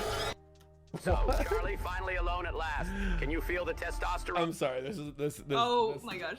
This has got to be a video on the channel. Hold on. I gotta. We gotta. Has-Been Hotel content farms. Has-Been Hotel content farms. Yep. In the air. You have no idea how long I've been waiting for this. Jump onto my bed and strip off all your clothes. Oh no. Why? So, no. Should we save this for its own separate Twitch stream where we just watch Has-Been Hotel content farms? Sure. I mean, I'm digging this right now. We'll watch more of this because there's a bunch more. But like, here we go. You so nervous? Seriously, at 200 plus years old, you're still a virgin. Am I that? What the fuck? Why? Irresistible to you, Charlie? Men like you have always attracted me. Oh no. What the hell are you doing here? How did you change your appearance? Come on, who cares how I look? Let me suck your skinny dick. What the heck happened? Why did you turn into Angel On YouTube. Let me suck your skinny dick. I mean, considering the way these characters are drawn, I wouldn't put it past him. Something spindly. Long story suck your short, spindle dick. Charlie and I Sorry, I gotta tweet this at Viv. Hold on. She's probably like, please don't remind me. Hold on. How do you spell her account? I don't even know. Hold on. Viv Zpop? Hold on, I gotta tweet this at you. Viv, have you seen this yet? Explain. It's worse than hell. Of a boss. Hell of a boss.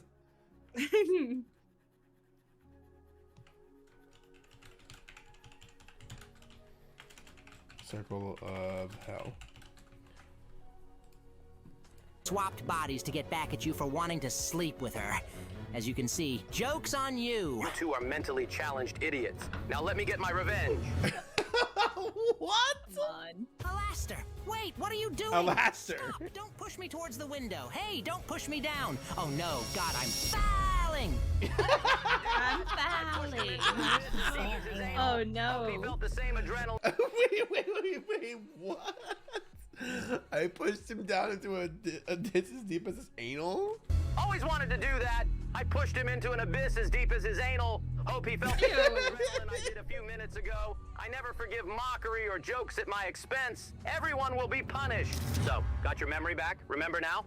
Yeah, I remember. For a minute there, I was mad at you for tossing me from the highest floor in town. And don't hold it against me. I'll forgive you if you help me. I really like Charlie. Help me make her like me back. Basically. So weird. Are these voices AI generated? They sound like it to me. They sound like it. Oh my god. I want to sleep with her. Can't believe you actually like someone and love anyone other than yourself. Good one, I really like it. Do you even know which little floor arm twitches. And what floor is this? Right. Pretty high up, isn't it? Yeah, it's really high. So if you say anything like that again, you'll never taste anyone's dicks again. Mine. Because you'll be flying to the very bottom, idiot. Got it. Please calm down. Season 2. All right then, let's jump right onto her balcony. Have you lost your mind? You're seriously messed up, dude. Yeah, that's right. Zoom in. It's so out of character for what they would actually say. Jump down with me. Oh my god, Banzai! Ouch! Banzai. Be more careful. You'll ruin the whole operation. Keep it down, first of all.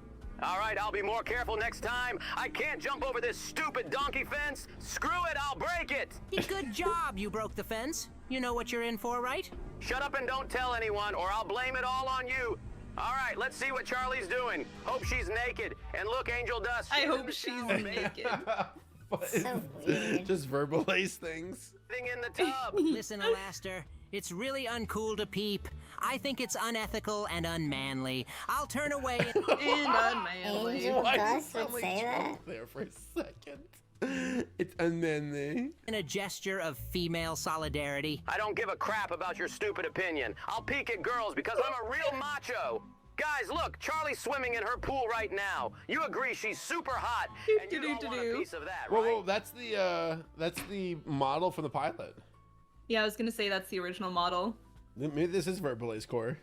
I just right. love being alone, especially enjoying a bath right now. Wait, is someone peeping at me? What the fuck? She spotted me. Angel Dust, we need to bail now, or you're in trouble too. Repeat that. Sad, 'cause, like, I see stuff like this, and I just imagine that, like, Do you have any it's, conscience watch at this all? out of curiosity. Why are you so aggressive? What do you mean? It's always like about, oh, I like you, or oh, I want a you. baby, or oh no, I hurt my knee. I'm pregnant. Always pregnant stuff, or oh, I like her Who stuff. said I was peeping? I was just standing. We're gonna save this for a stream. We'll do a dedicated stream going down the Oh my God. Has-Been Hotel Content Farm rabbit hole. Okay. So special.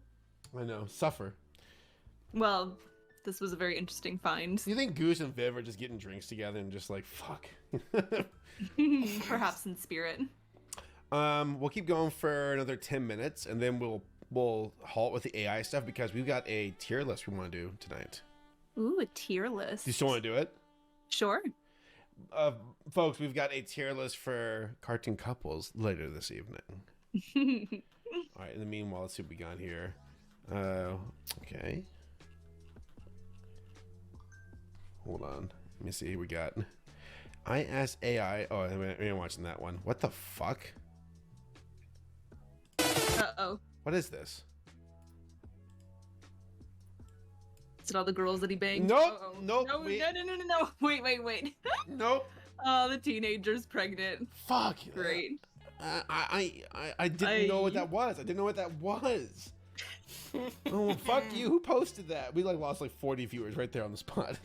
Yeah. I don't blame them.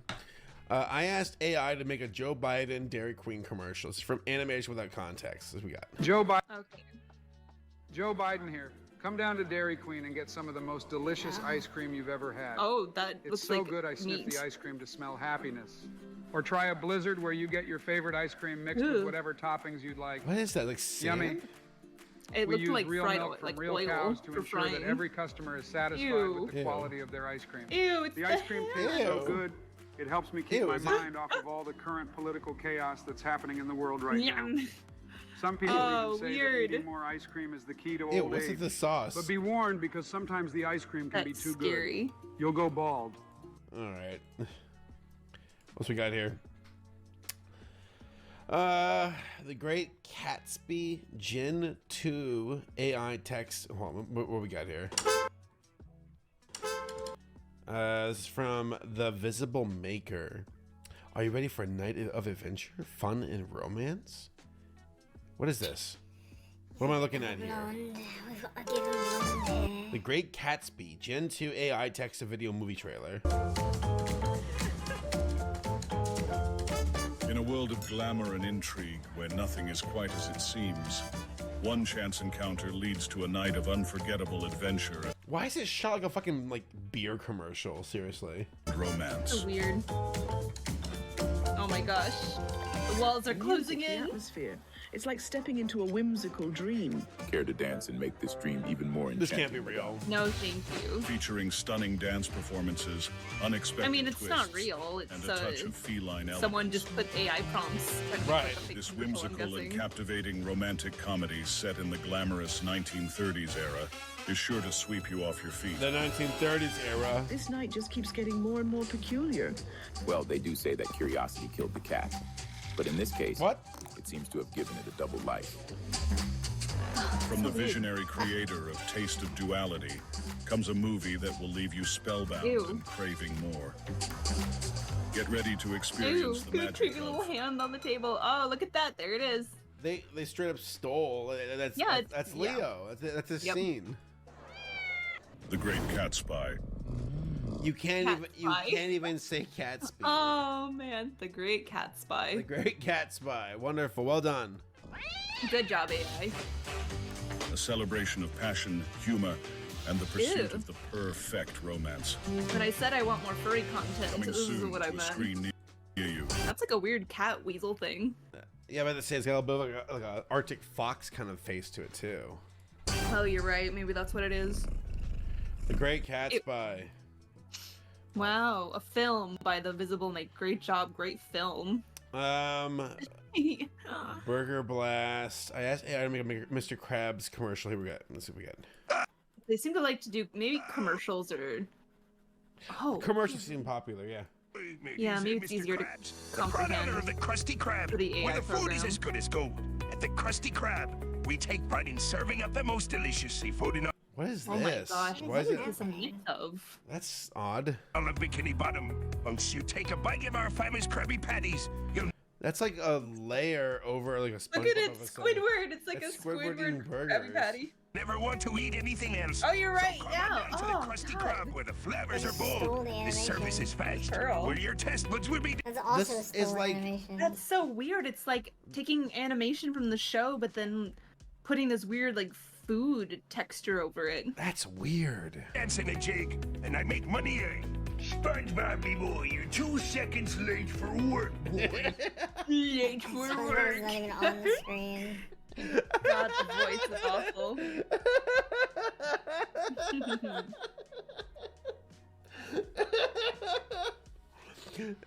Worthy SpongeBob, you're 2 seconds late to work, boy. Hey boy, you're 2 seconds late for work, boy. Get in the kitchen and make me some money. That's awful. Some money. Oh Lord. Oh no. Pizza commercial. Guess what? Guess what, folks? Oh, the Krusty Krab is flipping things around. We're making pizza now. Oh, yes. We're taking our flair for Krabby Patties and bringing it to pizza. It's a carnival of flavors. And let me tell you, tossing Well, sounds pizza so dough excited. is just as fun as it sounds. Just wait until you hear about our toppings. Jellyfish sauce. We've got it. Coral Jellyfish slices. sauce. We've got it. Seahorse-shaped pineapple.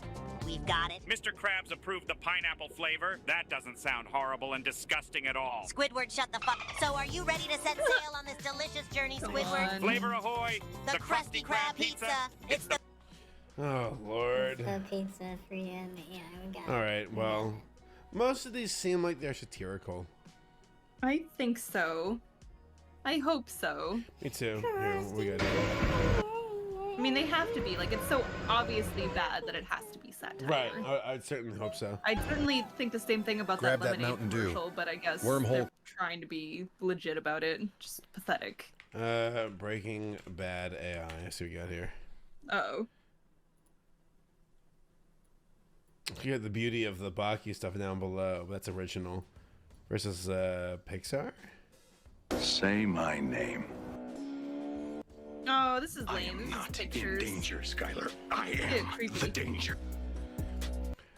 So for the Pixar stuff, you know, and you get the computer animation kind of render, but like the eyes, there seems to be like a Pixar quote unquote eyes that leans into like the Incredibles and Toy Story, you know? Uh-huh. God, it's bad. Yeah, Mr. White. Yes, science. Why is it so glossy?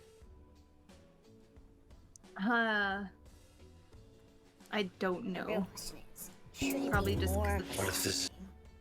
just pulling from so many Pixar and DreamWorks and Disney. When you think like you put it like, oh, animated, that's probably the sources that it pulls from the most, which, you know, tend to have those, you know, nice lighting, rim lighting sort of quality. Yeah, I can see that. Is it? I always feel like whenever I see AI generated quote unquote animated stuff, it's very oversaturated and bright and glossy. It's like math or algebra.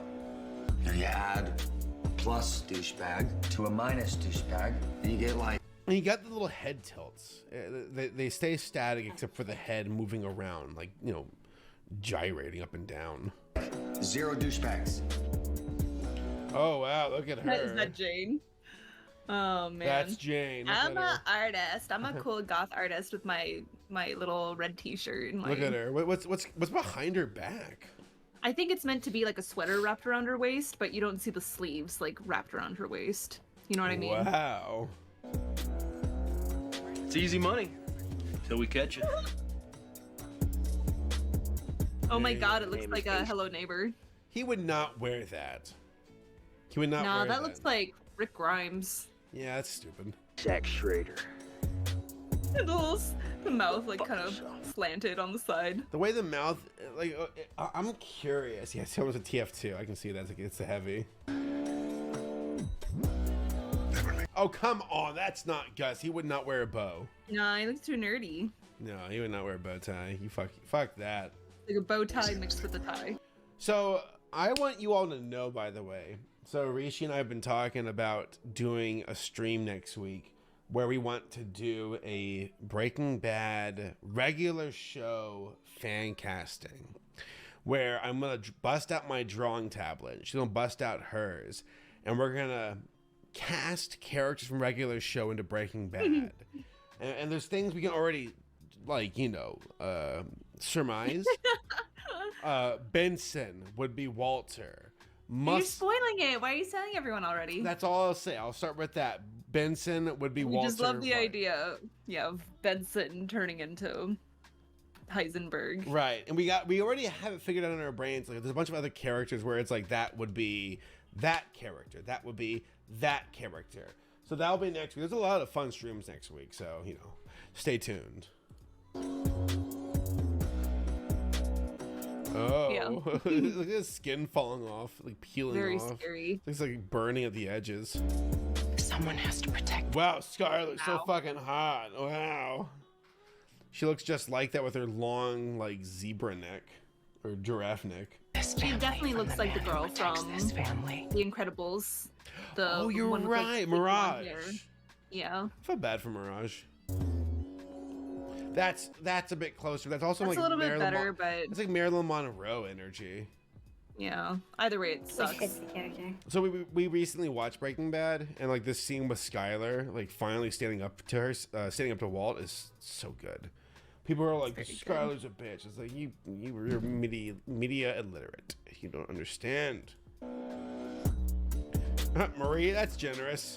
She looks too nice. Congratulations, you just Oh, that's pretty good Ay, actually. ay, ay. left your Looks like a family Muppet. a secondhand Subaru.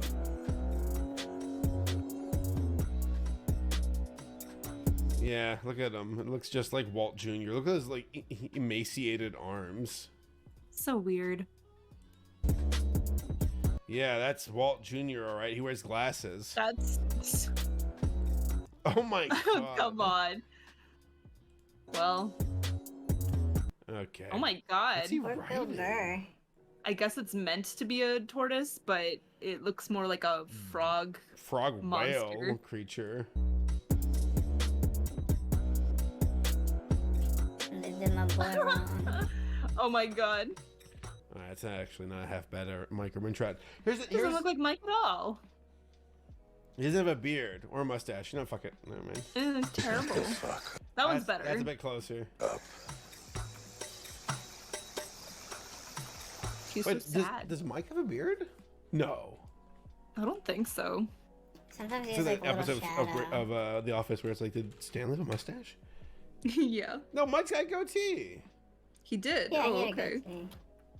Let me die in peace. All right.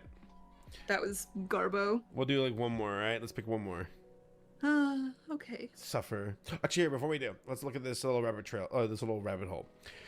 This is so comically bad, it borders on parody. Cringe. Doesn't even begin to describe it. Agreed, Reed.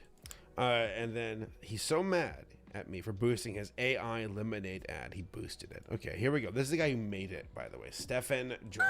What? You just... I thought that was you screaming for a second. I was like, what? All right. No. Stefan Georgi, here we go. $1 billion in sales through direct response copy. Founder of the 9, 7 to 8 figure startups, leader and mentor. God, fuck. It's always this tech bro, stock market bro, crypto bro, like rhetoric. Oh, wow. I have to fucking open view more to see more. You ready for this? Stefan Georgi is widely considered to be one of the world's most direct response marketers and copywriters, having generated billions of dollars in sales through his words and strategies. What does that even mean? What does that even mean? What does copywriters mean? In recent years, I hate business rhetoric where they're like synergy and business and blah blah. It's like you're just saying buzzwords. In recent years, Stefan has played a pivotal role in helping brands like V-Shred and Tommy Chong CBD, never heard of them, to become household names. Again, never heard of them. Yeah, household names. Chat, have you ever heard of these companies? Like, if you have, no shame to you, but I've never heard of that. Have you ever heard of that before? Rishi, have you? No. No. Okay. No, people are saying no. In addition to his work as an advisor and strategist, Stefan has founded or co-founded 9 different businesses that have scaled in between 7 and 9 figures in revenue. And he's an early stage investor in a diverse range of startups. This is just typical, like, oh, I'm a business, stock market, crypto, AI bro. I'm just getting the base color down right now. Whatever. Okay. And then I'm gonna... Here we go. He's hit it quote with the tweeting this shading guy. after that. Nice. I already put a Apparently, little our bit of ad shading has down, gone viral but- with over 1.2 the guy MM above views. this is Yes, ear. million. Guy posting it is talking about how bad it is. Check out the OP. He's a film concept artist and illustrator. That's pretty cool. I hate the way he throttles his posting. It's obnoxious. We made this for under 2,000. It was our first attempt and took a few days. So I guess I'd be pissed too if I realized AI was going to make my high-paying job obsolete within a few years' time. Yeah, go fuck yourself. On the plus side, though, was at a nice restaurant. Oh, fuck you! He's bragging about his stuff, his money. That's really shitty. I don't like this. I don't like looking at this. Cheers, Rawl. He said cheers. I knew. Wow, cute. Cheers. Chat, here's my policy about the word cheers, all right? Uh-oh. If you're clinking drinks with your friends, cheers. That's fine, okay? If you're at a British pub or an Australian pub, if they have Australian pubs, and they say cheers, that's fine. But if you say cheers in the email, you're automatically a douchebag. I'm just saying. I'm sorry. I'm sorry. It's true. Yeah, you better be sorry. Cheers. I'm sorry. I think you're salty. I said that to you once. Here, we gotta read this here. I gotta see the tea here. I think you're salty that I got your video more impressions than you could, and without spending any money. I unironically think you stumbled onto a gold mine. Just make these videos, seriously. Have you ever made 1 million plus people laugh before? This is a legit gift. Use it. Oh, he's being kind of clever with his wording. Stefan, I'm actually super happy that you shared it and went viral. As a marketer, I'll leverage the virality factor a ton. I just don't think you really get it. We weren't trying to create art. Wow, an admission. We were trying to leverage AI to test a unique type of ad that no one else was doing. Unique is one way to put it. Next time, just crop the yeah. I mean, what's the thing is there's a certain language that these kinds of people use who champion the AI, where it's you're not artists, you steal from artists, and you talk like a bunch of tech bros who are just trying to make a quick buck. Go fuck yourself.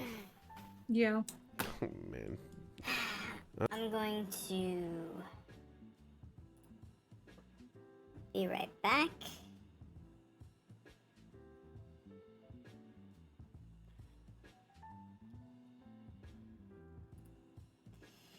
If you give me a second, I'm gonna be right back. I think I'm gonna finish this piece up tonight, just to kind of get it finished. You know, I'm feeling I got plenty of energy still, so I think I'm locked into finishing this piece.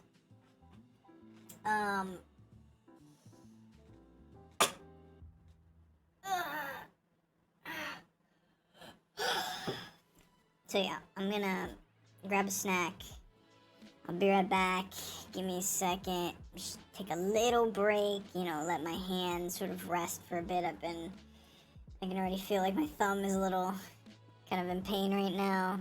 Could be a factor, a number of things, but I'm gonna just give my hand a rest, give my back a rest. And I will be right back. Please hang in there. We're going for the long haul. We're doing the long stream. So I'll be right back.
I'm back. Hello.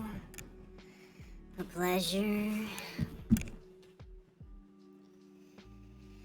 I watched just a little bit of Jujutsu Kaisen while I was drinking a tall glass of milk and some cookies. I closed my box of cookies. I feel like I did.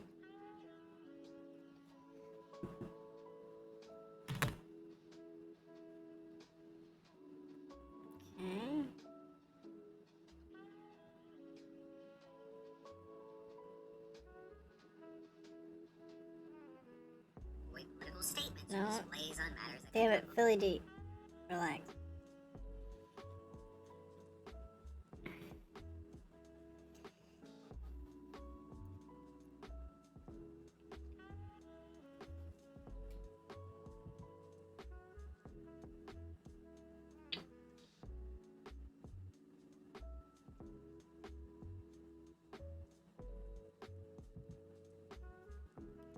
That looks open to me.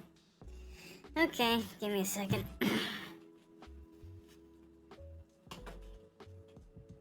We are back though.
Alright, alright. Yes.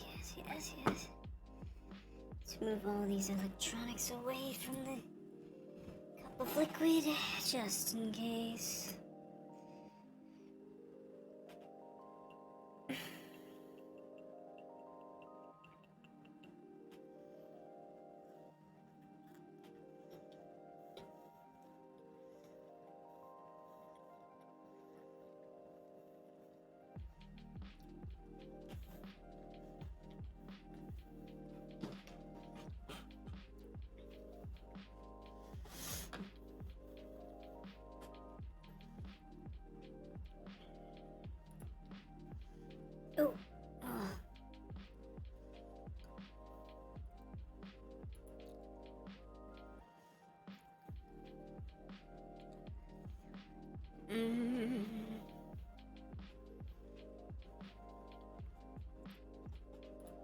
I want to tell. I want to see this one.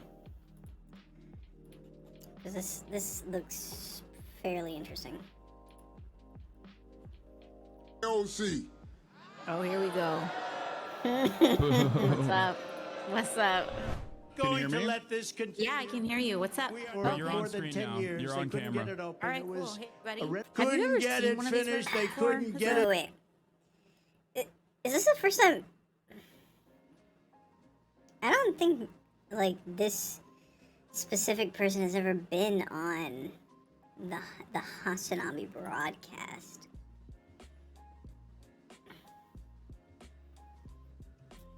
I mean, I could be wrong, but I don't think so. I don't know. Let me check. Let me see, because I'm curious.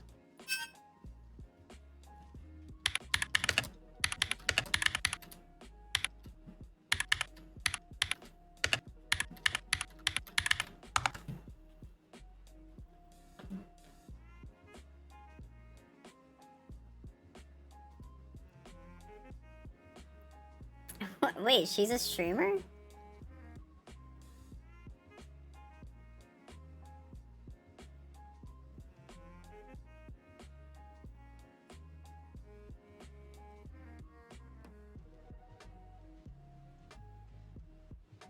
That's sick. Let's go. This happened. Oh, so she has. Oh, okay, yeah, that makes sense because she's a streamer. So yeah, she would show up on other streamers' streams. I mean, let's be completely honest here. There are representatives that do all kinds of jobs on the side. You know, not saying that this is obviously her. I don't know for certain if she, you know, she probably does actually. Considering her reputation, she probably does get a fair bit of viewers and can monetize off of streaming. But yeah, I mean, like, come on, like, so, or wait, can they have jobs on the side?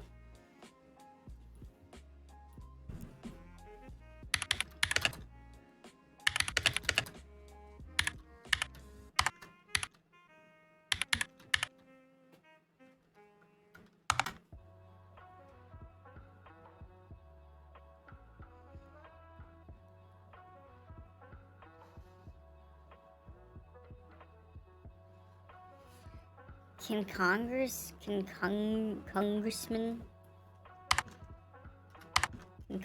and women? Oh my gosh! Oh my gosh! No! No! No! No! No! No! No! No! No! No! No!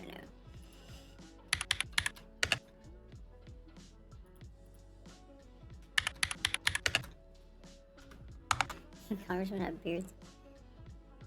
Restrictions of outside employment. Under the Ethics Reform Act, I think I've heard of this, members of the senior staff are prohibited from engaging in professions that provide services, including a fiduciary relationship. Yes, technically Congress members are only part-time jobs. They are not there all day, every day. Honestly, take some breaks. Okay. They also have second jobs. Okay. State legislators around the country often have other jobs. Alright, that solves that. So she can make some moolah off of Twitch. Good for her. Good for her. Have I ever seen one of these what? One of these rallies before? I'm not jealous. Yes.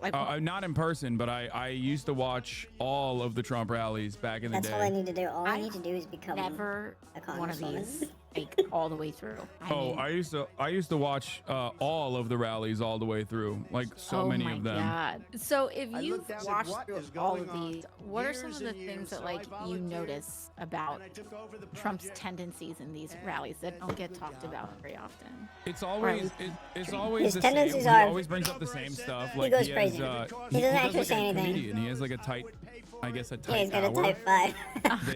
that he rolls out every single time. We literally have like sometimes we'll have like bingo, like we'll play bingo and Trump gamble bingo. on with fake points on whether or not he's going to say certain things. But it's very predictable. It's always the same stuff. It's always like anti-immigrant screed. I would say that in recent years his anti-immigrant stuff has gotten even more wild. I don't know. I mean, I'm sure he'll hit that and talk about like undocumented immigrants or whatever here. I mean, has Usually that, he's right? just very sassy and, you know, I guess very telegenic and very charismatic to that audience specifically. Whenever he talks about his own personal gripes like hairspray or things of that nature. As you know, then I renovated Grand Central Terminal. I built the Grand Hyatt Hotel on 42nd Street and Park Avenue. And as part of that, I renovated the beautiful Grand Central Terminal, did a really good job of that. And then I was very much responsible for the construction. It's ironic when he talks about all these constructions and it's like all of it is like riddled with scandal where he refused to pay contractors on a regular basis. And it's like what everybody in New York knows this. Like he knew it far before he ran for president. Like, so my dad was an architect. He had this small business in the Bronx, and so he was always we're always at these job sites, and we're with contractors, and we're with the unions and the workers and stuff like that, trying to figure out like what housing that can be built in the area and whatnot. And it was known to everybody in the 90s that anyone who worked in real estate or construction or anything like this always knew that like you shouldn't, especially if you were a smaller guy or a smaller business, you should not do business with this dude because he just fleeced everybody. He just like was always not paying bills, screwing people over. Every single person knew this and like how corrupt he was as well. And so, I mean, he went broke in Atlantic City. This guy has gone broke so many times. And it's just been like this shell game of trying to figure out who can lend him more and more money while he tries to like con someone else out of it. And it, like he's gone what? Like how old is this guy now? Like in his is he 80 something? He's in his 80s now. Like just having lived his whole life without a real job. Yeah. 7 bankruptcies. Bankrupted a casino, which is like, you know, that's actually kind of You have to see the lines impressive. inside the It is impressive. You know, I agreed to do a debate with Crooked Joe Biden on CNN with Fake Tapper.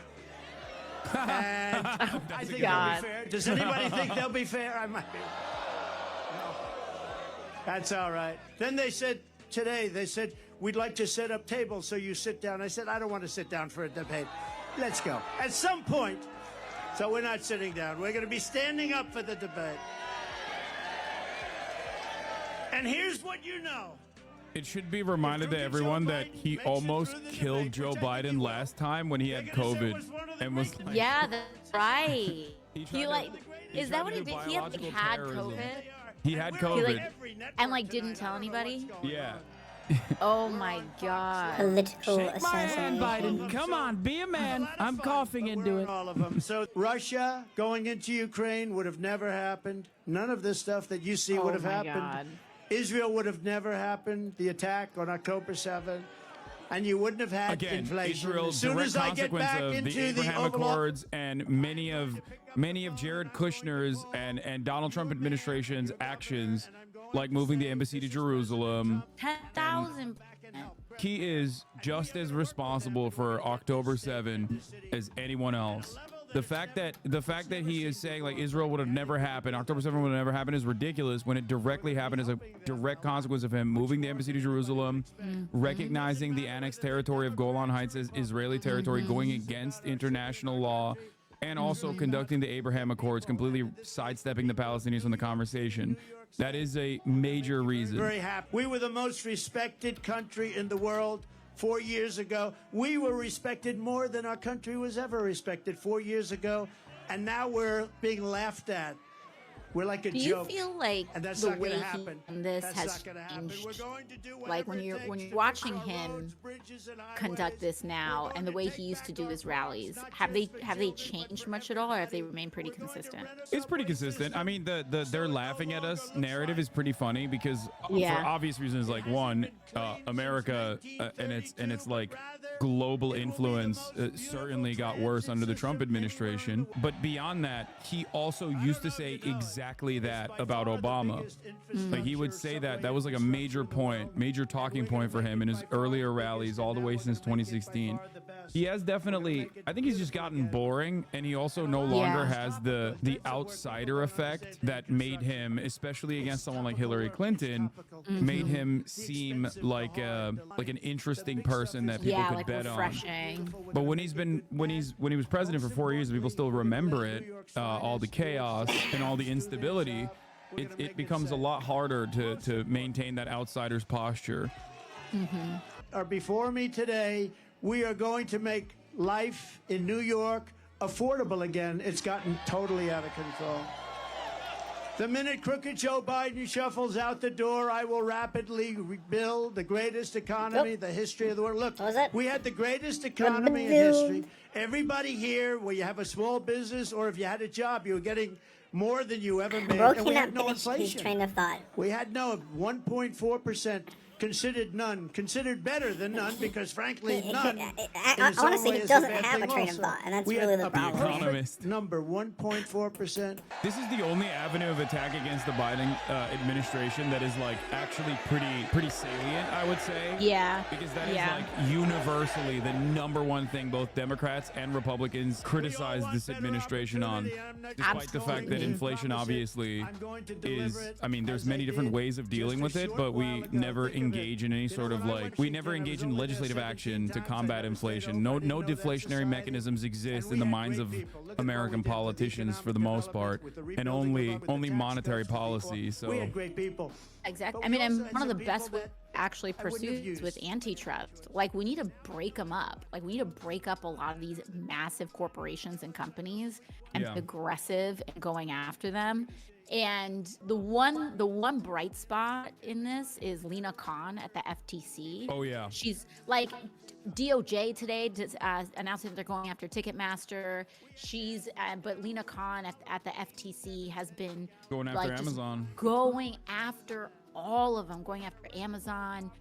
They even went after certain consumer protections, like Rite Aid started rolling out the facial recognition AI in their cameras, and this starts just sending tons of people to jail, and it's like notoriously unreliable, and also there's a lot of algorithmic racial bias in these. But yeah, so they started going after them, and Rite Aid got a judgment against them.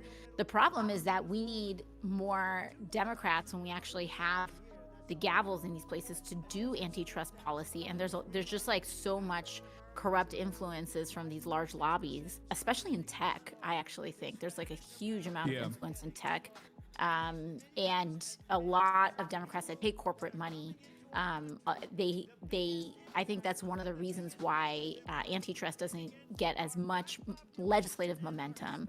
But we do have people, again, like Lena Khan, that are doing an awesome job. They're the ones that are affected most by what's happening. Not only the fact that you've lost the use of your schools, your parks, and your hospitals. Joe Biden's inflation. Don't talk about Hispanic populations. I love New Yorkers in the Bronx everyone chanting that "Build comes the Wall." from any Just gonna say, chanting "Build the Wall" in the middle of the Bronx. It's insane. People saying people having anti-immigrant sentiment in New York, one of the most diverse places on the planet, is ridiculous. Wall, and it was going to be, we're going to add 200 miles of wall. It would have taken about 3 weeks. And then we had the rigged election, and you know what happened after the rigged election? They took the wall, and instead of putting it up, they sold it for 5 cents on the dollar. And I said, these people really do want to have an open border. And that's this is another aspect. I Evil. mean, I am Absolutely a lot more evil. critical of the Biden They administration. really want to just allow obviously people very into America publicly, easily. But this and, is another aspect make of life the in Trump America conversation better. that is very That's frustrating. crazy. Why would they Because want a lot of people are like, oh yeah, well, build the wall, build the wall. Meanwhile, Biden has pushed through a funding mechanism that will literally complete the border wall, while also simultaneously the administration doing eminent domain too. In order to continue building the wall, which I think is both bad policy and bad politics in general. But these people don't care because, they are operating on pure resentment, and that is partially the reason why we shouldn't ever capitulate to the right-wing framing on immigration, in my opinion. Absolutely. This is one of the issues that I think frustrates me the most, because this is where we see some of the most capitulation to the right. And the problem is that this resentment will never be fed. And so very often I'll see Democrats trying to play this political game, like this whole thing with HR2 and this border bill with Republicans, and trying to do this whole thing about, we came up with a tough border bill and Republicans rejected it, as though it was some kind of solution. But the problem is that we've been through so many cycles of this, where Trump or Republicans in general or Fox News, they'll do this whole racial panic thing and incite this whole sense of an emergency or chaos on the border. And then it resonates in Washington, D.C., and all these Democrats start freaking out, and they cobble together some bill that plows a bunch more money to CBP, plows a bunch more money into border facilities. And sometimes they will put money towards like some good things too. Like they will, all in the same bill, they will have money for CBP and ICE, but then they'll also put in a lot of money to like HHS and like the kids centers and like the humanitarian centers and stuff like that. But the problem is that none of this resource stuff solves the problem. Right now, CBP is the largest law enforcement force in the United States. The thing is like they'll pour and pour and pour all these resources, all these new technologies, everything. But the problem is not about money. The problem is that we don't have a path to citizenship in the United States. And not only that, it's a matter of processing. It's a processing issue, and they never talk about it. Or Democrats used to talk about it from the framework of like immigration is a problem. It's not even a problem at all, but it's like it's at its most, it is a problem with the legal status that these people do not have. The solution to it is to immediately open up pathways to citizenship. And then the undocumented migrants can also work alongside the documented workforce and unionize and be able to demand a larger piece of the pie. And yet it is maintained as a depressive force on the wages, specifically due to the legal status. And it's shocking to me that the Democratic Party across the board is now kind of capitulating to the right-wing framing on the issue, considering it to be a issue of national security, which is like you've given the game up at that point.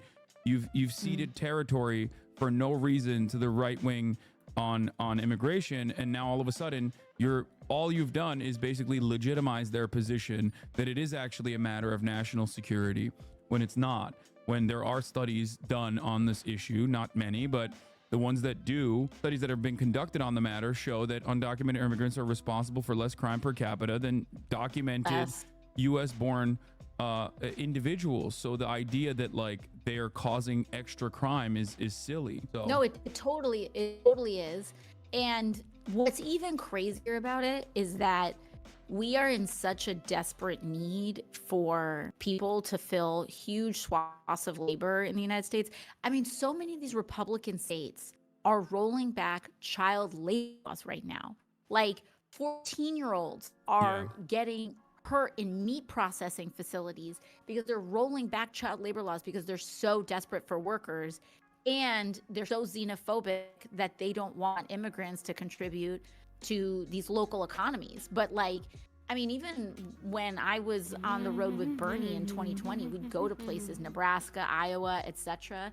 And a lot of these communities that are feeding the entire country, like core, you want to talk about a national security issue. One big national security issue is that like our increased inability to feed ourselves if our labor force and our workforce starts to fall apart, not be able to get fulfilled. Plus, you do that, plus the issues with climate change, with people not even being able to work the same hours because it's getting so hot during harvest season. Like these are the actual structural issues that we need to address. As long as we do not actually expand people's ability to get in the, like people talk about getting in line, like there's no line, but if we made a line, if we actually created an ability for people to actually become a citizen in some sort of, and apply for citizenship in a normal way, that you don't have to be in a, get a 30-year wait in order to come to this country, then we'd be able to actually have the labor infrastructure necessary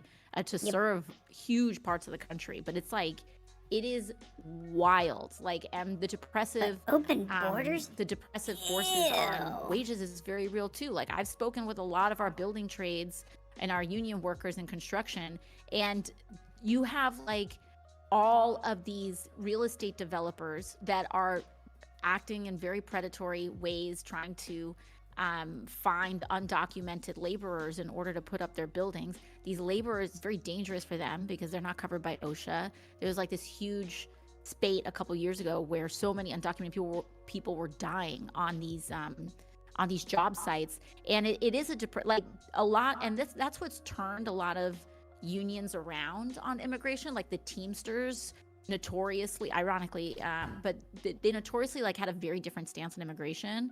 But because they realized that undocumented people like want to join a union, and if they were able to join a union, we wouldn't have this effect where it would sink everyone's wages down, but it would actually raise them up.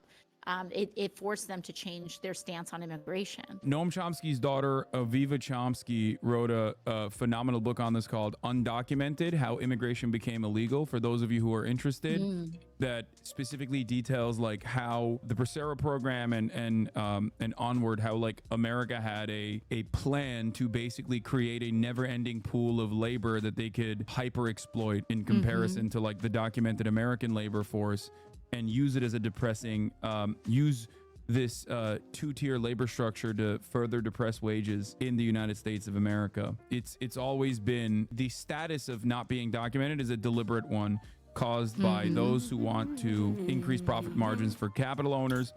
And not only that, but if there was any sort of real restriction, if we did have this like truly white nativist, white supremacist attitude towards like black and brown people coming into the country, then you would see significant punishments towards those like Purdue and I'm talking about the chicken processors, like the agricultural industry in its entirety that relies on undocumented labor and very specifically designs their profit margins around undocumented labor, that even will in certain instances call ICE on their own plants if like the workers there decide to demand back pay or complain too much. And the reality is, like, if we did really want to punish, if we really wanted to stop undocumented immigration in this country, then we would punish the corporations, but we don't. And I'm not saying that that's a good thing anyway. I don't think that this country has no more room for additional people, and there's no lump of labor unless you create a two-tier process between undocumented workers and documented laborers. Anyway, let's get back to Trump, Dropping though. We bombs all over the place. I'm so tired of politics. Can we devote 6 minutes to success? Okay. Oh boy. So he's on his right-wing podcast. There are through tremendous. I've had great success. I've had He's gonna start talking about how to get a girlfriend and stuff. He's gonna start selling his what course. Office did you run for? If you didn't work really hard, there is very little chance that I would be standing here right now. Another part of success is something I learned from my father. I had a wonderful father, wonderful parents. I'm lucky. You got to be lucky. You got to get great parents. Be born. If you're going to spend your life work to Bro, do it. I mean, your father was massively wealthy, and so were you. This is like, I don't think this works with people. I think like talking about success in business is gonna only remind them that like he was born with a silver spoon. He totally was born. I mean, he married multi-generational wealth. And it's like wild to me. Well, here's the thing that I love is that with people like this, they talk so much about working hard, and they're like, oh, you got to work really hard. Like I worked really hard for this. Ask someone like that what they did. That's better. Like, what did your days actually look like? What did you actually do? And it's like they I like that a lot. what like took a phone call, like, oh wow, you had like a really long lunch with somebody. Like that to them is what work is, like schmoozing with other wealthy people. Yeah, golfing, cutting checks, and that's why I love Elon Musk buying Twitter and like ruining it permanently, because he showed everyone that, you know, billionaires with multiple jobs don't actually do anything, because he's tweeting all goddamn day. He tweets more than I do, you know, and that's what Trump used to do when he was president, and even when he wasn't president. So, and I'd say, how did you price in those days, Dad? He said pricing was everything. He said, I'd sell a house for $3,999.99. there ain't no way. And that one penny the real made the estate difference tycoon between selling it and not. One is penny. talking about if house I made prices. it $4,000, I wouldn't sell. But psychologically, $3,999.99. This dude, I can't even understate how much of a slumlord model like that he represents and is. Like, we talk about so much about rent going up. I mean, in New York City, it is actually insane, but across the country, it's actually insane. Only Rent, 5%. mortgages. According to Curb.com, only 5% of New Yorkers can actually, or I think like only 5% of availability of rental properties is in the average New Yorker salary range. Yeah, it's a huge amount of transactions now for places that are being bought in New York City, all cash transactions. It is so unstable and it's so precarious, even just structurally for the city. Like, for all these people who are buying all cash properties, like, who is going to be able to even participate in the service economy that these people like to luxuriate in, when only 5% of the current housing market is even affordable to everyday people? I mean, this is like, it's actually crazy. There's a coalition, there's like a left coalition in the state assembly that they're trying to push for a lot more housing protections. It didn't quite go through in this session, but a lot of our DSA state level electeds were fighting for like good cause eviction and a lot of other tenant protections as well. Yeah. And Bill Levitt was there, and I was in the real estate business, so I knew who he was, and you probably indirectly know who. Everybody was shunning him a little bit. Nobody cared about him anymore. But I did, and I went over to him, and I say, "Hi, Mr. Levitt, I'm Donald Trump. I know it. I was doing great. I was sort of like a hot guy. I was hot as a piss. Oh, God. I think I was hotter than I am now, and I became president, okay? I don't know. Oh, my God. I said to somebody, was I hotter before or hotter now? I don't know. Who the hell knows? Who the hell knows? Don't who know, the hell like, cares, right? who sits this and But he watches knew this who and I is was, like, and I I'm went up, inspired. I said, so, like, this are is, you okay? And he this said, does it for me. I'm not. And finally, you have to take pride in your accomplishments. Do not take for granted what you've achieved. Forget it. It's over. It's good for your confidence, but it's over. Go forward. Think to the future, not to the past, but This is learn like from the graduation. past. It's like his commencement. Back to the past. Samurai. For Trump University. This is very different. This is very different than his other speeches. I've never seen him talk about success this much, and I think it's probably because like he wanted to recalculate, like retriangulate his speech to the audience that he's listening to, that he's speaking Yeah. to. So I don't think he can be like as racist, I guess he assumes. 'cause he's in Yeah, the I think Bronx. that's what it is. He had to like cut the whole like racism bit, and so he's gonna try to do this like normally he would be spending this entire block talking about migrants and how they're like rapists and murderers and stuff like that. I find it interesting though, because they did want to like seize on and try to exploit the asylum issue and like all of the busing from DeSantis to New York City. They wanted to use that. They wanted to like kind of seize on the public safety stuff, and he's not really doing that here. He's like decided to do this, I don't even know, like pseudo inspirational type of thing, and I wonder what led them to make that recalculation. I think because he understands that ultimately the broader New York community cares more about inflation, and this hits Biden harder. He can tell poor people, he'll tie it back to how, he's like tying it back to how he was making America great and the economy was good, considering that that's the #1 most salient issue for Biden voters as well as Republican voters, instead of talking about like migrant panic, which works really well in like southern called the migrant southern crime. We have a campaign migrant stops. crime happening now. You add that to the Never crime mind, already. he's getting into it now. A terrible okay, there we go. statistic. Venezuela You can was a hear very him. crime-ridden country. He heard Hassan They in his just brain. announced a month ago 67, but now they just announced 72% reduction in crime in Venezuela. In Caracas, they took their gang members, they took their drug dealers, they're taking everybody that's a problem and they're dumping them into the United States of America. We're like a dumping ground.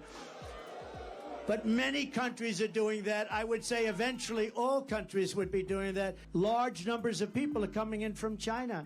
And if you look at these people, did you see them? They are physically fit. They're 19 to 25. Almost everyone is a male. And they look like fighting age. I think they're building an army. They had 29,000 people over the last. I think they're building. They want to get us from within. I think they're building an army. This is not crazy. You know, it's This is interesting. a day Did you see old. them? They all have tents. They all have gas-fired stoves. I mean, this is not like an illegal immigrant. They're building something. They have something in mind. We will immediately begin the largest criminal deportation operation in our country's history because this situation is sustainable Like that dude, by no country. No country. The hands that you can see are all black and brown hands that are going, yeah, hell yeah. Like the ones that you can see. It's like the rest of the country would view them just like they have very famously on numerous occasions told you, Alexandria, that you don't belong here, that you're not a legacy American. It is not done on the virtue of your immigration status. You've been in this. Your family's been in this country for longer than Donald Trump's family has. Yeah. But it seems like he is seen as more of a legacy American than you for some weird reason.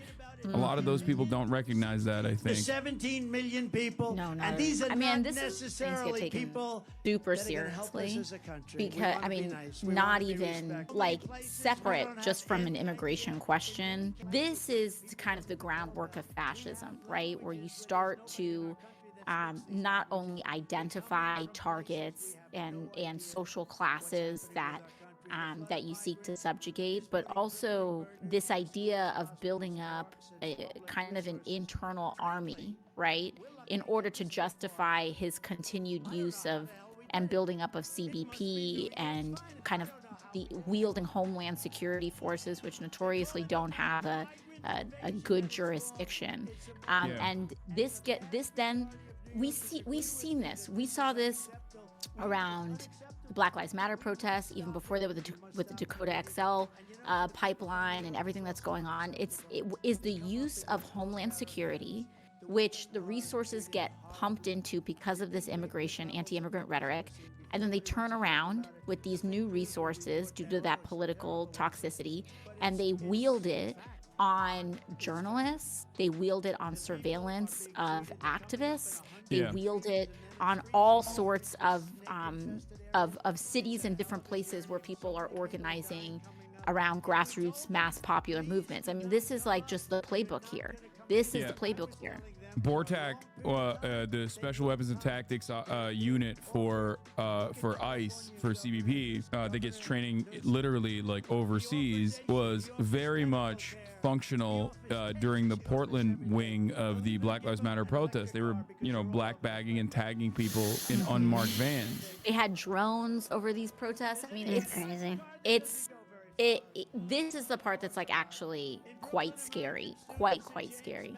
Illegal immigration, but this has to do with illegal immigration, and I think it's very accurate, actually. Oh, is he and doing the it's very snake sad. story?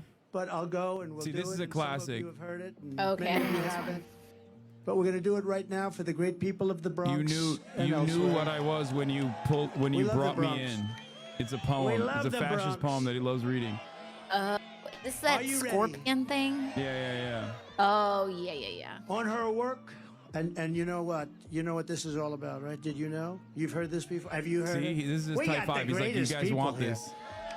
On her way to work one morning, down the path along the lake, a tender-hearted woman saw a poor half-frozen snake. His ding pretty it. colored skin had been all Off frosted piece of with the paper. dew. Poor thing, he said. I'll take you in, and I'll take care of Fascist you. poetry, man. Take me in, oh tender woman. thought Take I'd see me in, it. for heaven's sake. Take me in, oh tender woman, sighed the vicious snake.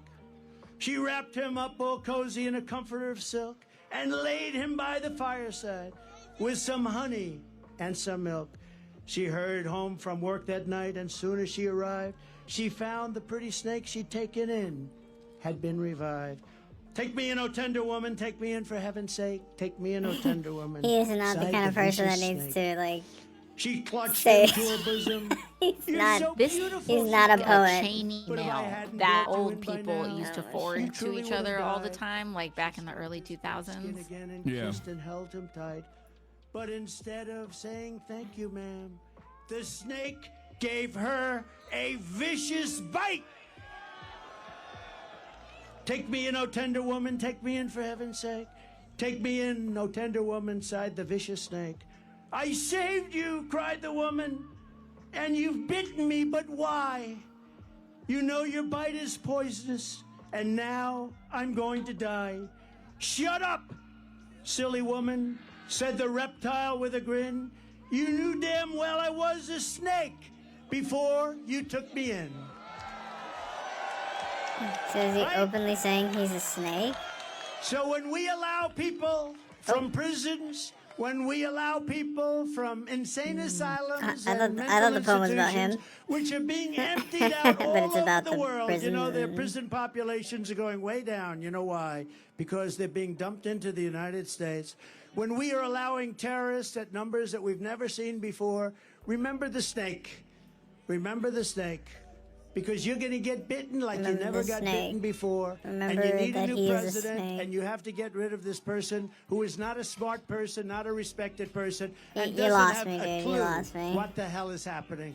In recent years, we have also seen our city destroyed by bad radical left pro-crime policy that virtually everyone, Republican, Democrat, Independent, everyone, you all know it's a disaster. You know the names of these lunatics. This was the OG failure in my I opinion. swear I like, thought the even snake in the story was about midterms him. I don't know, when maybe it's 'cause I Democrats think he's also a fucking capitulated snake. to the crime panic, Mhm. which was So- completely fabricated by local media, and also the very same police departments then turned around and were like, actually, we didn't get defunded, and also actually crime is down. My Because favorite it is Walgreens.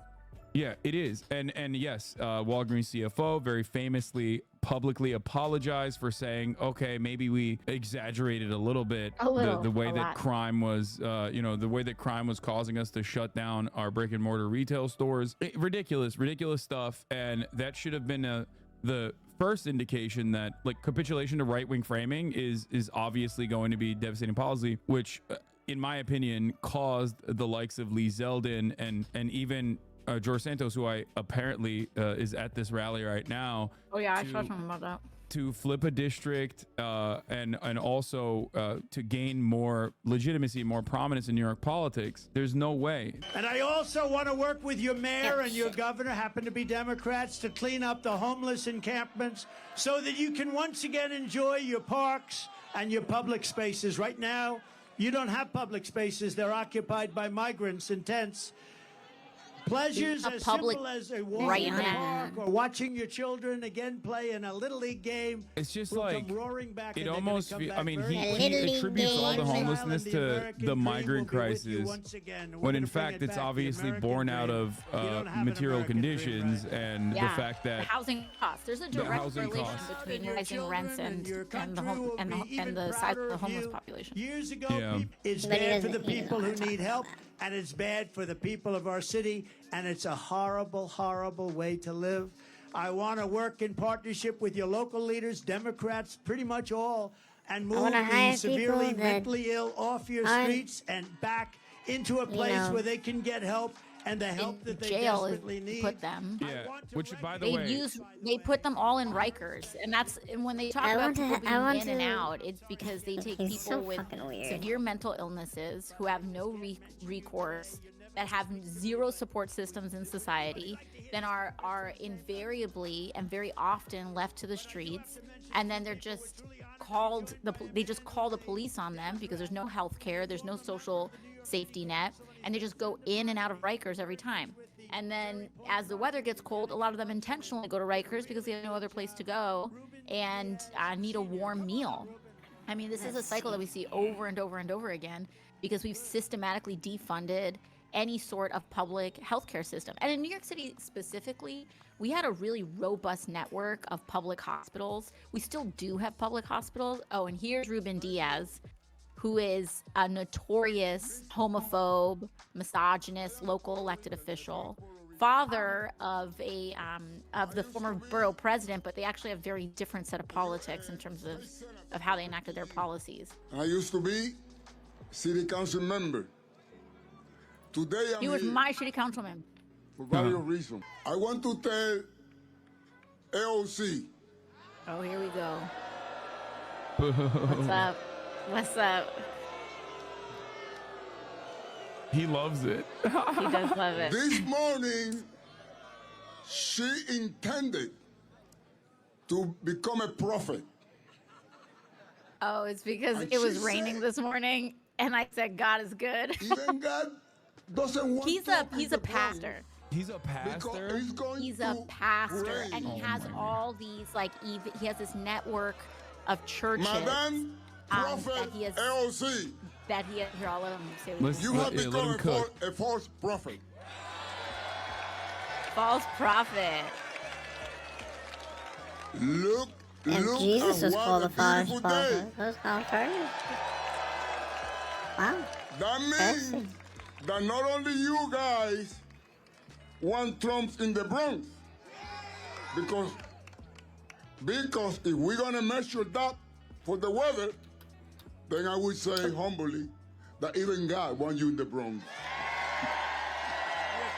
That's the weakest fucking shit I've ever heard. Yeah. I think I gotta bounce County, soon. The county executive, Nassau Okay. County, Bruce. Thank you. So Blakeman. thank you so much Come for up, having Bruce, me on. for a second. Appreciate Come it. up, Bruce. Thank you for coming on.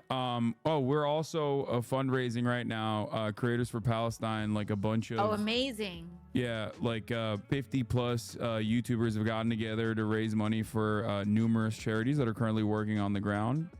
And we've raised $663,000 so far. That's incredible. With a goal of $1 million, which you guys can also donate to. And totally. thank you so much for coming on. And you're very tapped into what's going on online. So I'm glad we were able to do this, and hopefully we'll be able to do it again soon, maybe Totally. under better circumstances and not just like listening to Trump ramble. Yeah, 100%. Maybe we'll set up another gaming stream soon. But thank you so much for having me on, Hassan. I really appreciate it. Thank you for coming on. Yeah, and we're happy to be supportive and amplify any fundraising as well. Shout out to you guys for launching Creators for Palestine, and thanks to everyone who's also been chipping in to help out with that, because as we know, there's just horrible unfolding genocide that we've got going on right now, and we have to do everything we can from a grassroots level to a policy level to change it up. So thank you all so much. Really appreciate it. All right. Bye. Bye. Shut my door up. Don't tell me what. Shut my door. Damn, I run this. My children are in the car. Cops often end up breaking the same laws they swore to protect and have to be confronted by people. Today, we'll be going through these instances where these citizens stood up to tyrant cops. On the 1st of May, 2024, the mother of 3, Morgan Branch, was driving down the road with her kids in the back when a couple of Kentucky State troopers stopped her. What followed next was downright shocking. 6-1, Morgan Branch. I got my children in the car. You better back the. You better back. Shut my door up. Don't tell me what. Shut my door. Damn, I run this.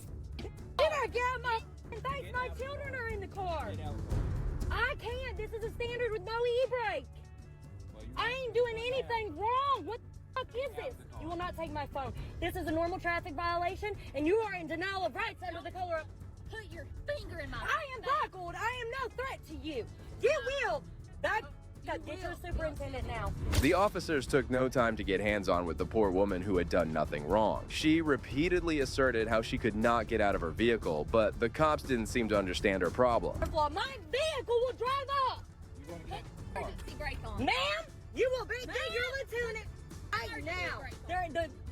Don't work. I said that 5 times. Look at me. Get your lieutenant now. We don't have a lieutenant out here.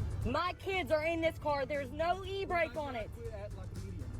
I'm not, and I am recording this entire interaction. We are too. I went and got my children McDonald's. The female trooper was the aggressor, and she didn't even try to mind her words. Several officers had arrived on the scene and were trying to ease out the situation. Why are you screaming at us? She's screaming at me. She came up nasty as hell. Okay, I said, did you not see the lights? Is what I And said. I pulled into here. You went Good in for here you. pretty recklessly with children in the car. You went I in am not pretty reckless as hell. No, ma'am. No, ma'am. And this is a normal traffic stop. You are a snotty girl. This is a normal traffic stop. You are all. Yes. Yes. Have you Yes. provided your driver's license? I provided my social. Absolutely. I have registration. This is a normal traffic stop, and you are in violation, denial of rights under the color of law, in which I will prosecute in your agency. Yes, ma'am, I will. Don't think my family ain't lawyers. The officers had no regard for the woman and her little children sitting in the back as they kept on being abusive and refused to give her any relaxation. No, ma'am. No, sir. I am not. You all are out of control. Absolutely out of control. This is a normal traffic stop. Please get my stuff. write me my ticket for my false insurance? Shut up, tell me what quit doing, all right? Because I'm getting pissed off. You don't want me to get pissed off, all right? So I need your name and I need your date of birth. This is crazy. Morgan Branch, 11/9/1999. What's your Please full shut my initial? door. Paige. Shut my door. Have You you have been woken drinking up or my smoking or children. anything like that? No. What's your date of birth again, ma'am?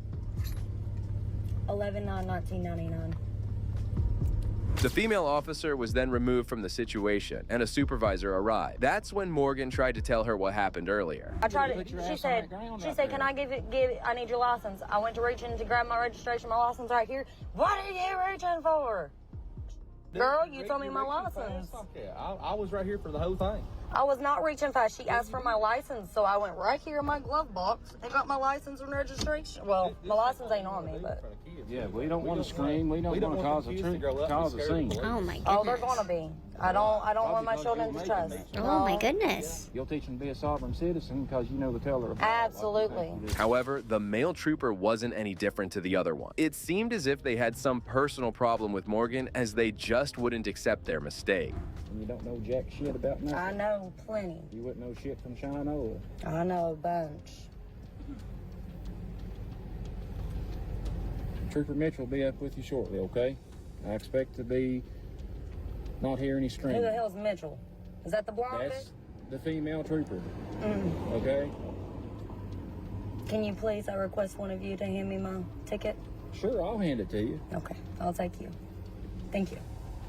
The trooper was still protecting his female colleague and instead tried to shift the entire blame on Morgan, who was not having any of it. I do not want any more interactions with that woman.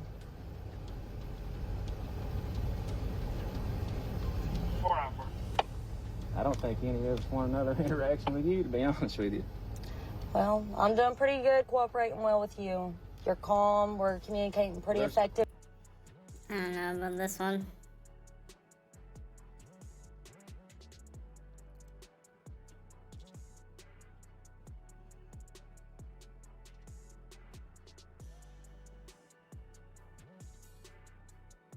I was meant Okay. to be filming a more positive video right now, but I'm kind of in the mood to look at something a bit spicy, so here we are. Hey Spuds, it's Jamie, welcome back to another video, first video channel. I don't know, but welcome either way. My hair is not looking green anymore. It still is though, in real life. Very weird. Anyway, today we're here to look at the horrible, the terrible, the very spicy, wrong and annoying homophobic memes, or anti-LGBT plus memes. They are the memes of the people who do not like LGBT plus people for the reasons that you're about to see, and they are very, very bizarre and very, very inaccurate. Just odd, bizarre, strange behavior. Don't know why this happens, but yes, there are still bigots out in the world, and those bigots sometimes decide to make very, very rubbish memes, and those are what we're looking at today. So are you ready? Let's go. I don't know what's up with my voice. For some reason I'm like, yes, let's be gruff today. It's not really a vibe for me. Not sure why I'm doing it. Parenting in 2024. Yes, the parent reading a storybook to two children whilst holding a shield to protect them from a rainbow. The rainbow must not touch the child. We all know how dangerous rainbows are. Oh my goodness, those things in the sky.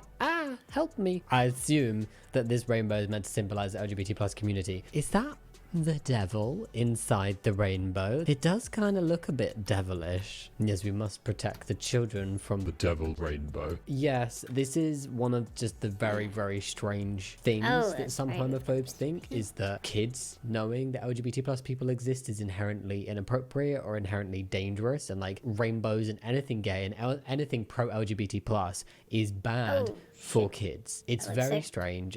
I think it's because homophobes see it as something that is just age inappropriate for children, when there are elements of any kind of relationship and identity that are appropriate and elements that are inappropriate depending on age. Just like there are elements of cis straight relationships and people being cis and straight that kids shouldn't learn about too young. It's the same thing. But being LGBT plus is not inherently inappropriate for children to learn about. Does that make sense? I'm sure we can all guess what I'm talking about. That is inappropriate regardless of identity and orientation for kids of certain ages to learn about. Oh, it is Fred from Scooby-Doo unmasking the LGBT plus with the progress flag that has the intersex aspect in it as well. And when they unmask the LGBT plus community, I'm assuming they're saying, what do they find? Ah, yes. Good old narcissism. Who'd have guessed it? Being LGBT plus also apparently makes you a narcissist. This one baffles me as to how that connection has been made, because it seems to be some kind of connection between, you're LGBT plus. That must mean you are so self-absorbed to the point of not caring about others. I'm therefore going to label you narcissistic. First meme we've seen, bigots think that LGBT plus topics are inherently inappropriate for children. Second one we've seen, bigots think that LGBT plus people are inherently narcissistic. You can't be LGBT plus without being a narcissist. I would very strongly argue against this. All the narcissists I know are not LGBT plus. I'm not saying that LGBT plus people can't also be narcissists, but there is not a link between the two things. Just some people are and some people aren't. Brokeback Mountain was released 18 years ago. That is quite a long time ago. I was 12. Somebody's replied going, greatest non-woke movie of all time on homosexual love. Greatest non-woke movie. What are they saying? Oh, this is when gay representation in movies was acceptable, because it was none of that woke bullshit. Right. What is that? Oh, because they rode horses and were cowboys, and I think they had guns. I don't remember. It's been a long time since I've seen this movie, but they were like manly men who just happened to be gay. Therefore, this is acceptable because they meet our requirements of masculinity. I'm very intrigued by this stance, because I would bet that 18 years ago, the people who now are saying like, okay, Brokeback Mountain is like acceptable homosexuality on our screens, I bet you 18 years ago they were like, oh, what is this woke shit? Why is this being shoved down our throats? They're just like, hey, look, I'm cool. I'm not homophobic. Even though I secretly am. But I'm not homophobic because I accept Brokeback Mountain. I just don't accept any of this new age shit. How interesting. Sorry, I don't know if it's coming across. I am in a little bit of a mood. Not a bad mood. Bad mood? No, just maybe a spicy mood. I'm feeling like I want to call out some bullshit right now. That's the mood I'm in. Show me your war face. Now drop and give me 20 pronouns. That's Biden shouting at someone wearing a hat saying woke US military, putting on lipstick, potential boobage going on, and then a pride version of the flag of the United States of America. Sure. Show me your war face. Drop and give me 20 pronouns. Like drop and do press-ups while saying 20 pronouns? Oh. I feel like this one, this is just my assumption from other things I've seen as well. I feel like this type of meme comes from this assumption of, oh, how are all these like LGBT plus snowflakes gonna feel when they're drafted, or like they're not the ones serving in the military, and if they were, look at the shit show that we'd have. Yeah. Also, it is the transphobes and the bigots who are far more obsessed with pronouns than LGBT plus people. This shouting like, show me your war face, now dropping, it wouldn't be 20 pronouns because I don't like pronouns, but that kind of aggression and anger, that feels like quite projectiony. That's the side that I've seen being very like, oh, pronouns, no. Oh, another one, maybe I've seen this before. Can we do homophobic memes without showing a stupid comparison of light bulbs, seat belts, planes, the wings on planes, car wheels, just anything? The homophobes are like, haha, gay people, I got you. You don't work, you're not natural, because this very man-made thing does not work in the way that you get jiggy, or that we assume you do. Because a light bulb goes into a light fitting, that is the only correct way to therefore be a human. It's so bizarre because it is that argument of, hey, look at this very unnatural man-made thing, man-invented thing, and we invented how this works, blah blah blah. I'm now going to compare it and use it as a reason to explain why being gay is unnatural. Make it make sense. How does that work? It doesn't. It really doesn't. What third grade children in China are learning? What third grade children in India are learning? Have they just gone, in China kids are great at maths and in India kids are great at science? Are they trying to stereotype here? And also, what third grade child anywhere is learning this? This is complicated. What third grade children in the United States are learning that men can have babies, people can be in a relationship that looks like an interracial relationship, potentially same gender, that equals trans. I mean, that equation does not make any kind of sense. I think somebody skipped algebra. I don't see where third grade children are learning the above. That looks very, very complicated. That looks more like, you know, secondary school level chemistry in the bottom, if not beyond. I don't know. It's been a long time since I've done it. Definitely wasn't 3rd grade though. And then yeah, all that kids in primary school, like young age kids in the United States, are learning about is gender and sexuality. Absolutely. They are so terrified, and by they I mean bigots, that a tiny bit of representation in their head suddenly means like world domination by LGBT plus people. Like, oh my god, there's age appropriate elements.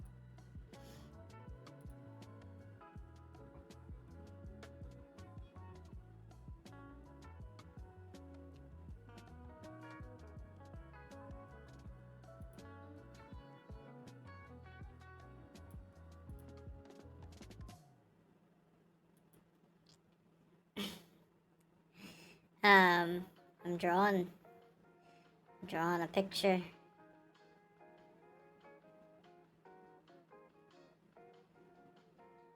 Kind of questioning what I should do with this character here in the bottom left corner.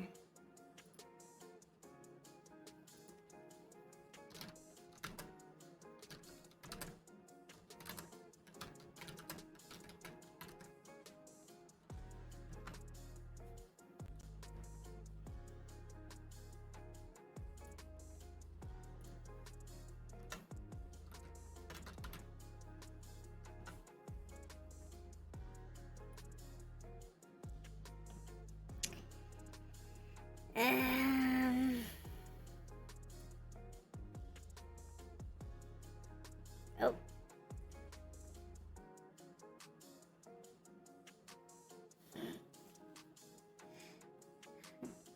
I didn't see Janelle in chat. I don't know what happened that I didn't see Janelle. My bad, Janelle, if you see this or if you're still in chat. Anyways, I am going to talk with my friend. I'm going to keep drawing.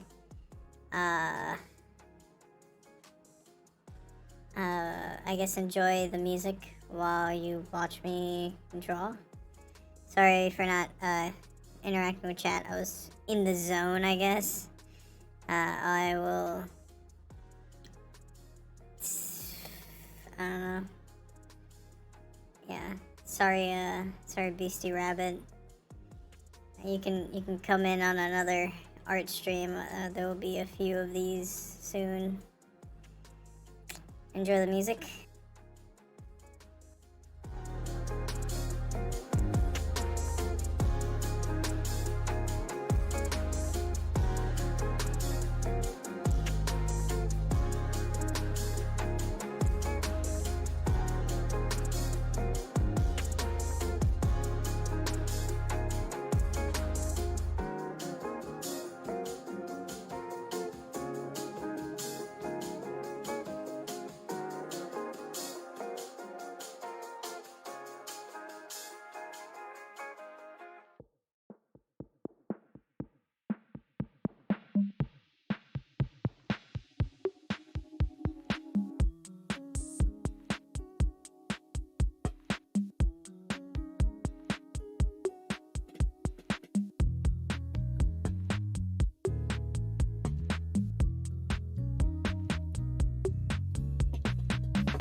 Hello, I'm back. My friend left for whatever reason.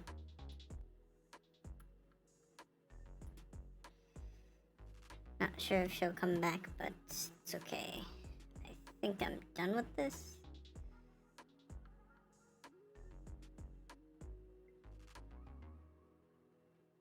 All the shading's done. Oh, well, I guess there's a few things I could add here and there.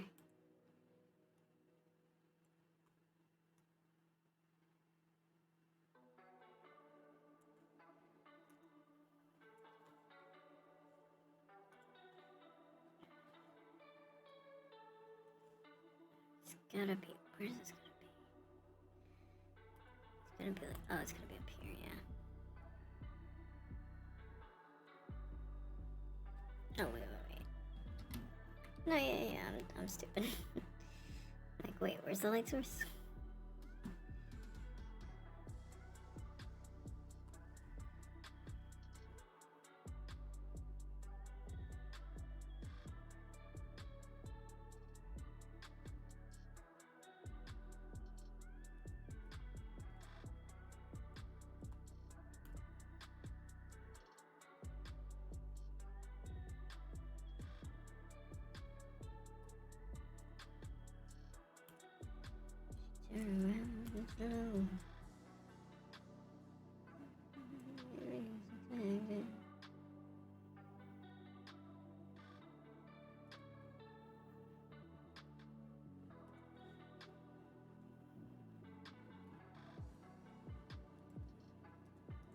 Oh my goodness.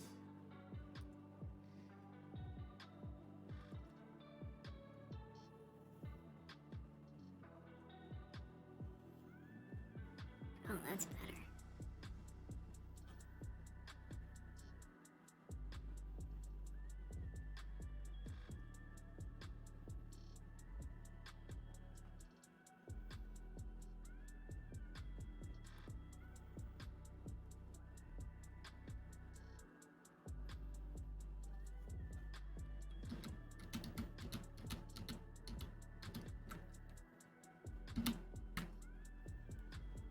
Needs to be darker. A little darker. Just barely above black.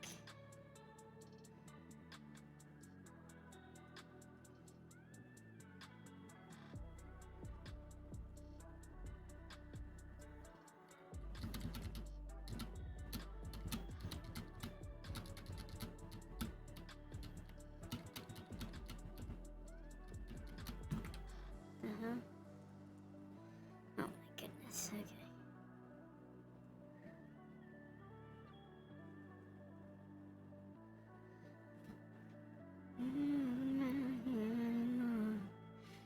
Might as well go. And then he needs, I guess he also needs like highlights in his hair.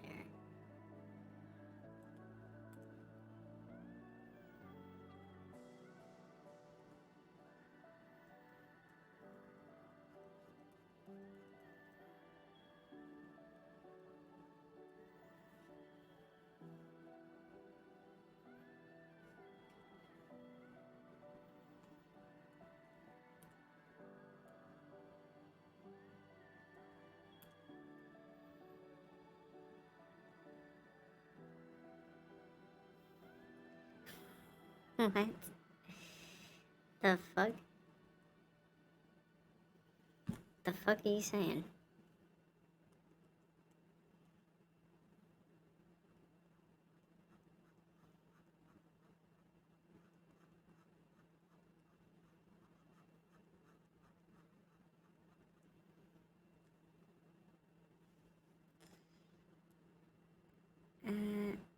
Those are the only people with hair. What the hell are you talking about? There is no ass on screen. What are you talking about?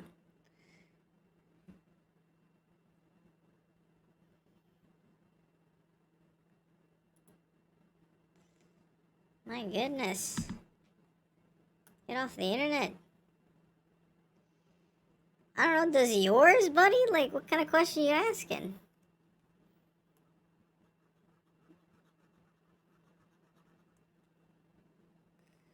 Why don't you answer me that? Could you... Yeah, alright. The fuck? Yeah, I squat every day. I squat on your fucking mom.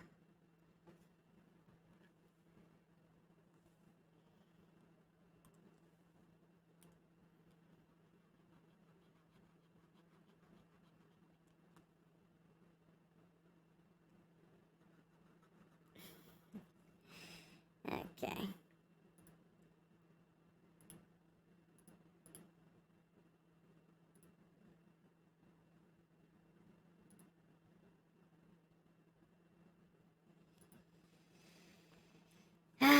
Get banned, buddy.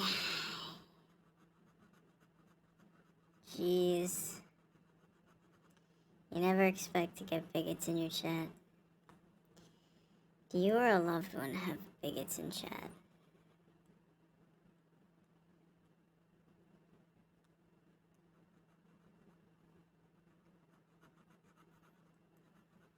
Clearly read my fucking bio. Like, what are you talking about? But at least we know they're fucking ass claps, apparently. Good for them. Whoever the fuck they are, they ain't coming back.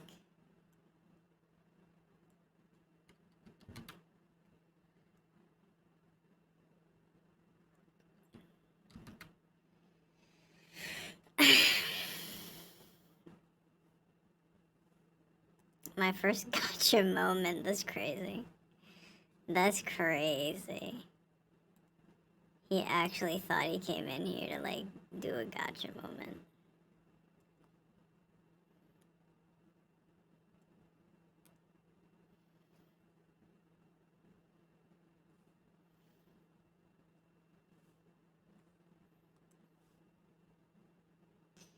Some people really got no life.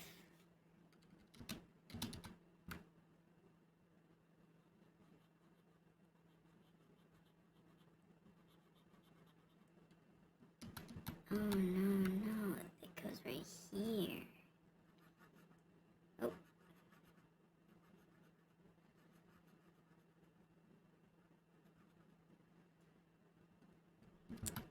I don't know where to put this guy's highlights.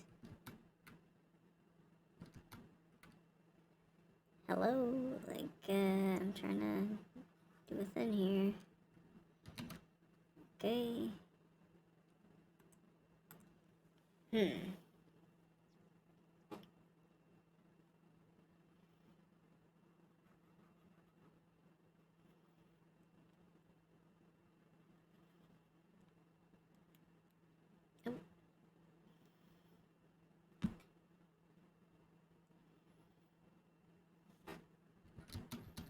Nah, this looks like shit.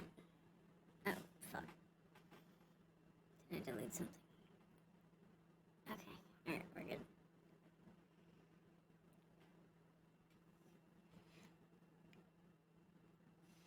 Oh, I brought it back, okay. Huh? Hello? Okay. What the hell? Let me see here. So I think, right? The highlights should really be, like, sprinkled throughout the hair, right? To kind of show his, like, graying demeanor.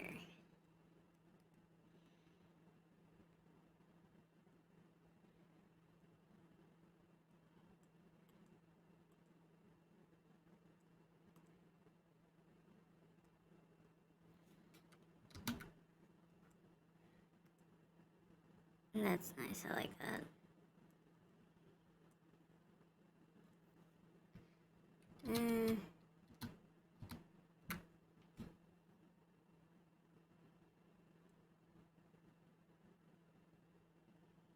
Yeah, like sprinkled in highlights.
Awesome.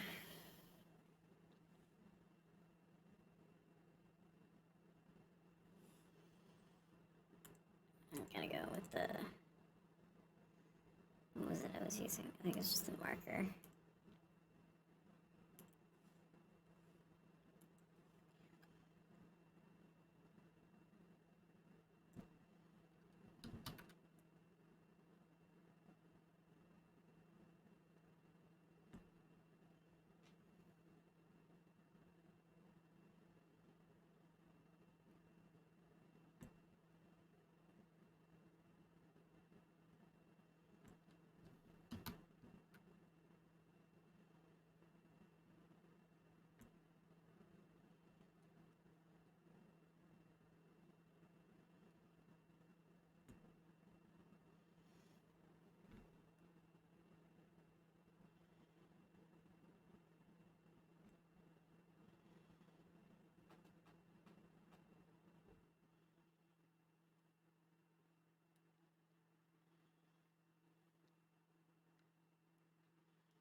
really doesn't give you much room to undo things.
That looks good to me. We just gotta find something to put in the background. What could we put in the background?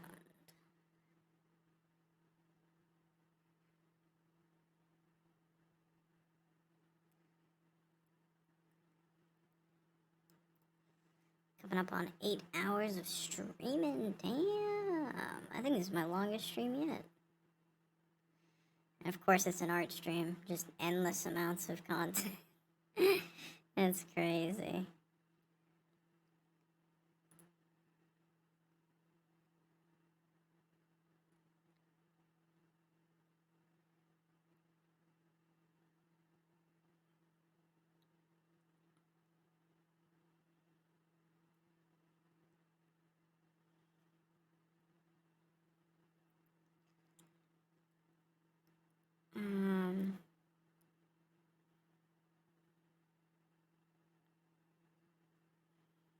Okay. Let's see if we can find something.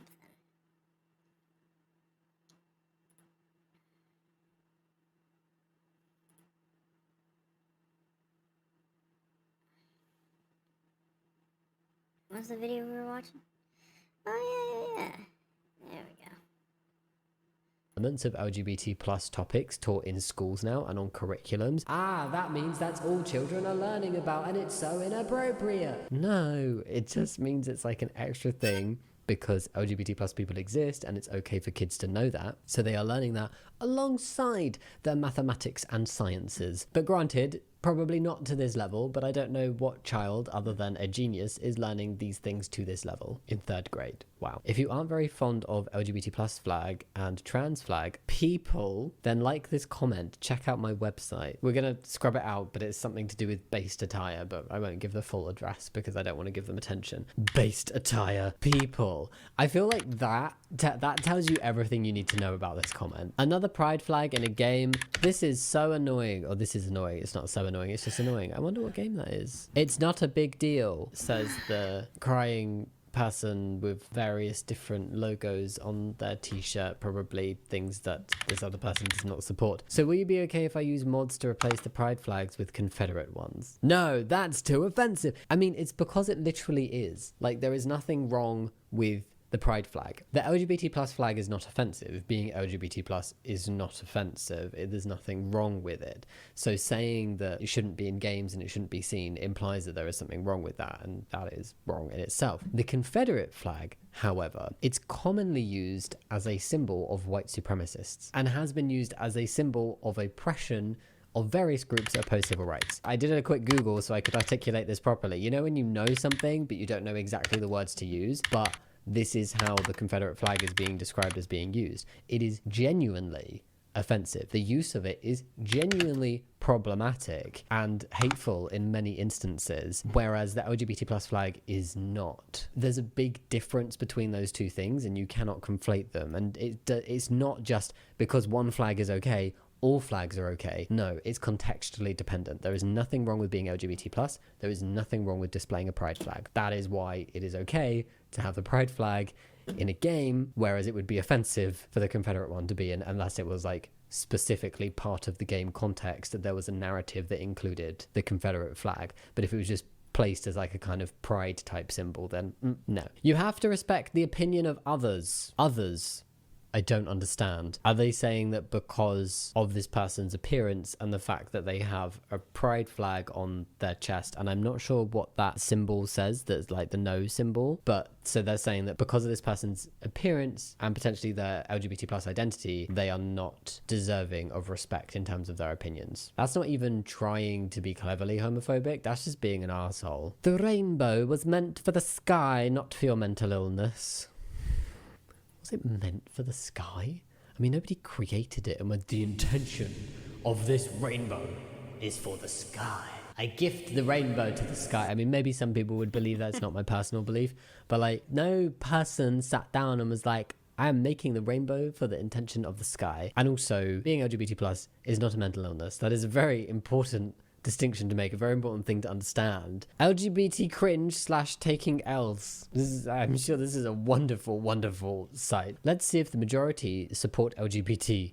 Do you support LGBT? Yes, 16%. No, 84%, with 2,000 votes. So on this page, that I imagine is very curated and has become a total echo chamber little bubble for homophobes, LGBT cringe, they have asked, do you support LGBT?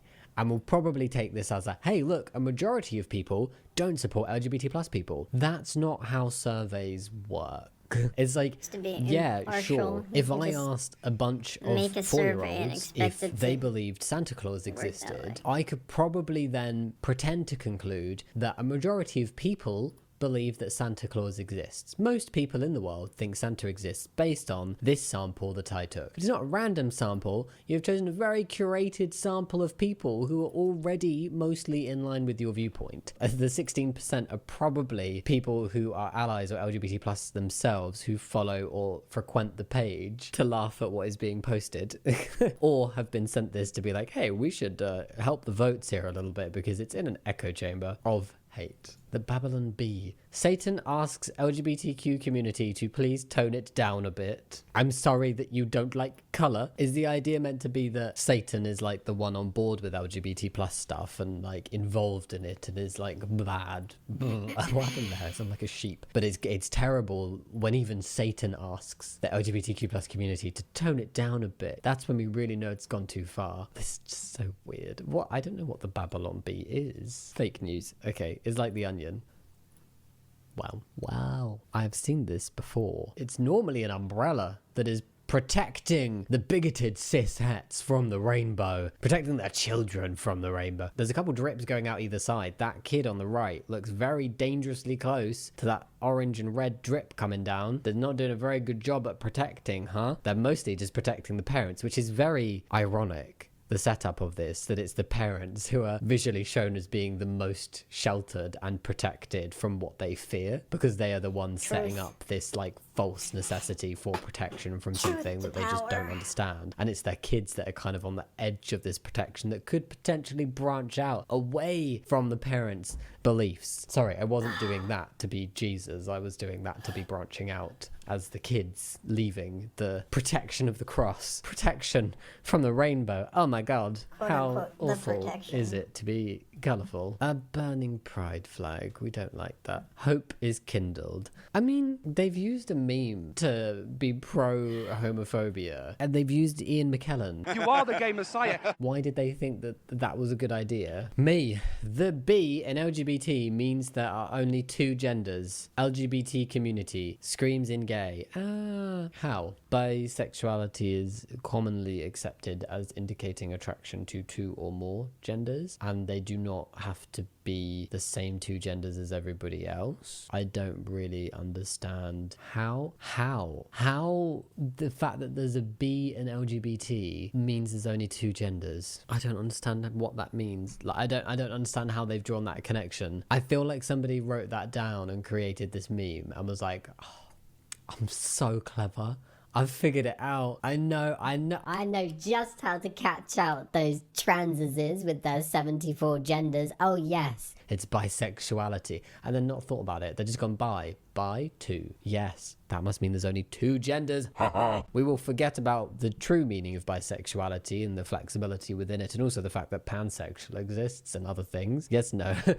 None of that matters. It does not support our cause, therefore we will ignore it. The fact that this flag is flying over government buildings, embassies and cultural institutions suggests you're not oppressed, you're celebrated. Yes, because we all know that's how flags work. I think there's the point being forgotten that the reason why there is a necessity to represent the LGBT plus flag in the first place in any of these places is because there is discrimination, because there is oppression. It wouldn't need to be flown if there wasn't a need for it to be flown, if that makes sense. It wouldn't require that. And again, flags and displaying of flags is very contextual to the environment, to the flag, to what's happening. Just because a flag is on display does not mean that equal rights have been achieved. That is a very, very odd thing to assume. Young Jock is unsure about performing at LGBTQ plus events, wouldn't want men looking at him with lustful eyes. Rapper Young Jock says that he wouldn't take $250,000 to perform at an LGBT event because he's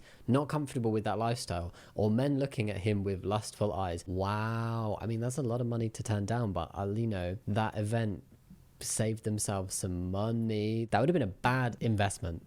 I mean, it's just bizarre to not be comfortable with a lifestyle that doesn't impact you. It like literally has no impact on him. Also, gay men are not just at LGBT plus specific events. They could be anywhere. Any gay man at any time could see you and look at you with lustful eyes. And it's not just gay men, it's just any man who is not straight. You know, not to erase bisexuality and erase myself, personally would not look at him with lustful eyes. I feel like homophobia is just an instant, very unattractive point in people. It's the whole like, I'm not going to get changed in the locker room if there's a gay or bisexual man getting changed in there because he's going to check me out. And it's like, do not think that highly of yourself. Just because somebody is not straight does not mean that they are instantly attracted to everybody who is the same gender as themselves. Is a very odd take, and I see it's so common, and so often people don't even realize that it's coming from a place of homophobia. It's just this assumption. It's very, very bizarre. But cool, like, don't take the money. Like, they shouldn't be giving you money if you have that attitude, so great. I think that worked all round. Democrats with a can of LGBT plus stuff. Force feeding first graders. Of course they are. Wow. Sure, Jan. I mean, I really feel like it would be better if the Democrats and LGBT plus stuff was changed to like things like religious elements in certain groups, because I think the people who are like, hey, this LGBT plus stuff is shoved down our throats and down the throats of our children, it's not fair. It's very much often said by people who are part of communities themselves that actually shove things down to people's throats. I don't think any LGBT plus person has ever knocked on a stranger's door or gone around knocking on doors in the neighborhood and gone, hello, can I tell you about the benefits of being gay? No. But multiple times in just my life, let alone all the other people on the planet, I have had the knock on the door from people trying to make me religious and convert me to their religion. I'm in my home. There is no predetermined expectation of a curriculum in my house or what would be brought upon me other than what I choose to bring into it. That is when it is being shoved down somebody's throat. Have meetups, have groups, have organizations, have spaces to congregate as a group of people who share a certain belief. Cool. And we learn about religion in schools. That is part of the curriculum as well. We learn about different religious beliefs. So why is it that when LGBT plus people do nothing but live their lives and push for equal rights, which are very deserved, and it's been introduced within certain curriculums in certain countries in certain schools for certain ages in a very age appropriate way, why is that then shoving it down people's throats when there are other elements? And I'm just using religion as an example. It's not the only one, and this is not to be disrespectful to people with religious beliefs. It's just specifically pointing out the fact that often this comes from a point of like not recognizing that it not being wrong that something is taught in a school and to a certain age. It's just seen as bad because it's LGBT plus. If we made this into a discussion around religion, the people who make this kind of meme would not see it as being shoved down kids' throats or as a bad thing, despite the fact that people attempt to convert others to their religion by literally coming to their houses and dropping leaflets and notes and speaking in person and actively trying to make people be in part of their religion. LGBT plus people don't do that. And that religion has been taught in schools for a really, really long time, and nobody's ever said anything about it potentially being like not what everybody wants to learn about, or not what every parent may want their children to learn about. It's just been an accepted thing. But no, so some first steps for introducing LGBT plus topics into school curriculums, no. Vastly inappropriate, wildly wrong, don't do it. Very rainbow, very, so clearly LGBT plus person with a very stretchy neck. Maybe this is Mrs. Incredible, going across a rainbow area into church and saying to somebody in church, stop oppressing me. Doesn't happen though, does it? No, it doesn't happen. I don't think religion is in any way an excuse to oppress LGBT plus people. So I am guarded when I find out that people are very religious, because it is the most common thing used towards me to excuse transphobia in others and a reason to be transphobic towards me and not accept me and just be an arsehole towards me. Basically, people are like, well, my religion says I'm allowed to do this and you are not valid. I'm like, thanks. But I don't go seek those people out, and LGBT plus people don't either. It's a general stance of like, hey, please don't use your religion to be bigoted against me. It does not give you an excuse. And actually, this is very much the other way round. If this ever occurs, it's just like with the last meme. It's the other way round that this happens, and not everybody, not all the time, but if anyone was to go into someone else's face without invitation, without a need to, and just be horrible or disrespectful, it would be people using their religion to be homophobic or transphobic, not LGBT plus people shouting at religious people for no reason. I will call out bigotry done in the name of religion, but I will not sit there and go, all religious people are bigots, because they're not. Somewhere between 1959, why 1959 specifically, and 2022, things went terribly wrong. Oh dear, men no longer dress like cowboys. They instead wear colourful t-shirts and high-waist shorts. What a problem. Things are terribly, terribly wrong. If we go back a bit more, I mean, this is also very much like a Western perspective of clothes and like masculinity, femininity in clothing and behavior. behavior. But if we go back to, like, you know, 1800s men's fashion, let's just do that. The Rococo Baroque Victorian outfit. These are quite femme,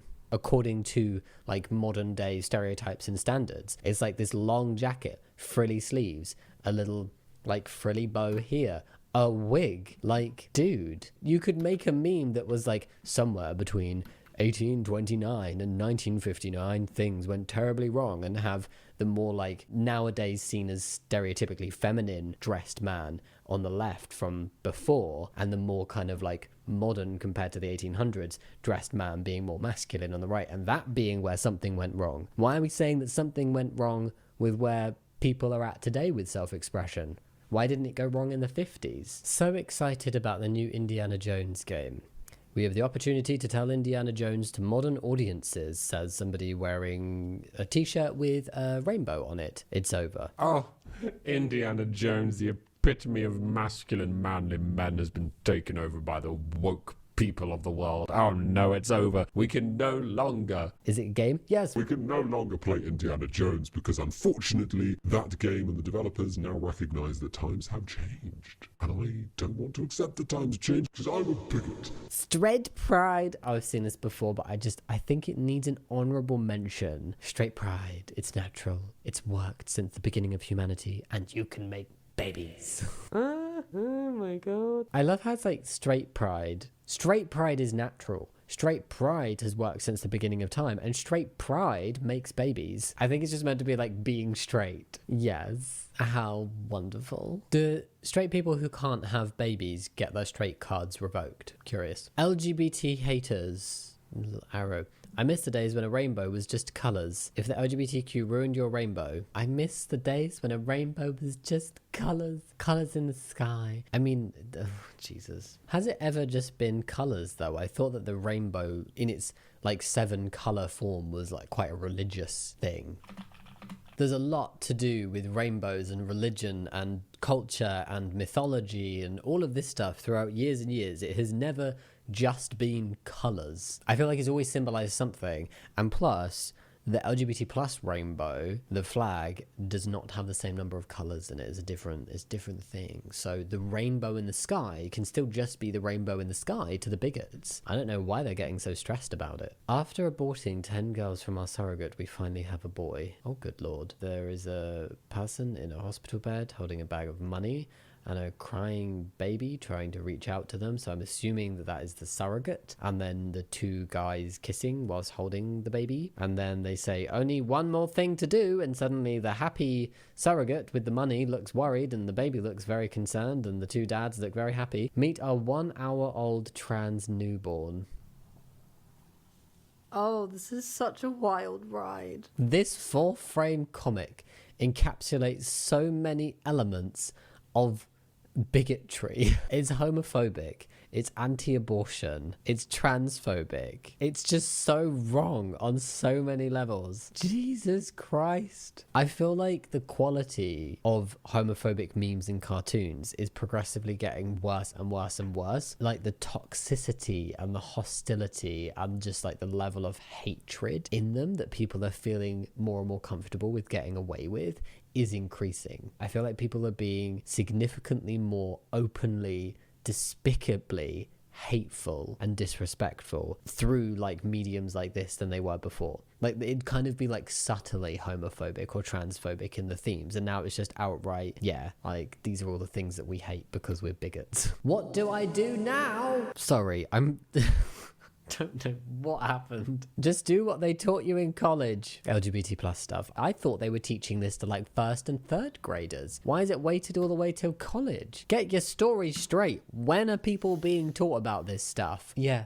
I can confirm in college all I learnt about was LGBT plus stuff. I may have done a psychology degree, master's and a PhD, but actually my brain is just entirely filled with LGBT plus. That's it. That's all I know. If you ask me how to change a tire, I don't know. And not just because I don't know, but it's because there's too much space being taken up with gay trans thoughts and other LGBT plus thoughts, just all of them. They're in there all the time. Yeah. Warning, God draws a line on gay marriage. Read Romans blah blah blah. Woe to those who cross it. Let's all jump over the line. That was said in the 90s. Celebrate the modern day. A rainbow, a pride parade. I see nothing wrong with that image. Public opinion. Woke. Modern day. Public opinion is killing woke thoughts. I don't... What they're trying to say with that one. And then the future. Welcome to hell. Did I say hell or help? The heel hearer. Let's just go with hell. They are the gates of hell. That line being crossed has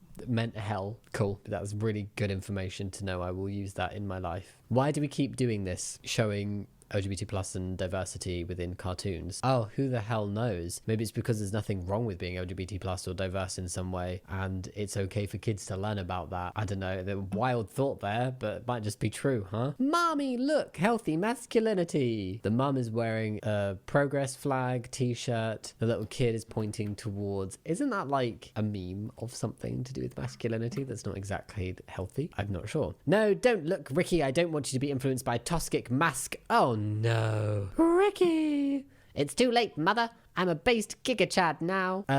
Wait, so are they trying to say that that is healthy masculinity or toxic masculinity? I mean, just based on this short comic, it looks more veering towards toxic masculinity. Oh no, how dare the LGBT plus people and allies be against toxic masculinity. Ricky is now a Giga Chad. Please don't go woke, please. Watching a new TV show hoping it doesn't get woke. First half of the series. Second half. Someone dyed their hair. What I don't understand is people have been expressing themselves in alternative ways for much longer than this whole concept of like wokeness and it being intrinsically tied to being LGBT plus. People can be alternative and be cis and straight. There's probably some form of correlation or like more likelihood, but it's not like a given that being alternative means you're LGBT plus at all in any way, shape or form. So the implication that like, you know, being woke is being alternative, like dyeing your hair, having piercings, the way you dress. People dressed like this when I was a child, like 20 years ago. This was common. I mean, I don't think people were incredibly friendly about it back then, but it wasn't tied to this like wokeness concept. It's really bizarre. And like the LGBT plus community. And someone's commented going, this is how I felt with the slur that I'm going to cover and not say in The Last of Us. I mean, not that either character from The Last of Us looks like the person in the second half of this meme. I'm actually tired. The homophobia has drained my energy levels. Oh, that was the last one. That was it. I'm so glad because my eyes are actually feeling heavy with the level of bigotry in these memes, but I'm glad we could call some of them out. They all just have like really similar themes, and it's just generally people being afraid of anything that's different, people not wanting to adjust their worldview in line with how society is changing, and people thinking that being LGBT plus is inherently linked to negative things, such as being narcissistic or such as influencing children in the wrong way. Like, it's a very bizarre attitude to have, and I think it often just highlights how little people know about the LGBT plus community and about being LGBT plus. If you knew something, if you knew anything, if you had any like ounce of compassion about it, you would not be making these memes. So I think these are just people who are very happily living life with their heads up their asses, living in the land of bigotry with no willingness to learn about other people's life experiences and be compassionate towards that. So they make memes instead, being arseholes. And yeah, that was it for this video. Let me know what you think. Leave your comments down below. Think about liking and subscribing if you want to, but no pressure. You do whatever you want. And yeah, hopefully I'll see you next time. I normally just say, hey Spuds, it's Jamie, welcome back to another video if that's on our channel. I don't know, but welcome either way. I'm very glad to have you here. And today, this video is about transphobes. Well, is it? It's about asking the question of, are the transphobes okay? We all know the answer. It's no. But we do these videos anyway to break down some transphobia, have a discussion, education through entertainment. Oh yes, I hope you're going to enjoy it. I really do try not to take them too seriously or to heart. Most of it is absolutely ridiculous, and I'm here to discuss it, break it down, respond to it, and have a chat. I know not everybody likes these types of videos, and I'm sorry, there will always be a positive one coming up in the near future, and I completely respect if you need to pop off of this one. But yeah, let's get on with looking at the transphobes and what they have to say now. Oh yes, stop the pronoun bull poop. Stop it. Stop it now. Just stop with all pronouns. They've even done a little dash instead of an I. I mean, I will blur the whole thing out, apart from the bull. I'm sure you can guess what the second part of bull poop is meant to be, but they have also censored it slightly by not including the I. How wonderful for them. We know that the transphobes care so deeply about protecting children. Maybe that's why they didn't want to swear in public in front of some children. Anyway, very fascinating because, like, yes, stop the pronoun stuff. Does that mean nobody has pronouns? Nobody gets pronouns. Pronouns for nobody. The transes ruined pronouns. I mean, how ridiculous. Pronouns are not just he, she, they. All of this stuff is also like you, we, I. Go on, transphobes. Cut all pronouns out of your vocab. I'd love to see it. Actual woman who doesn't identify as one, I don't have to because I actually am one. I give not one f about your preferred pronouns. Then the 3 hearts, which is like the suffragette colours, but TERFs have adopted it and it's really bizarre. Material/reality. I don't know what that means. Let's break this one down. So actual woman who doesn't identify as one. I don't have to because I actually am one. You're really trying to convince people. I'm an actual woman. I actually am one. I am actually a woman. I am an actually woman, actually. Thank you. I give not one FF about your preferred pronouns. You literally can give 0 flying fudgesicles about preferred pronouns, but people will probably call you out for being disrespectful. It's up to you. Oat milk is not in the Bible. Video games are not in the Bible. Tofu is not in the Bible. Gender pronouns are not in the Bible. Electric vehicles are not in the Bible. What? If these things were so good for humanity, why didn't God give them his endorsement in the scripture? As if times never change. We should all go back to putting lead in makeup because that was apparently okay a couple 100 years ago. Everybody thought that was fashionable and there's nothing wrong with that. Build with asbestos, okay. Things change. We realize that some things are better than others. We realize that some things are not so good for us, are dangerous. We recognize that language evolves. Look at the writing in Shakespeare. It's obviously not a completely different language, but there are so many words in there that either aren't used anymore or have different meanings and are used in very different contexts and ways nowadays as compared to when Shakespeare wrote his plays, right? I love that this person was like, ah yes, electric vehicles, the things that have only been invented. Electric vehicles and video games, things that have only been around for a couple to a few decades. Why were they not in this 2,000-year-old book? Where are they in the Bible? Oat milk? Tofu. I mean, I agree, oat milk and tofu really should have been in the Bible. But gender pronouns are you telling me that the Bible never uses the word they, the word he, the word she, her, his, him? Really? That's not in the Bible? I've not really read the Bible, but I'm pretty sure it's in the Bible. I don't have my phone to check. I do have my phone to check. Hold on. Blessed is the man who takes refuge in him. And he answered me. There is. And also this person used, I know, like, it's the whole his with a capital H for God, but it's still a gendered pronoun. Do not ever refer to my Lord Jesus Christ with pronouns. Again, I'm pretty sure even the Bible uses specifically gendered pronouns as well for Lord Jesus Christ. But yes, the little my is circled because my is a pronoun. How wonderful. Really, really not doing okay. Okay, so this one, I do not like giving a platform or like shouting out transphobes in any way. So I will be blurring people's names and photographs and things like that. So I will explain a little bit about this. So somebody who's reasonably well known, they're verified on Twitter, X, whatever you want to call it, said, finally got to meet this legendary adult human female at a hashtag Let Women Speak rally at Hyde Park in London. Blech. Thank you. Then they added the legendary adult human female, the transphobe, for all you have done and continue to do to defend women's sex-based rights and push back against the devastating harms of radical gender ideology. Devastating. The devastating harms of the transgenders. Somebody quote retweeted this, calling out the person who did the original tweet, going, defending women's sex-based rights?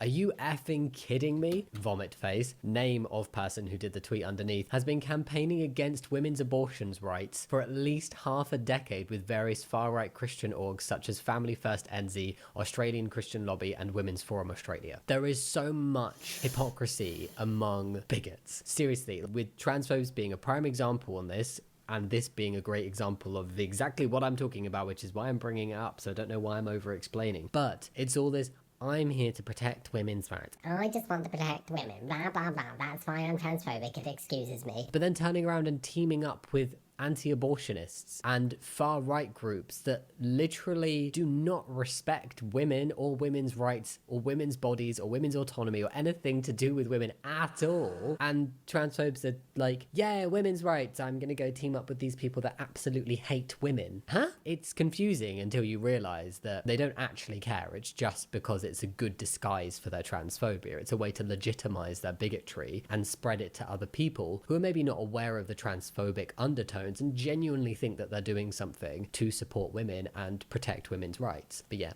they're not. Transphobes are not protecting anybody's rights. Scientific American tweeted, "The notion that men evolved to hunt and women to tend children and domestic duties is one of anthropology's most influential ideas, but the available data does not support it." There's new evidence that supports that it was not this clear-cut, like, man hunt, woman cook type vibe. And then another well-known transphobe who's also written a book to highlight the transphobia, again I will cover their name though, said, "It's so very sad to see once great institutions flush their credibility down the toilet." This specific interaction has nothing to do with trans people, as far as I can see, but she is one of the transphobic people that very much comes from the angle of like, I'm protecting women. This is a problem for women's rights. They are being hindered upon by the trans activists. And then there's literally like a scientific association saying, hey, I think that we've been getting it wrong. I don't think that women were just doing domestic duties and men just doing the hunting. There was a combination. Like, what is so bad about that? Why does she have a problem with this? That's almost like being like, no, women do belong in the kitchen. No, they do. They do. Get rid of this phony science saying suddenly that they don't, because they do. Men go out and do the hunting and the women stay at home. And like, there's nothing wrong with that split if that's what people want to do, but it's all about a choice. You don't have to do specific things just because of your gender, just because of your assigned sex, just because of anything. There should be a choice in it. And like, this transphobe is just angry, apparently. So Dylan Mulvaney won Attitude's Woman of the Year. Great. I think Dylan seems lovely. I've not met her in person. She gets a lot of crap for just being herself, and I don't understand the level of crap she gets. Like, transphobes really go hard in on Dylan and it's not fair. And she won Woman of the Year. Fantastic. I love seeing that places are recognizing trans women as not just like trans women, but women, and like involving them in these things. As someone tweeted, a man who openly mocks women has won Attitude's Woman of the Year. Is this some kind of sick joke? They didn't use the right one. I'm almost offended by like the lack of effort. A man who openly mocks women has what one of Attitude? What? I don't know. No, it's not a sick joke because Dylan is a woman and has won an award, Woman of the Year, because whoever is on the judging panel or whatever, I don't know how it's decided, has picked Dylan, a woman, as Woman of the Year. Not a joke. As a same-sex attracted person, these are the people I am expected to be in a community with. And then I recognize a few people in the images. So we have Dylan, we have another trans woman, yeah, like LGBT plus people, India Willoughby, a non-binary person. Like, we have a bunch of different people who are probably what you would say like liberal LGBT plus people, left wing. Problem is, these are the people I want to be in a community with. Say no to forced teaming. I mean, nobody's forcing you to team up. There's like an LGBT community, but if you want to like reject yourself from that, then that's your decision. Yes. And then in there, I know for certain, I'm going to cover their faces because some of them are quite well known, transphobic people who are very vocal and have caused a lot of damage. But as far as I'm concerned, at least half, if not most, if not all of these people are cis and straight. Okay, sure, you want to align yourself with bigots who are hating on trans people at the minute because trans people are the easiest community to hate on. I guarantee you, at least some of them, if not most of them, potentially all of them, you scratch under that surface of the transphobia, you will find homophobia as well. It doesn't stop with transphobia for a lot of people. It's just a starting point. So some of these people here have literally said things openly that are homophobic. Sure, because you're so transphobic and you want to then align yourself as a gay person with just outright bigots who are accepting you for now, because you are outwardly transphobic. But as soon as that attention shifts and they're not just being openly transphobic, but they're being openly homophobic, where do you think that leaves you? If being a transphobic butthole is that important to you, go for it. Enjoy. My twin sister came to visit, so I passively aggressively dressed in turf colors. Yes, to annoy them. I mean, those are the suffragette colours, not the turf colours. Turfs have just decided that they're so amazingly important that they deserve to adopt suffragette colours. I don't understand why. And, oh God, if I had a family member like that, I know it's easier said than done. I'm just talking about this from my personal perspective. I'm not judging this person's twin. But if they were my twin or my sibling or family or whatever kind of relation, or I knew them in some... I would have nothing to do with them. Like being deliberately antagonistic because you're transphobic. I don't know if their twin is trans or an ally or whatever, but regardless, this is just not being a very nice person, this kind of behavior. I would have absolutely nothing to do with them. The story that's coming out from a lot of people who are so vehemently hateful is that they are losing their networks. In many ways, that's actually a very bad thing, generally, not just for them personally. It's really sad to see that people get so lost in their own hatred that they lose all of their loved ones around them and they don't even realize why. Probably until it's too late, maybe never. But unfortunately, that pushes them further into this like rabbit hole of hate because they then find people who agree with them and affirm them and are like, yeah, your family, your friends, blah, blah, blah, were wrong to abandon you for these views. There's nothing wrong with what you're seeing, and they get, you know, reinvigorated in their viewpoint, and it probably strengthens for a lot of people. I couldn't have, like, even if I thought that could be a consequence, I couldn't have anything to do with somebody who is just so, like, deliberately trying to wind me up and hurt my feelings. A baby who refuses to say his gender, a merman with mastectomy scars, and everybody is a rainbow picture book. Fury over the dozens, I mean, aren't there like thousands of children's books? Fury over the dozens of books with transgender themes aimed at young children and being promoted by publishers and booksellers. I freaking love that there's so many inclusive books now, and I also kind of love how mad it makes some people. Kids are gonna learn about this stuff. It is an unstoppable force, and transphobia is not an immovable object. It will get like battered by the force. I'm not saying that in a violent way, like just a metaphorical way. The concept of transphobia cannot withstand forever the absolute force of allyship and representation and love that is coming from and for the trans community. Transphobia is just I don't think it'll ever be gone because we still have like issues with lots of other types of bigotry, but it will absolutely not be as loud and as hurtful and painful and frustrating as it is right now forever. It will calm down. So carry on being mad, because it doesn't stop this kind of stuff from happening. It doesn't stop these books from getting published. They're still out there. Yay. Today at work, I learned of the death of a colleague. I retreated to the toilets to cry and was joined by other women as we hugged and mourned and remembered a wonderful person. Imagine if our grief had been interrupted by an entitled man with a sexual fetish. Hashtag trans women are con men. And they've even drawn a little cartoon. I just can't believe she's dead, somewhere in the women's toilets.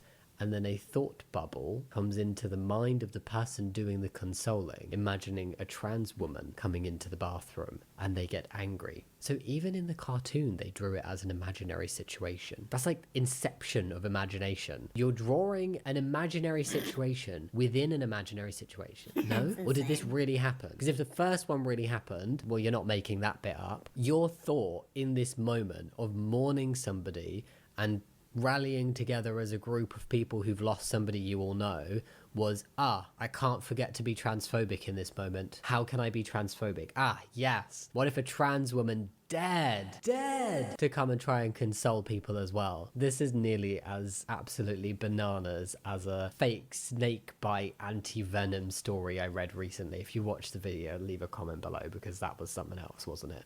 Trans women are con men. It's just the lengths that people have to go to create these scenarios to try and justify their bigotry, to try and highlight their bigotry, to try and push down trans people, particularly trans women, is absolutely like, I wouldn't believe it if you told me it was happening. Like if 10 years ago you said this kind of stuff would be happening, I'd be like, no, that is ridiculous. Why would anybody do that? That is such bizarre behavior. But it's happening.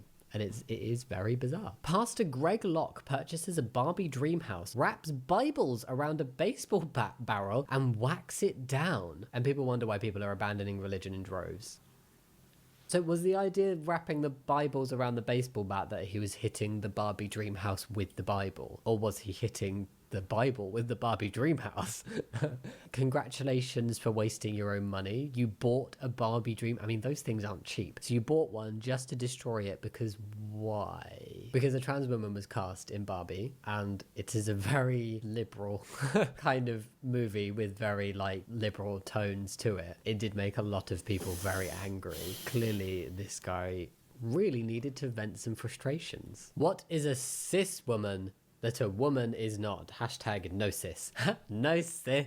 A cis woman? What are they? No trans activist can answer this question. I think we know why. And then a trans woman replied to that going, literally every trans activist on earth answers this every single day, you absolute clown. If you don't understand what a cis woman is specifically, no wonder you're so hateful. You just don't understand. Do I dignify that with a definition? I mean, cis is a prefix that means on the same side as. So cis woman is a woman who is both assigned female at birth and identifies as a woman. So gender and assigned sex are the same thing in terms of being a woman. Yay, it's cis woman. A trans woman, where trans means on the other side of, trans woman is a woman who is assigned male at birth but is a woman whose gender and sex are separate, still a woman. And if they're like, no, you define women by their ability to have babies, then that's very derogatory of you.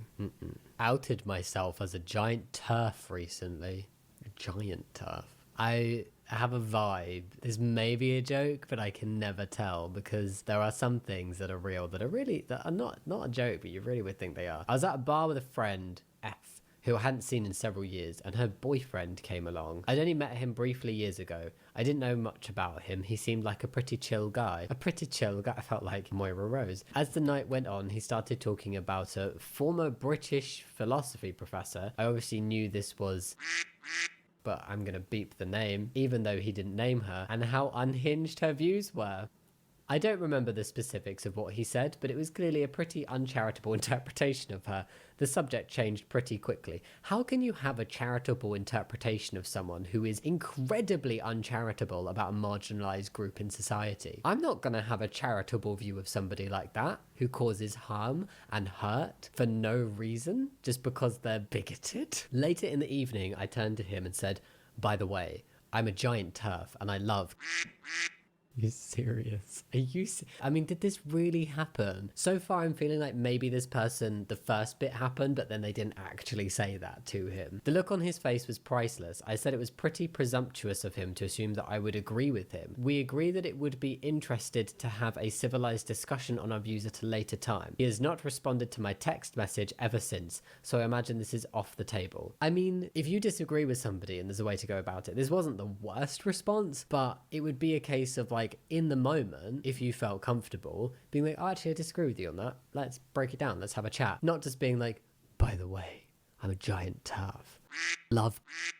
I love transphobes. Yeah. Like, that's so bizarre. I wouldn't want to talk to you after that. I'm just like, no thank you. I actually found his Twitter account and he spends a lot of time tweeting about how TERFs are evil, cruel, and full of hate. Where's the lie? This is an issue he seems deeply invested in. He is completely incapable of considering that we don't hold hate towards anyone. Rather, we are concerned for the safety and well-being of girls, women, and children. Really? I would love to actually see some evidence of this concern away from the trans community, and then specifically how they think the trans community impacts the safety and well-being of girls, women, and children. Like, legit, I would actually like to see some evidence. Well, there is no evidence. So I'm saying I'd like to see it. I know it doesn't exist. I'd like to see them try and come up with some. Because this is why we end up with the most ridiculous scenarios, like snake bites and anti-venom and mourning a death in the toilets. Because they don't have anything legitimate to stand on. I have absolutely no regrets. I don't give a f*** anymore.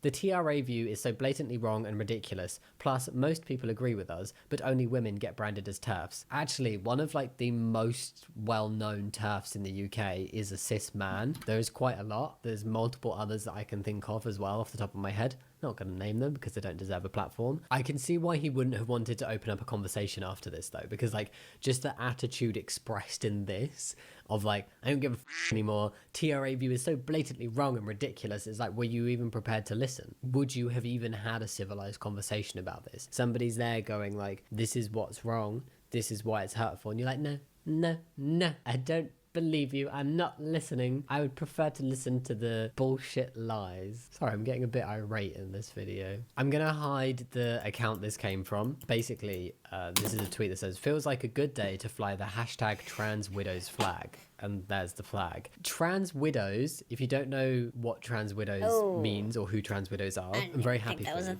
I'm about to ruin it. Basically, trans widows are the partners of trans women where the relationship has broken down due to the transition, and they refer to themselves as trans widows because they're no longer in a relationship because their partner transitioned. Okay. Anybody I've ever seen use this term has been deeply transphobic, and that's a big reason why the relationship broke down, because it's not even an amicable, okay, the parameters of this have changed, it's not something I personally am interested in, but it can be amicable. It's a full-on like transphobic hate, like we are not together anymore type situation, and then they have the audacity to refer to themselves as widows, which just feels rude to people who have actually lost their partners. Anyway, they replied to their own tweet going, confusion on my timeline from TRAs about the symbolism of this. It's purple for our activism, vanilla for our sexuality. This is a joke. Oh, this must be a joke. Vanilla food is like a off-white color, but vanilla itself is not. Why not just say beige? Because beige is also like, if that's the vibe they were going for, beige would have worked. Vanilla was a bizarre choice. And red for you. The frilly knickers motif I thought spoke for itself, but for the heart of thinking represents the cross-dresser we left. Young people have zero sense of humor. I feel like this must have been a joke. It does look like a legit Twitter account. I'm assuming just the flag bit is a joke, but like, yeah, hilarious joke. Hilarious joke, because we all know that transphobia is the epitome of humor. Transphobia? Oh, you mean the natural immune system reaction that used to keep degenerates in check in society? My immune system is transphobic. I sneeze whenever a trans person is near. Is that how they always know? I knew it. I knew there was a reason. If you're a woman in the UK, you might come face to face with these three Tims. Very derogatory term. I mean, if TERFs hate TERF, which is not derogatory because it actually gives them more credit than they deserve in the sense of it includes the word feminist when they are not feminists. But they get offended by TERFs and then they go around calling trans women trans-identified males. And that is just appalling, disgusting behaviour. If you're a woman in the UK, you might come face to face with these three trans women in the women's bathrooms of your shopping mall. They go shopping in group now. Imagine being the only woman in the bathroom with them. They go shopping in group now. The transgenders have grouped together, just like we have. Oh my goodness, we are in danger. No, you're not, Karen. You have created a fake situation. I'm sorry, I don't know why I called them a Karen. They just seem like they are. You've created a fake sense of danger for yourself because of transphobia and because of transphobic lies. You are ignoring the actual problem, which is predatory men. Trans women are not predatory men, and actually trans women are also at risk of the same kind of violence that cis women face. Trans women and cis women are all women, just like short women and tall women are all women. There's just different adjectives that can be used in certain contexts when it's relevant to differentiate. But all women. And I think it's very rude to call trans women TIMs. That's just inappropriate behavior. Inappropriate, okay? I do think it's a very heartless and cruel attitude to have towards trans people, particularly this attitude that a lot of transphobes have towards trans women. It's completely disregarding a whole group of people's lives, safety, well-being, everything, just because of bigotry. There's no legitimizing it. You can't legitimize hate. And it is exhausting. It's unfair. And I think things will get better soon, but I feel like we're in that. You know when people are saying that it needs to get worse before it gets better? We're in the worst bit right now. Dear trans women, you have so much power right now. If only you'd stand up and say, me using a woman's bathroom isn't worth the risk that poses to women and girls, so I won't do that. What the heck? Then you'd see immediate action from feminists to protect you in male spaces. I have faith in you.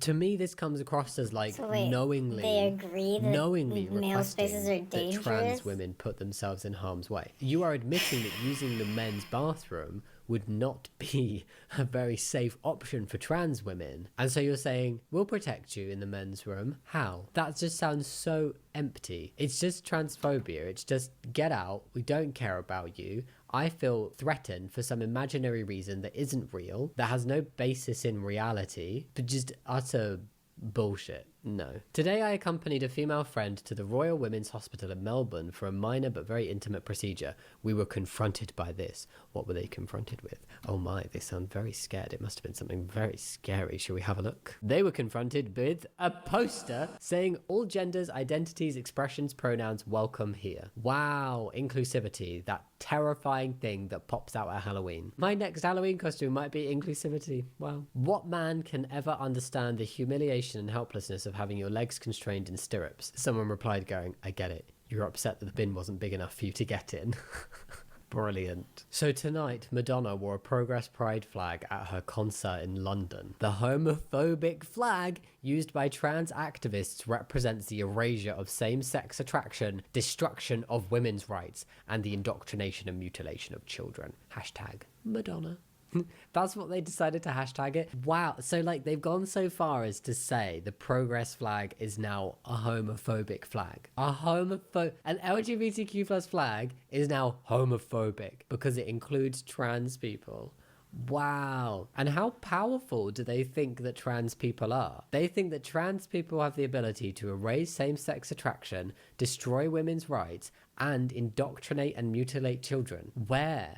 When? How? Who is this happening to? Transphobia is really turning into a conspiracy theory. I don't know where this is coming from. So the erasure of same-sex attraction. Are trans people now going, well, if you're a cis man attracted to other cis men, you're not actually gay. I erase this as an attraction. It does not exist. What they're saying is we don't accept that a gay cis man with a trans man, we don't accept that he is still gay. But you're saying he is. And then we think that a cis man with a trans woman can't possibly be straight. It's because they don't respect trans people as their gender. And they also have some weird belief that trans people want to force transphobes to date us. No trans person wants to date a transphobe. Stay away, please. Very, very far away. You don't want to date a trans person, fine. The thing that gets called out is unnecessary transphobia and just disgusting language used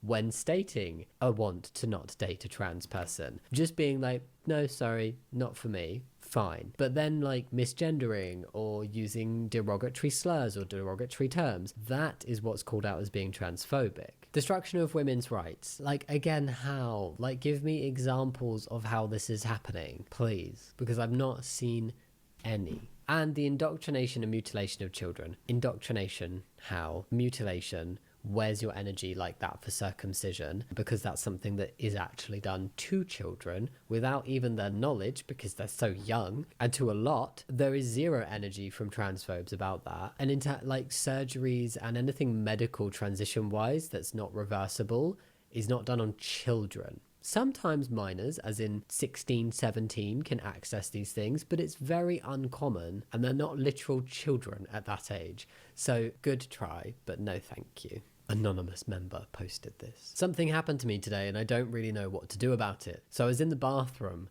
when someone who is a TIFF.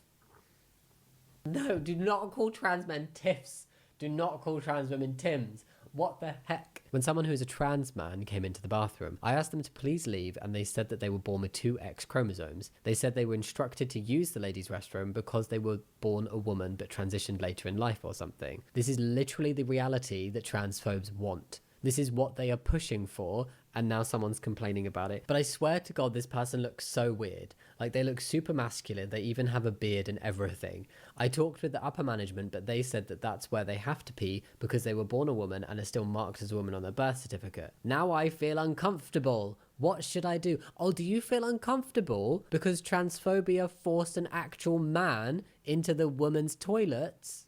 Has that made you uncomfortable? This is what transphobes asked for. By the way, this is what they look like, but they looked something kind of like this. I assume they mean this is not what they look like because they've posted a photo of a trans man underneath. I'm showing you this picture so you get an idea of what I was looking at. Ugh. Didn't look like a girl at all anymore. I don't know what to do. We both work together. Take it up with the transphobic committee because they're the ones that did this. If you are someone who is anti-trans or not comfortable with trans people or thinks that trans women should use men's restrooms, but you would not be comfortable with a trans man in the women's, then take a really good think about what your opinion actually means. Either way, you are doing something bad. Either way, it's shitty, right? If you're sitting there going, yes, I'm a transphobe and I think that trans women are men that should use the men's restroom and trans men are women that should use the women's restroom. This is the situation you have caused. You are the ones who are meaning that men, actual men, are going into the women's restroom, causing clearly discomfort all around and putting actual women in harm's way by forcing trans women into the men's room. So you've got that one. But then what I've had some transphobes saying is, oh no, that is the opinion I have. You know, I'm a transphobe and I think that trans women are men and trans men are women, but I don't think that trans men who have transitioned should use the women's. They should still use the men's because I don't want them in my restroom. And then that becomes a whole big discussion over, well, are you then in your brain, I mean, trans men are men, we all know that here, but does that mean in your brain that even like a very masculine presenting cis woman should use the men's toilets? So therefore you don't actually care about women, and it's not even that you only care about cis women, you care about women who conform to your exact idea of what a woman is. And any woman that doesn't, nah, you're too masculine, nah, out, men's room, bye, don't care if it's dangerous, go. It's just horrendous. That's why trans men often get left out of many TERF and transphobic arguments, because there's so much like vile hatred towards trans women and so much trying to push trans women out of women's spaces. As soon as you bring trans men into it, transphobes either look like absolute hypocrites, which they are, by saying that actually, even though they view trans men as women, they think that type of woman should be in the men's room because, and therefore they're throwing people that they view as women under the bus, or they think that trans men should use the women's restroom, which is actually pushing actual men into the women's spaces, and so they I don't know what else I could add to this. They don't have anything to say. So that's how I'm going to end this video. Make it just I slightly feel like better. I've aged making that. My God, that was a long one, and that was a difficult one. That was a harder one than normal to film, and I'm not sure why. I don't know. There's just something about the flavor of those posts. But I hope that it was a good discussion and that we broke down some transphobia together. I appreciate you sticking through this with me. I think it's really important to call out this kind of behavior and call out these lies and just the horribleness that it is transphobic behavior. And yeah, if you like the video, think about giving it a thumbs up and subscribing, but absolutely no pressure. And I'll see you next time. Much love. Bye. Okay. Oh, we gotta grab another video here.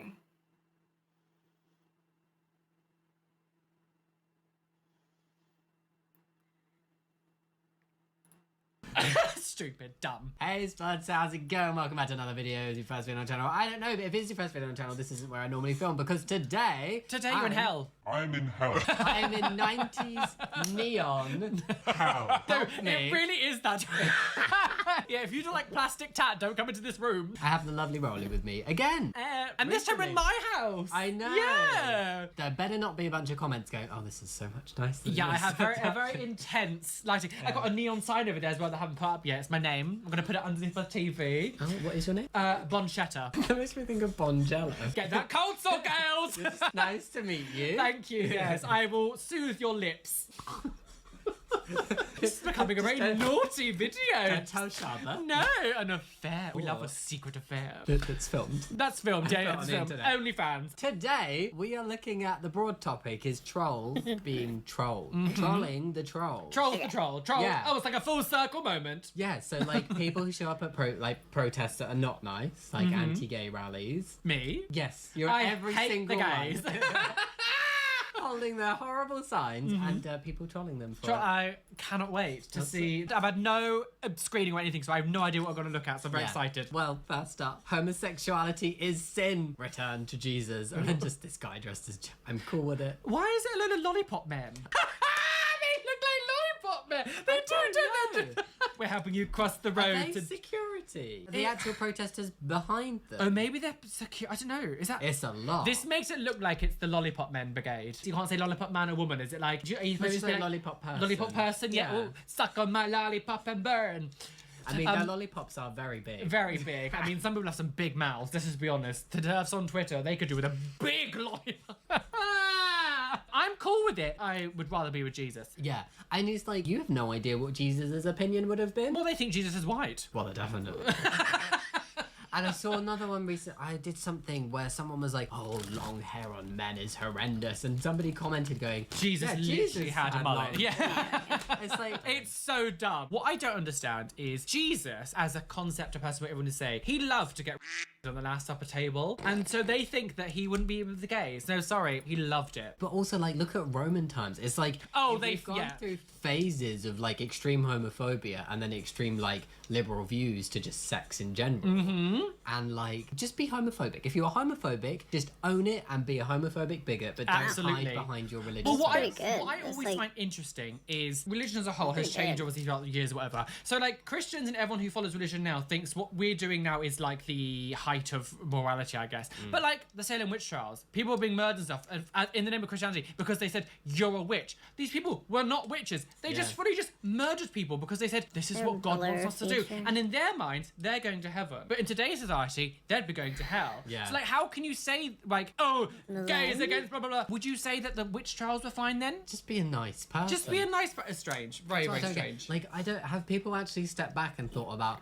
how horrible it is to tell somebody that they are sinful and going to hell for just their life. For you just know? So, existing as a person, You don't yeah. even know them, and you're just standing in the street with these public signs. It's so, yeah, well, get alive, get a grip. Get a... epitome of assholeness. It's the idea that, like, the Jesus or the Lord wants you to literally spend every waking hour of your day talking about him. The ego.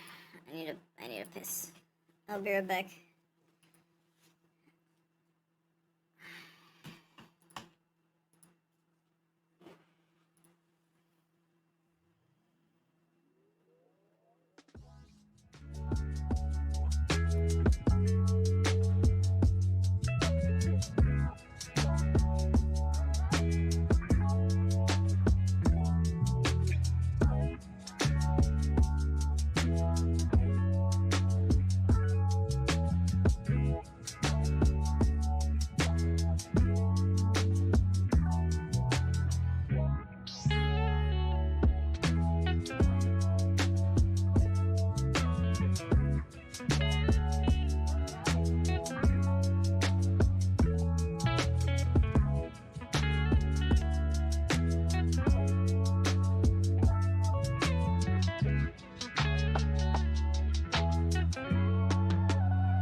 be the final thing I do, so...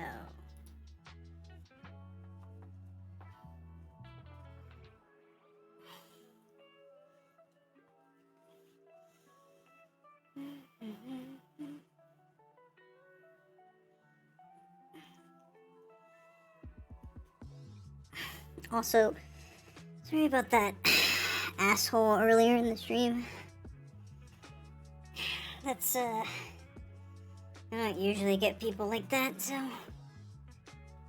very rare. But I do know that they exist. There's not much we could do about it. Just, you know, besides, like, banning them and shit like that.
Alright, sorry.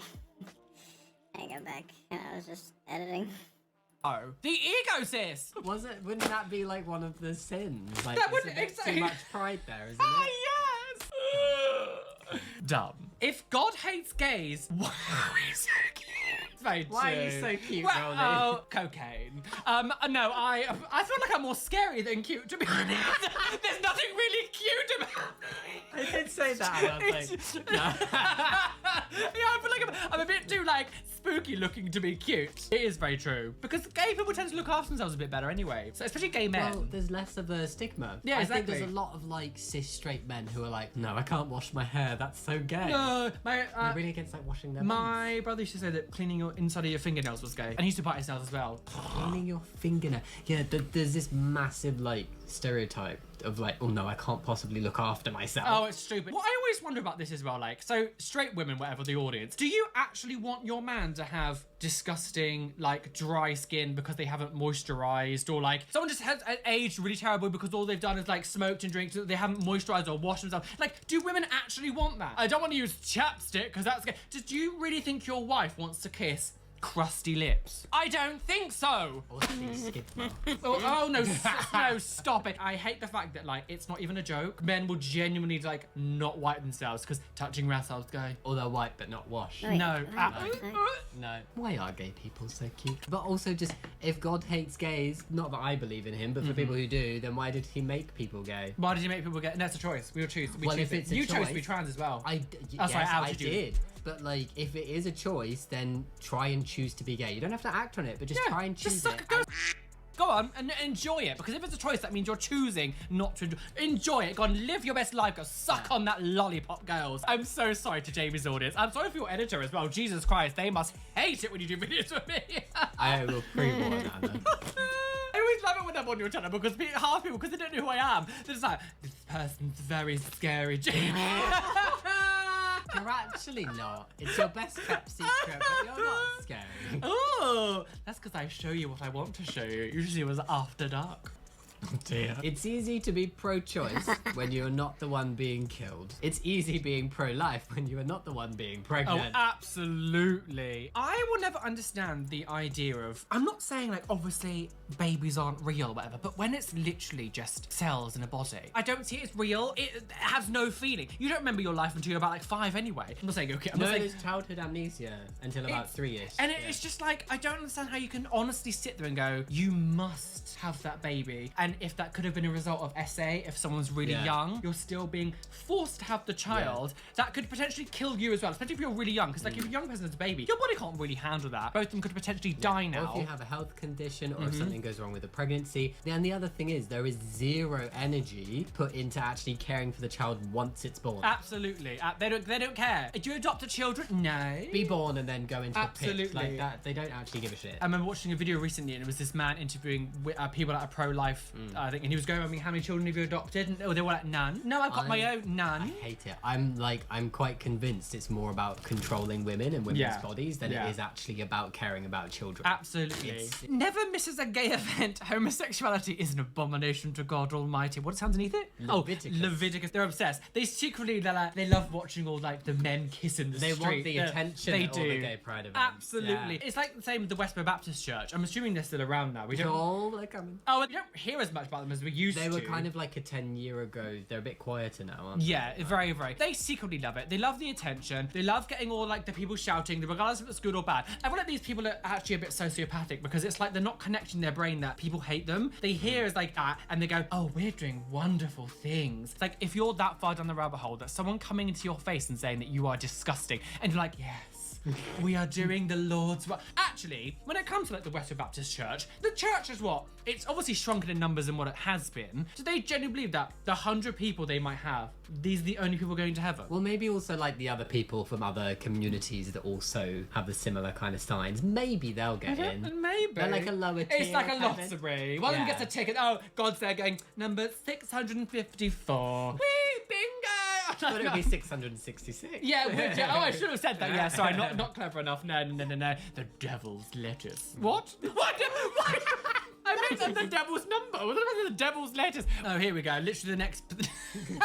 God hates FA. We can't say that word. Same-sex marriage dooms nation. Lover loves Obama. Fs can't repent. Wait a minute. Dooms nations. Do you know that same-sex marriage is very powerful? It is. Oh my God. Extremely. We hold so much power. We live rent-free in their minds. That's why they're so scared. Absolutely. But like, if they're saying can't repent, so we're just cursed? God purposely cursed us with gayness? Yes. It doesn't make sense. What? The whole thing is like, you can convert to God or whatever, and you can be absolved of your sins. Well, maybe the idea is that you need to convert your sexuality and then you can repent for your prior sins when you were gay.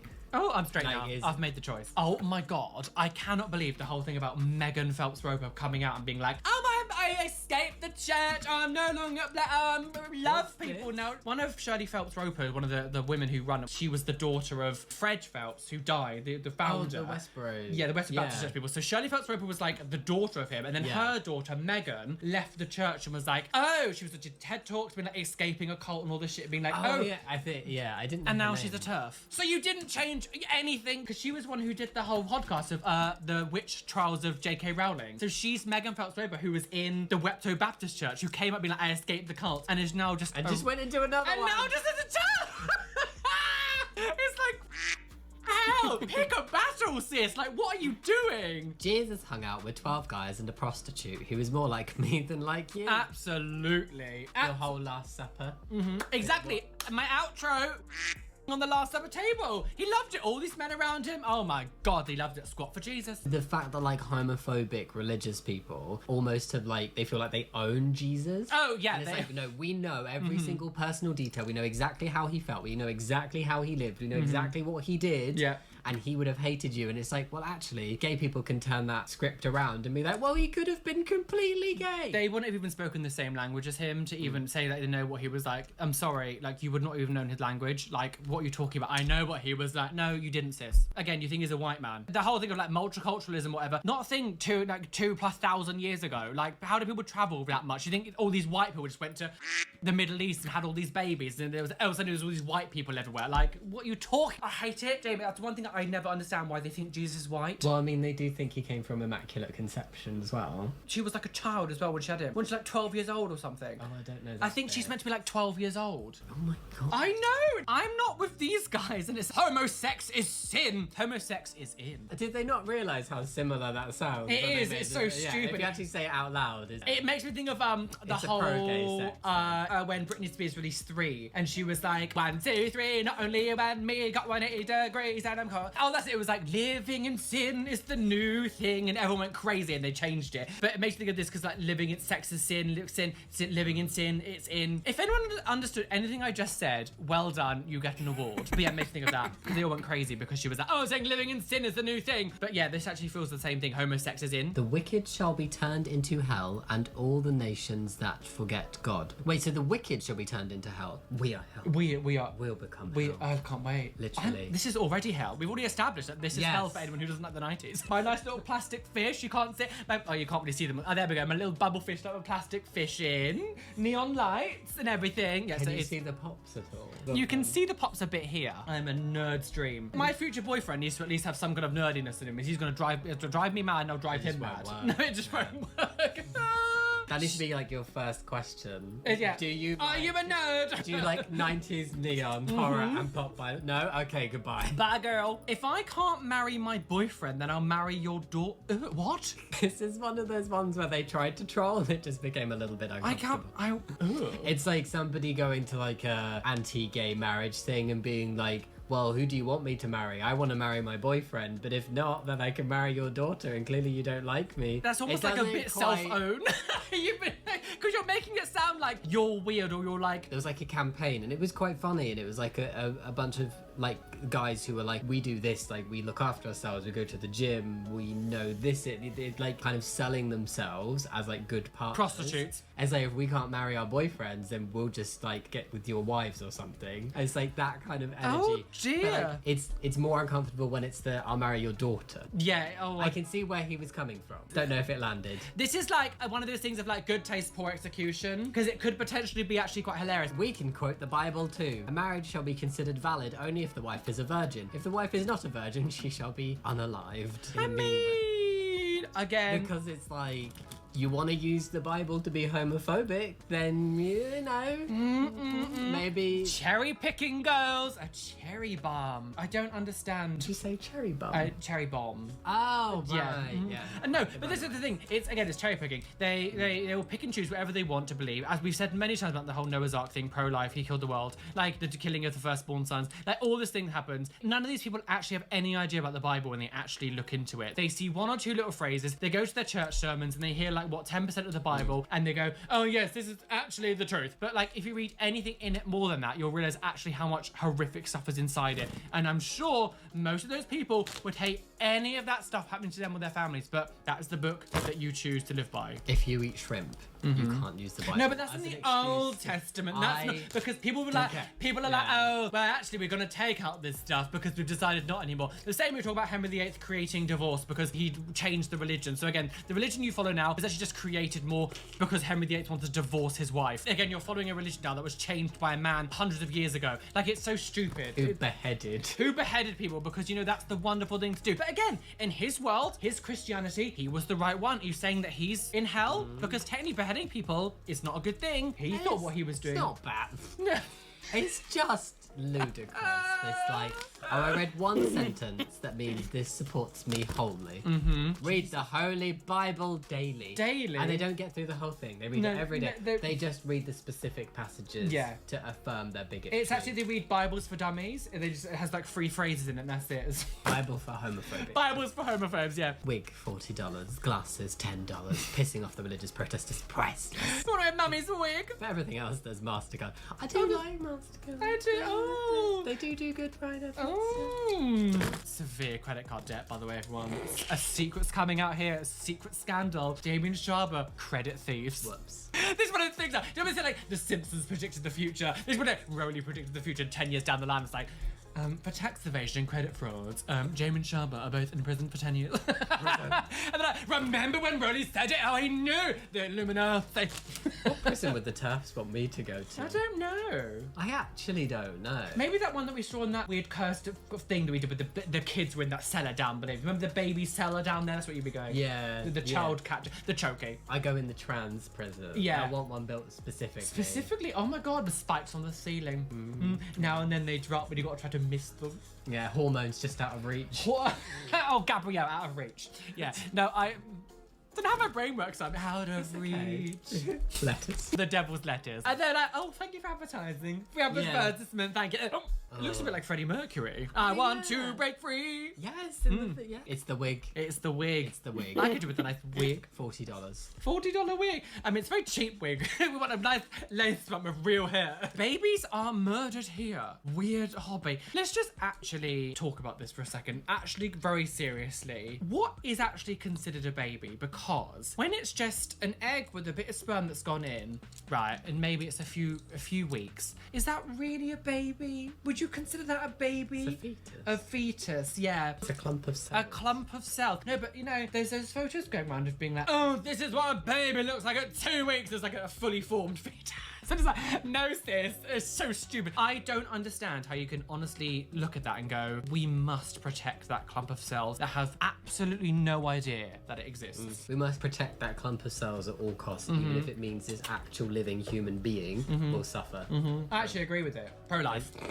I read the Bible. But that's what I think it's ridiculous that it's called pro-life though, because they're not actually. No, they're just pro-control. Yeah, absolutely, So- absolutely. It is a very weird hobby to go and protest because it's such a it must be an incredibly difficult and often traumatic thing to go to these clinics. Oh yeah, because and then people you've got queue these outside all arseholes the just time, making it even worse. Yeah, absolutely. And the thing is as well, we've spoken about abortion stuff many times, and what I really find hard to grasp my head around is if your daughter, say your daughter comes up to you, 11 years old, was SA'd by an uncle or someone, you would be like, you're having this baby, bitch. You honestly would say that. If you would say that, you're a monster. Unfortunately, so many of these people will only change their mind if it happens to them. That's the sad reality because they have no empathy for anyone else other than their own sad little existence. And the really extreme ones won't even change their mind. No. Like, absolutely. No, it's atrocious. Really sad. Homosex is great, girls! It is. I must say, as a avid homosexual who enjoys the company of men, it is quite good. Even though really selling it. Yeah. We play Cluedo, and then we work out what object is inside. It was the candlestick holder in the bathroom. Disgusting. Stop being. You need Jesus Christ. Oh, Rowley, you need Jesus. I have Jesus. I squat for him every day. I get many messages being like, oh, I love a good peach girl. But why are they so fascinated? Like, can they not? Why are they obsessed with sex? Yeah, well, there are so many other things that you could actually protest against if you want to talk about actual horrific things happening. But you want to just like something that's so inconsequential to you and your existence. Like me having sex with a man over there in my privacy of my own, I don't know, balcony. Like, no, but has no effect on you and your religion or what you do. So I don't understand why you have this obsession with being Jealousy. like, I'm jealous. Oh yeah, they want to go. It has to be awful because it can't be good. It can't be an enjoyable thing. Absolutely. Because then maybe they want to do it. Yeah, it's really stupid. It's really stupid. This is what I find it insane. It's literally based on one line. Is the whole thou shalt not lie with mankind, done with womankind. Or whatever. But there was argument saying that actually meant about like animals. There was something about something about bestiality. The amount of times it's been translated that so many things have been lost in translation. Absolutely. Like the meaning of things. You just translate something once. You take an English passage, translate it to French, and then back to English. Yeah. Like you will lose stuff, right? Because like, who the hell is going to know ancient Hebrew? Are there people around who actually understand ancient Hebrew from thousands of years ago? Oh, actually, that was the translation. Again, we talk about this. I can't remember if we spoke about it, but even just like the British language, or whatever, we go back a few hundred years and we would have no idea what people are saying. And that's the same language what we speak now because language changes. Let alone a language that you don't understand yourself from thousands of years ago, and you're going, well, this is obviously what it meant, and you're just putting your faith in just some random person being like, actually, I'm going to change this bit. You have no idea what it could mean. Zero idea. There's a lot of like arrogance in the assumptions made. Absolutely. That is just them through and through, isn't it? Because they think what they're doing is the height of morality. Hating on other people. Yes. How moral. Uh-huh. This was my favourite. Homosexuality is sin. Christ can set you free. Corduroy skirts are a sin. Oh, have you seen that video where the woman's like, there's a sin at those shoes. There's these two people. It's very like this. There's this like man and a woman, they're like on the street protesting shit. And then this woman goes up to them and goes, do you want me to tell what the real sin is? Those shoes. And the man goes, oh my God. wife bought me them. And the wife was like this. One of my school teachers used to wear one of them. It's awful. No, It's please very, don't wear like, these kind of dresses. noughties. It's Like, it's very. It's naughty's teacher fashion. It's very, very that. Yeah. Yeah. And like the naughties, it's gone, sis. So should your opinions. So yeah, repent and believe in Jesus, the Holy Bible. Vader is Lord. Holy Trinity. You don't know the power of the dark side. I mean, where is the lie, girl? There was a lot of planning that went into that. Because Yeah, they are like identical from a distance. Absolutely. You think they were part of it. Properly. Absolutely. I mean, maybe not the stormtrooper outfit, but What I don't understand though, when it comes to this, because repent and believe in Jesus, whatever, because I have not read the Bible, and I'll be honest, I've not read the Bible, not like these people who say they have. Does it actually say in the Bible that you must spend all of your time telling others to live by does it actually say every day, all hours, don't work, don't have a job, you've got to spend all your time in the street going, repent, believe in me? Like, if you want people to believe in you, how about you actually make some kind of sign that you're real? You could change it instantly and be like, actually, maybe this is the right way, but no, you don't do that, do you? Let people exactly, just put bonjour in the sky. Did you say bonjour?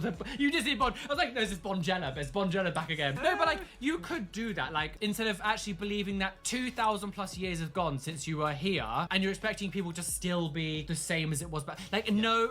If you're the almighty God who created everything, without the foresight, the foreshadowing, whatever, to understand that future generations might need a little bit more of a sign than people like this with a sign outside being like, you're disgusting. Like, not very clever, are you, sis? I feel like, I don't know if this is true, but it almost like, I feel like religion is something that people believed when we didn't know about science, because there was so many like magically inexplicable things happening in the world that people had no idea how to explain it, and religion was the perfect Well, way. think about the royal family and the history of what we have here, and we go back as far as like Henry VIII and stuff. Religion was all about control. It was about saying that these people who were in the power, these were God on earth, the royal family. It was all a way of controlling the population to be like, no, we must stay in power and have all the thing, and you must do things that we say because we are the descendants of God. We are here, the gods on earth. That's what it's for. And so if you want to be religious, fine. I believe in things that I have no like actual proof for. I have many beliefs and stuff. But the idea that you would go, this is the way of living, and if you don't do this, you are going to go to hell, and then start attacking other people for not believing the same thing you have. Like, imagine if I came up to you, I don't know if you believe in ghosts or not. Imagine if I said to you, if you don't believe in the paranormal, you're disgusting, die. Like, that would never fly. But essentially, what you're saying about God is saying, believe in the paranormal. What you're doing is no different. But you, for some reason, that's okay. But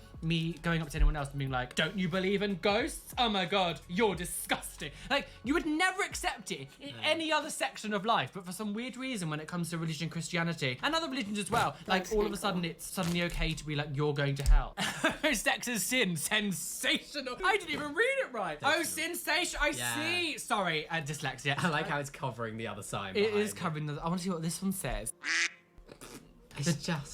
It's boring. It is. Essentially, it's boring. Like, Being get a new... homophobe is boring. It's boring. It's hateful, but it's also boring. Because the thing is as well, what's funny about this is like, we talked about the Resto Baptist Church earlier on, and they've kind of disappeared. And because it does feel so outdated now, even to like hateful people, to see this, because it's so overtly in your face, homophobia, but you don't really see it as much now. Like, transphobia is obviously a bit more rampant. When it comes to like hating gay people, it's... Certainly in the UK, it's more like reading Bible passages that they think support them, or being kind of like, you know, turned to Jesus. But this like I like a homosex is sin. Yeah, it feels so outdated. It's like this feels very 80s shit when they were talking about AIDS and stuff. Like, this feels very like, why are you still doing it? It makes me think of the woman who goes bottoms up and the devil laughs. You know, the Monster Energy drink woman who was like, you don't know about the Monster Energy drink woman, Jesus. So it was this woman who was like, years ago, early YouTube days, talking about 2008. She was at like Christ seminar I was only thing. 5. I don't care. The internet. Oh, Jesus Christ. I was 14. I was going to say you're not that young. I was like, I'm suddenly so much older. But this woman was like, she had a Monster Energy drink can, and she was like, so this means number 6 in Hebrew is this symbol. And it's like the M symbol. And they were saying that means 666. And you know what happens when you drink? There's a cross. And when you do this, the cross is upside down. And then she was like, bottoms up and the devil laughs. And it was this whole thing. You must have heard bottoms up and the devil laughs. But there was a thing on Twitter really recently, and it was someone tweeted, and they were like, oh my god, I've just seen a celebrity. And it was like the woman who was doing that was still doing it now, like all these years later, 15 years later. Like, you've not even moved on to a new thing that's satanistic, you've just gone to this one thing. And this is what I get the same feeling of. It's like, get a new thing to at least hate on. This looks ridiculous now. You look so stupid. Yeah. Why would Jesus give a shit where someone sticks their... As long as it's not hurting... Exactly. You're not hurting anyone. Like, it's ridiculous. Well, as long as you take it slow. Yeah, take it slow. Lube it up, girls. But like, yeah, it's bottoms up and the devil laughs. People are going to be very upset in the comments that you don't know what bottoms up and the devil laughs is.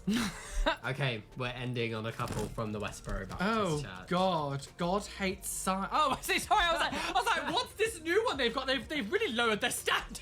Where's the colour? They forgot the printer. Absolutely. Oh, God. How many signs can one... She's holding 3. And do you know what's disgusting? That's a child. That is a child, who yeah. probably can't... I don't know if they're old enough to read that sign or not. They look quite They young, look like 5 but or I imagine 6, they yeah. probably were holding that sign from before they could read. Having But no it's idea. Homophobes and transphobes who say that children are being indoctrinated by Absolutely. LGBTQ+ people. And then they're the ones making literal children. We're not born hateful. We can be born gay or trans, but we're not born hateful. They are indoctrinating that child to hate other people for no reason. Absolutely. But God That hates is- signs. Yeah, God does hate signs. For your sins. I wonder what the first one says. Hell. Hell. Hell for your America sins. is doomed. Why is America doomed? I mean, there's other reasons why America could be doomed. Gay people existing is not one of them. Imagine being that powerful. We ended society. But imagine people thinking that you're Oh that my powerful god, just 'cause yes, you're bitch! gay. Yeah. Where's my royalties? Oh my, just for existing, I should be like given everything. No, They're not really doing what they think they're doing. No, are they're they? not. They're not. They really bolster us as we're this like ethereal beings who like The almighty. We are. Oh my god. Almighty gays. Don't. Oh my god. Full circle. He's got the old world up.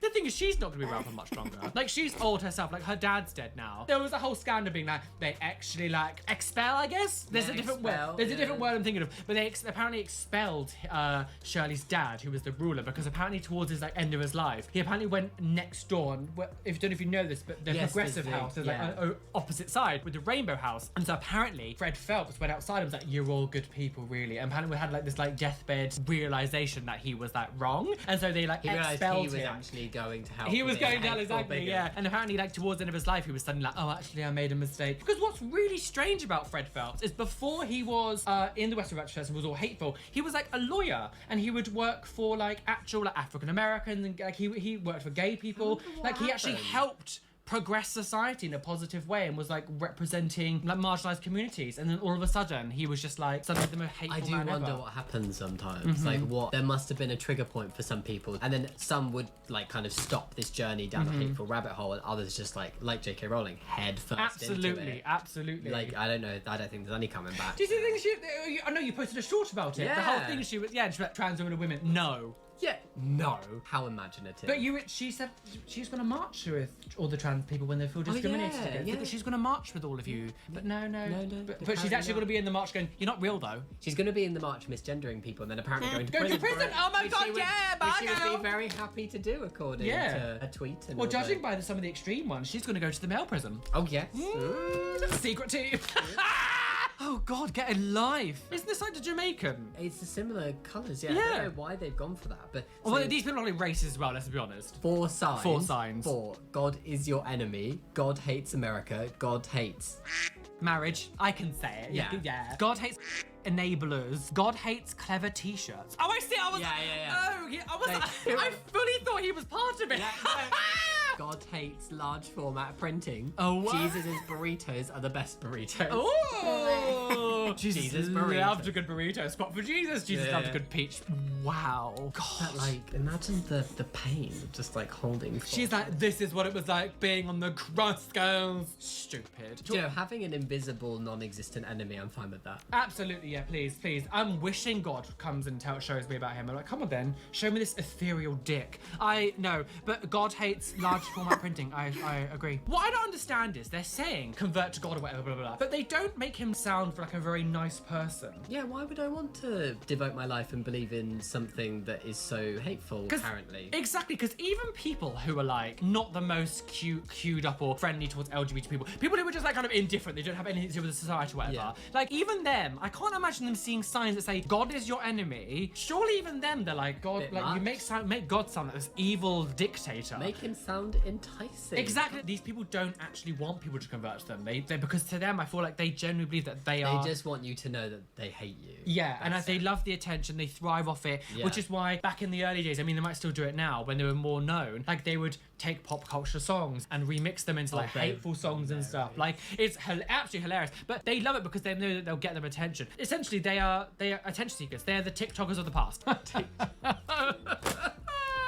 Very shaded towards TikTokers. It is, yeah. Oh my god, no one say. I'm also on TikTok though. I use it. Yeah, same. But you know, I wouldn't say I'm a TikToker though. It's like my least, apart from Twitter. That was it. Absolutely. That was all the trolls being trolled for this episode. We love to see it, and I hope more is to come. We love more trolling of trolls. Yes, we do. Do you think they have like, the actual like IQ to understand that they're being trolled? Or they're like, oh, look at this silly bit. I don't know why that came out, but like, yeah, what? I don't know. They probably, yeah, I'd say so. But I think he's just like ignoring it and being like, no, read my sign. Read mine. It's oh my gosh. It was like the whole after the whole controversy with GB News and the whole Dan Whitten and Lawrence Fox being like fired. Yeah. And then the JSA had their meeting. It was right after, and they had Lawrence Fox come talk, and there was like 20 people there for them, and there was like hundreds of LGBT protesters being like, "You're a loser." He was like in the microphone doing this, trying to like talk his piece, being like, "They talk about the far left." He was so bothered and scared by it. Like you have to look. I'll show you the video, and he was like trembling and like quivering like this, going, "They're woke agenda." I was like, you are so bothered and scared by these protesters because you've seen that your silent majority is just bullshit. Yeah. Oh yeah. Whenever there's a TERF protest, it's like three people. It's ridiculous. 2 people showed up to Costa. We love coffee, but we hate top surgery. Yeah. That's so stupid. On that note, thanks so much for joining me for this video. For having me. Of course. Please go check out Rolly's Oh, channel. I wouldn't bother. We did. Okay, I won't. No. We did make a video for your channel, but don't know what the schedules are. So it'll either be a link to Rolly's video with me or a link to Rolly's channel. Please do go show some love. Think about giving this video a thumbs up and subscribing if you want to, but no pressure. And yeah. Oh no! No pressure. I have to. I have to. No, I want that shit. You press subscribe, press the notification bell, press the like button, support the wonderful trans community and this beautiful individual beside me. You can be nuts. I can. Oh my god! I actually quite love you quite a lot. You know that. Yeah. The man looks scary. Yeah. I'm very, very evilly happy. Bye. Much love. Bye.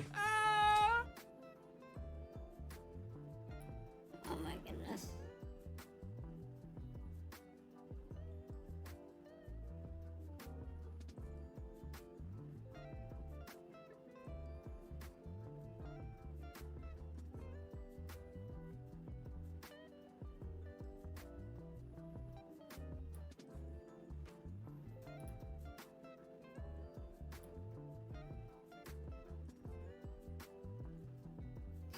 Conte crayon. Ocean Rebel.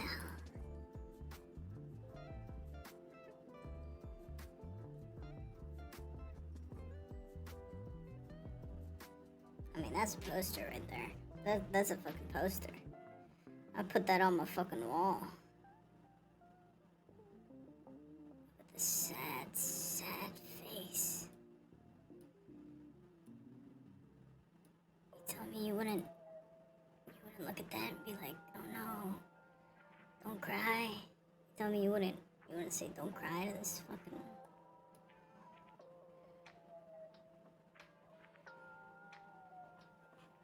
Okay, so then the final touches.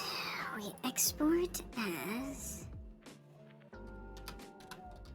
final one. Okay.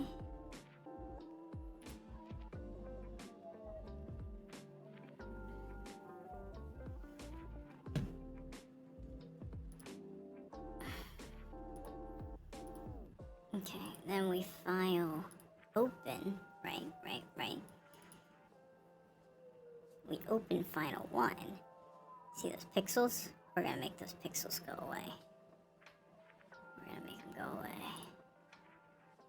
We're doing yet another image trace, right?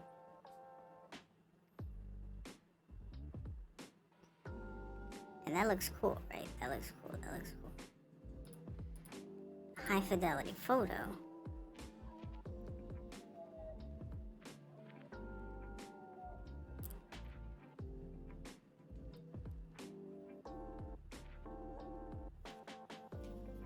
It's gonna take it a second. It's a very big picture. A lot of particles and effects in it, so it will take a second.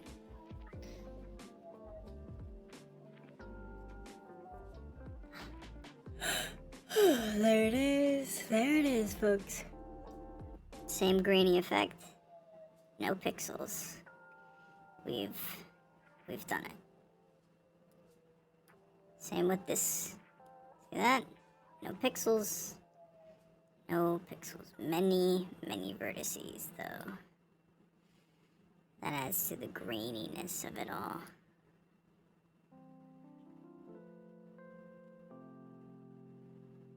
You can kind of make out some of the things in the background here. Here at the bottom, you can't really make it out, but that's not the point. If you look real far out, you can tell kind of what it is, like the background.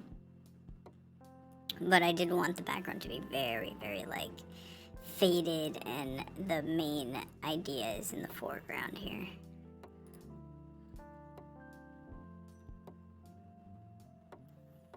Now we export this as final 1, 1. Because I'm very good at naming things. And that's that. That's the finished product. That's the picture. So far, my favorites are everyone but the two most important characters. When you kind of put them like this, that kind of looks sick, actually. Honestly, this character, like, alone like this, that's kind of sick. Like, close-up of the character, that's fucking sick. Same with this guy. You get a close-up. But this character is my favorite. The Wendigo, the Royal Guard is one of my favorites. This one came out really well, like really well done, honestly. And this one, I'm surprised how well this came out.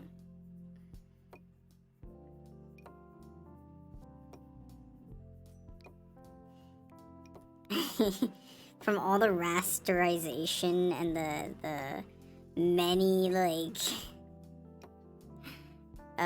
filters, kind of change, like, the expression to having, like, a tilted upward smile, which actually makes more sense for what this character is. It's very funny. I've actually never done, like, a full, like, grouping of characters like this. But yeah, I mean, all the technically good all the protagonists are technically here on the right, and all the technical antagonists are here on the left. Technically, you've got the golem, a creature that was created through blessings and prayers to protect the innocent, but is still seen as a monster due to its strength and its power. Made of stone entirely. You have the Wendigo. You can't see their antlers, but she does have antlers.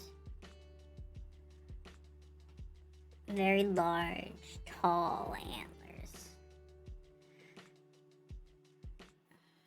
She can kill, and that's what she loves to do. and the Mad King. Old, decrepit, falling apart at the seams. The Pyromancer.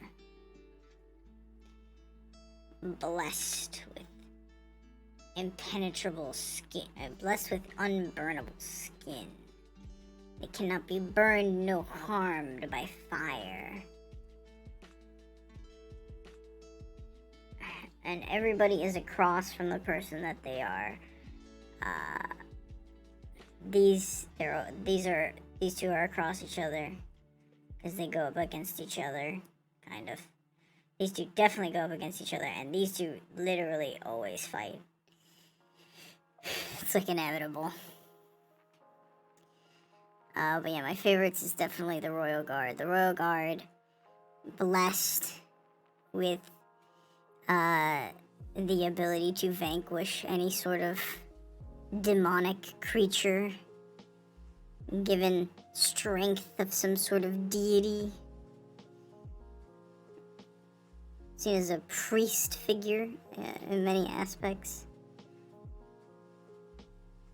And then finally, the lower life form, the peasant of the world. You could not get any lower than a bug. And the bugs, although very small, not in stature, but in status, although very small and very insignificant in the wider view, they are not monsters.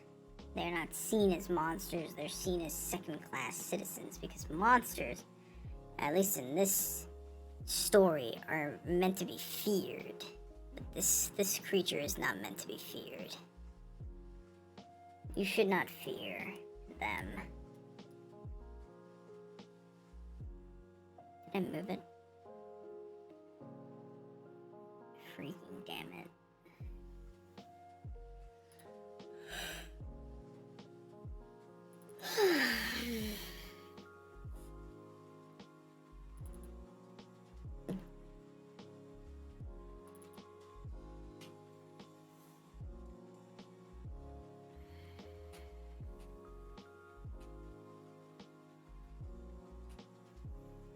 Scratch my fucking cornea. It's getting real late.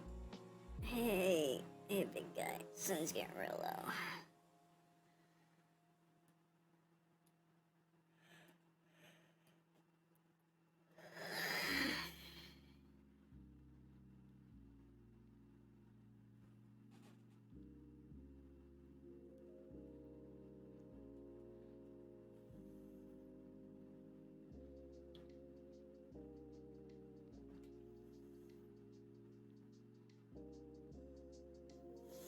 I've drawn all these characters before. The newest one that I've drawn is definitely, or like not the newest one, but like the one I've drawn the least is the Royal Guard. I've drawn a lot of the Wendigo, the Golem, Pyromancer. Obviously my most favorited OC is Bug.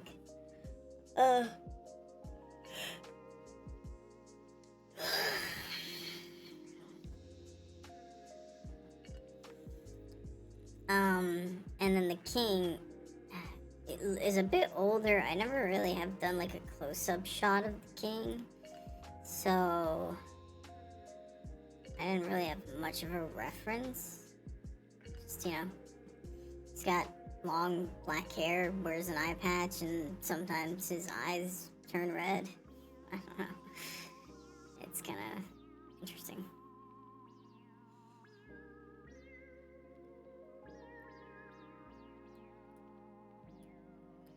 I mean, of all the ones that I'm most disappointed, it's the king. Like, I would kind of, honestly, I would remove him.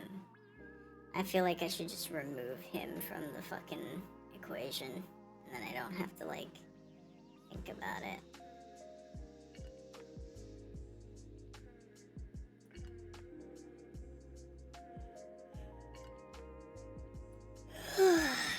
Fuck it.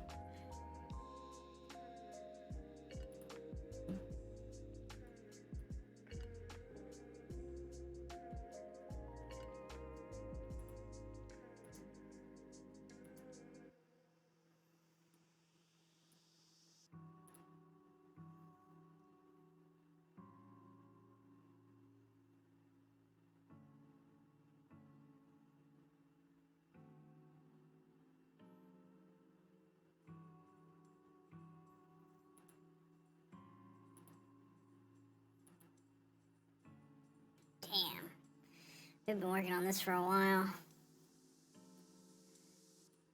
I mean, this is kind of a mood too. This picture here's a mood. Not gonna lie to you. Something about it's kind of really cool looking. But I think it's just because it's such like an in-between phase of what like has more personality overall. It's just this fucking guy. It's fucking pissing me off. How do I get rid of him? Isn't there a cut tool? Edit type. There cut tool.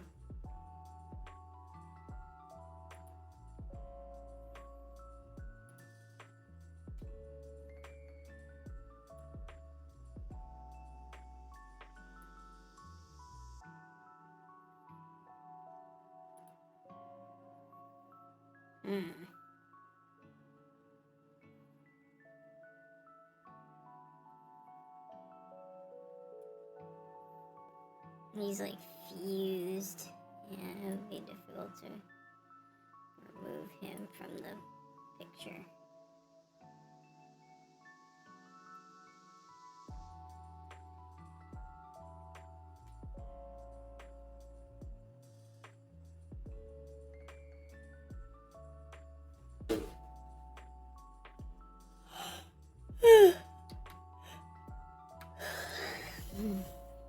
I mean, he's fine. It's fine.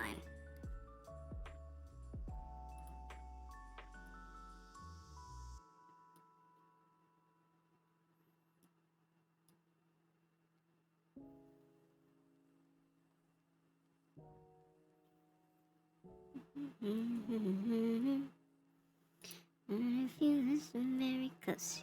You can hear him. I don't know. I guess he's alright. He's a fine addition.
Yo, that looks kind of sick, actually.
Oh my goodness. Is it shift? There it is.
I don't know.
I don't care anymore.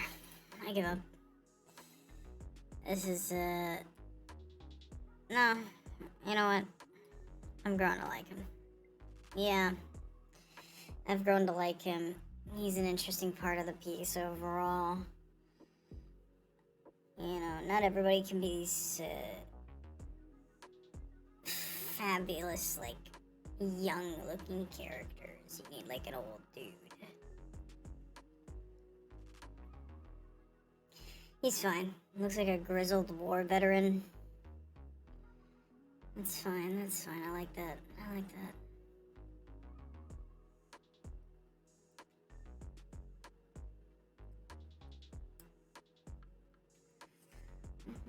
Listen very close. You hear him like those. You one day will see. I'll be back, I guarantee. Hell's coming. Hell's coming.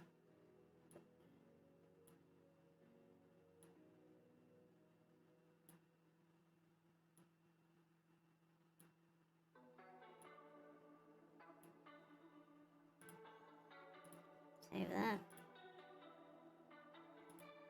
Very nice.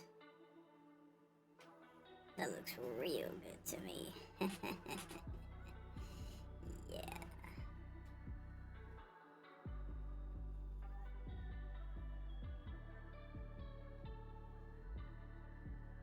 Best thing about high DPI fidelity or high fidelity photos that use a high DPI. The thing about DPI is that whenever you print something with ink, you can't print in perfect squares, which is why DPI is important. Because if you try to print in perfect squares, it's gonna look bad because you print in dots, not squares. So, even laser print is dots. It prints in dots, not squares.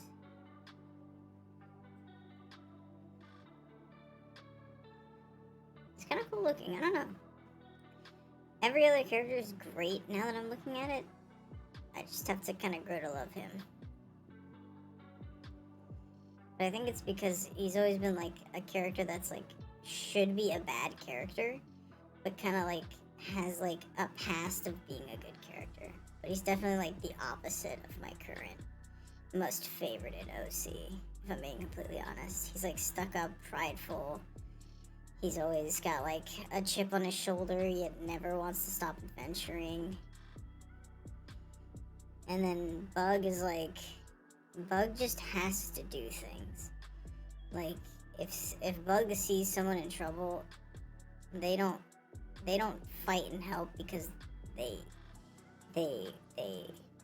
like want to out of a sense of pride. They fight and help people because they need to, or else they will be failing as like somebody who is just seen as like the worst kind of life in this world. Like even the Golem and the Wendigo are seen as like terrifying figures meant to be respected and feared, but Bug is like not. They're like the opposite, which is interesting because I'd say on the power scaling level, Bug definitely beats everyone on this list or everyone on this poster, just due to the abilities that they have.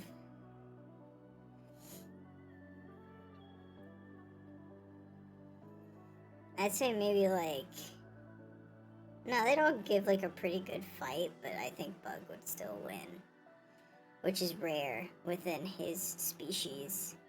They're not known for being strong, they're known for being feeble workers that do as they're told and never go out of line. They're so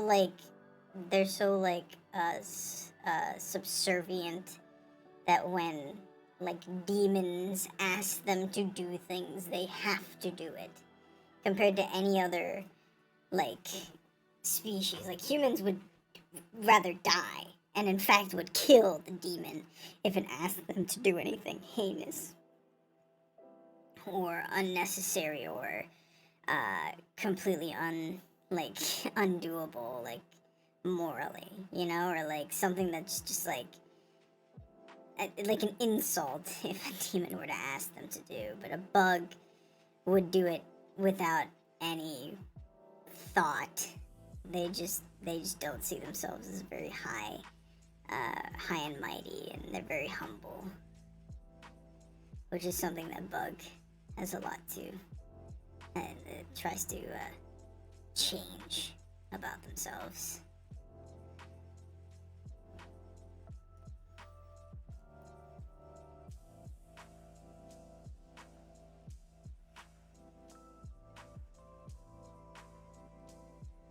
I'd say everyone else here, except for the Golem, doesn't really change. They're a little more static in their approach to life. But Golem and Bug are like, they're like kindred spirits. They would make good friends if they ever met in real life. Or like if they ever met on the road of adventure, you know, like they'd make good friends.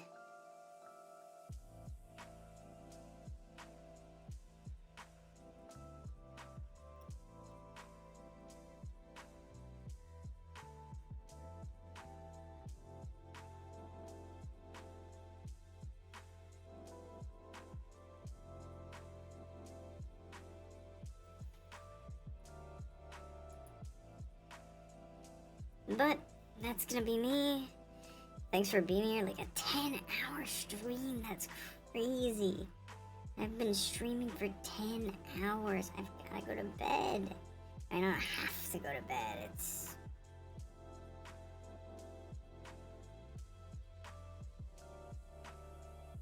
Oh. I thought I was going crazy. I was like, wait, it's Sunday? It's Sunday because it's literally like Sunday morning. Yeah, I'm gonna go to bed and then I'm gonna wake up still on Sunday and yeah, okay. Yeah, that's crazy. That is crazy. Anyways, thanks for being here. Thanks for watching.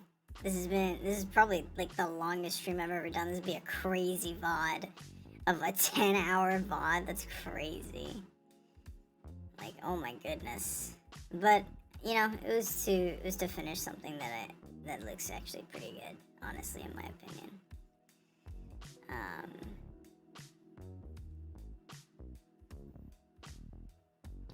Yeah, if there was anything I'd redo, it'd probably be the king.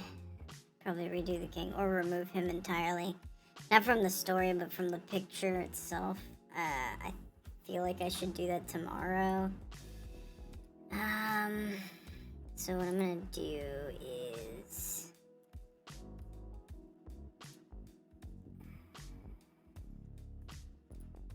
we're gonna save as... on desktop, yep.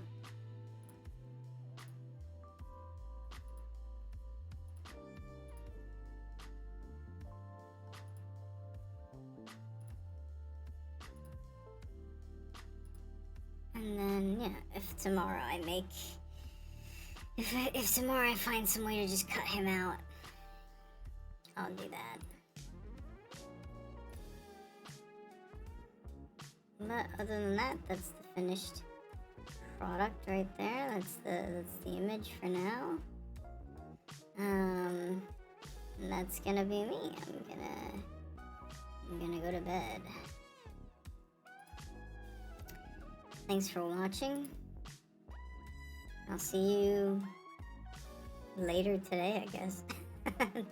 Or tomorrow, I don't know, depending on where you are in the world. But anyways,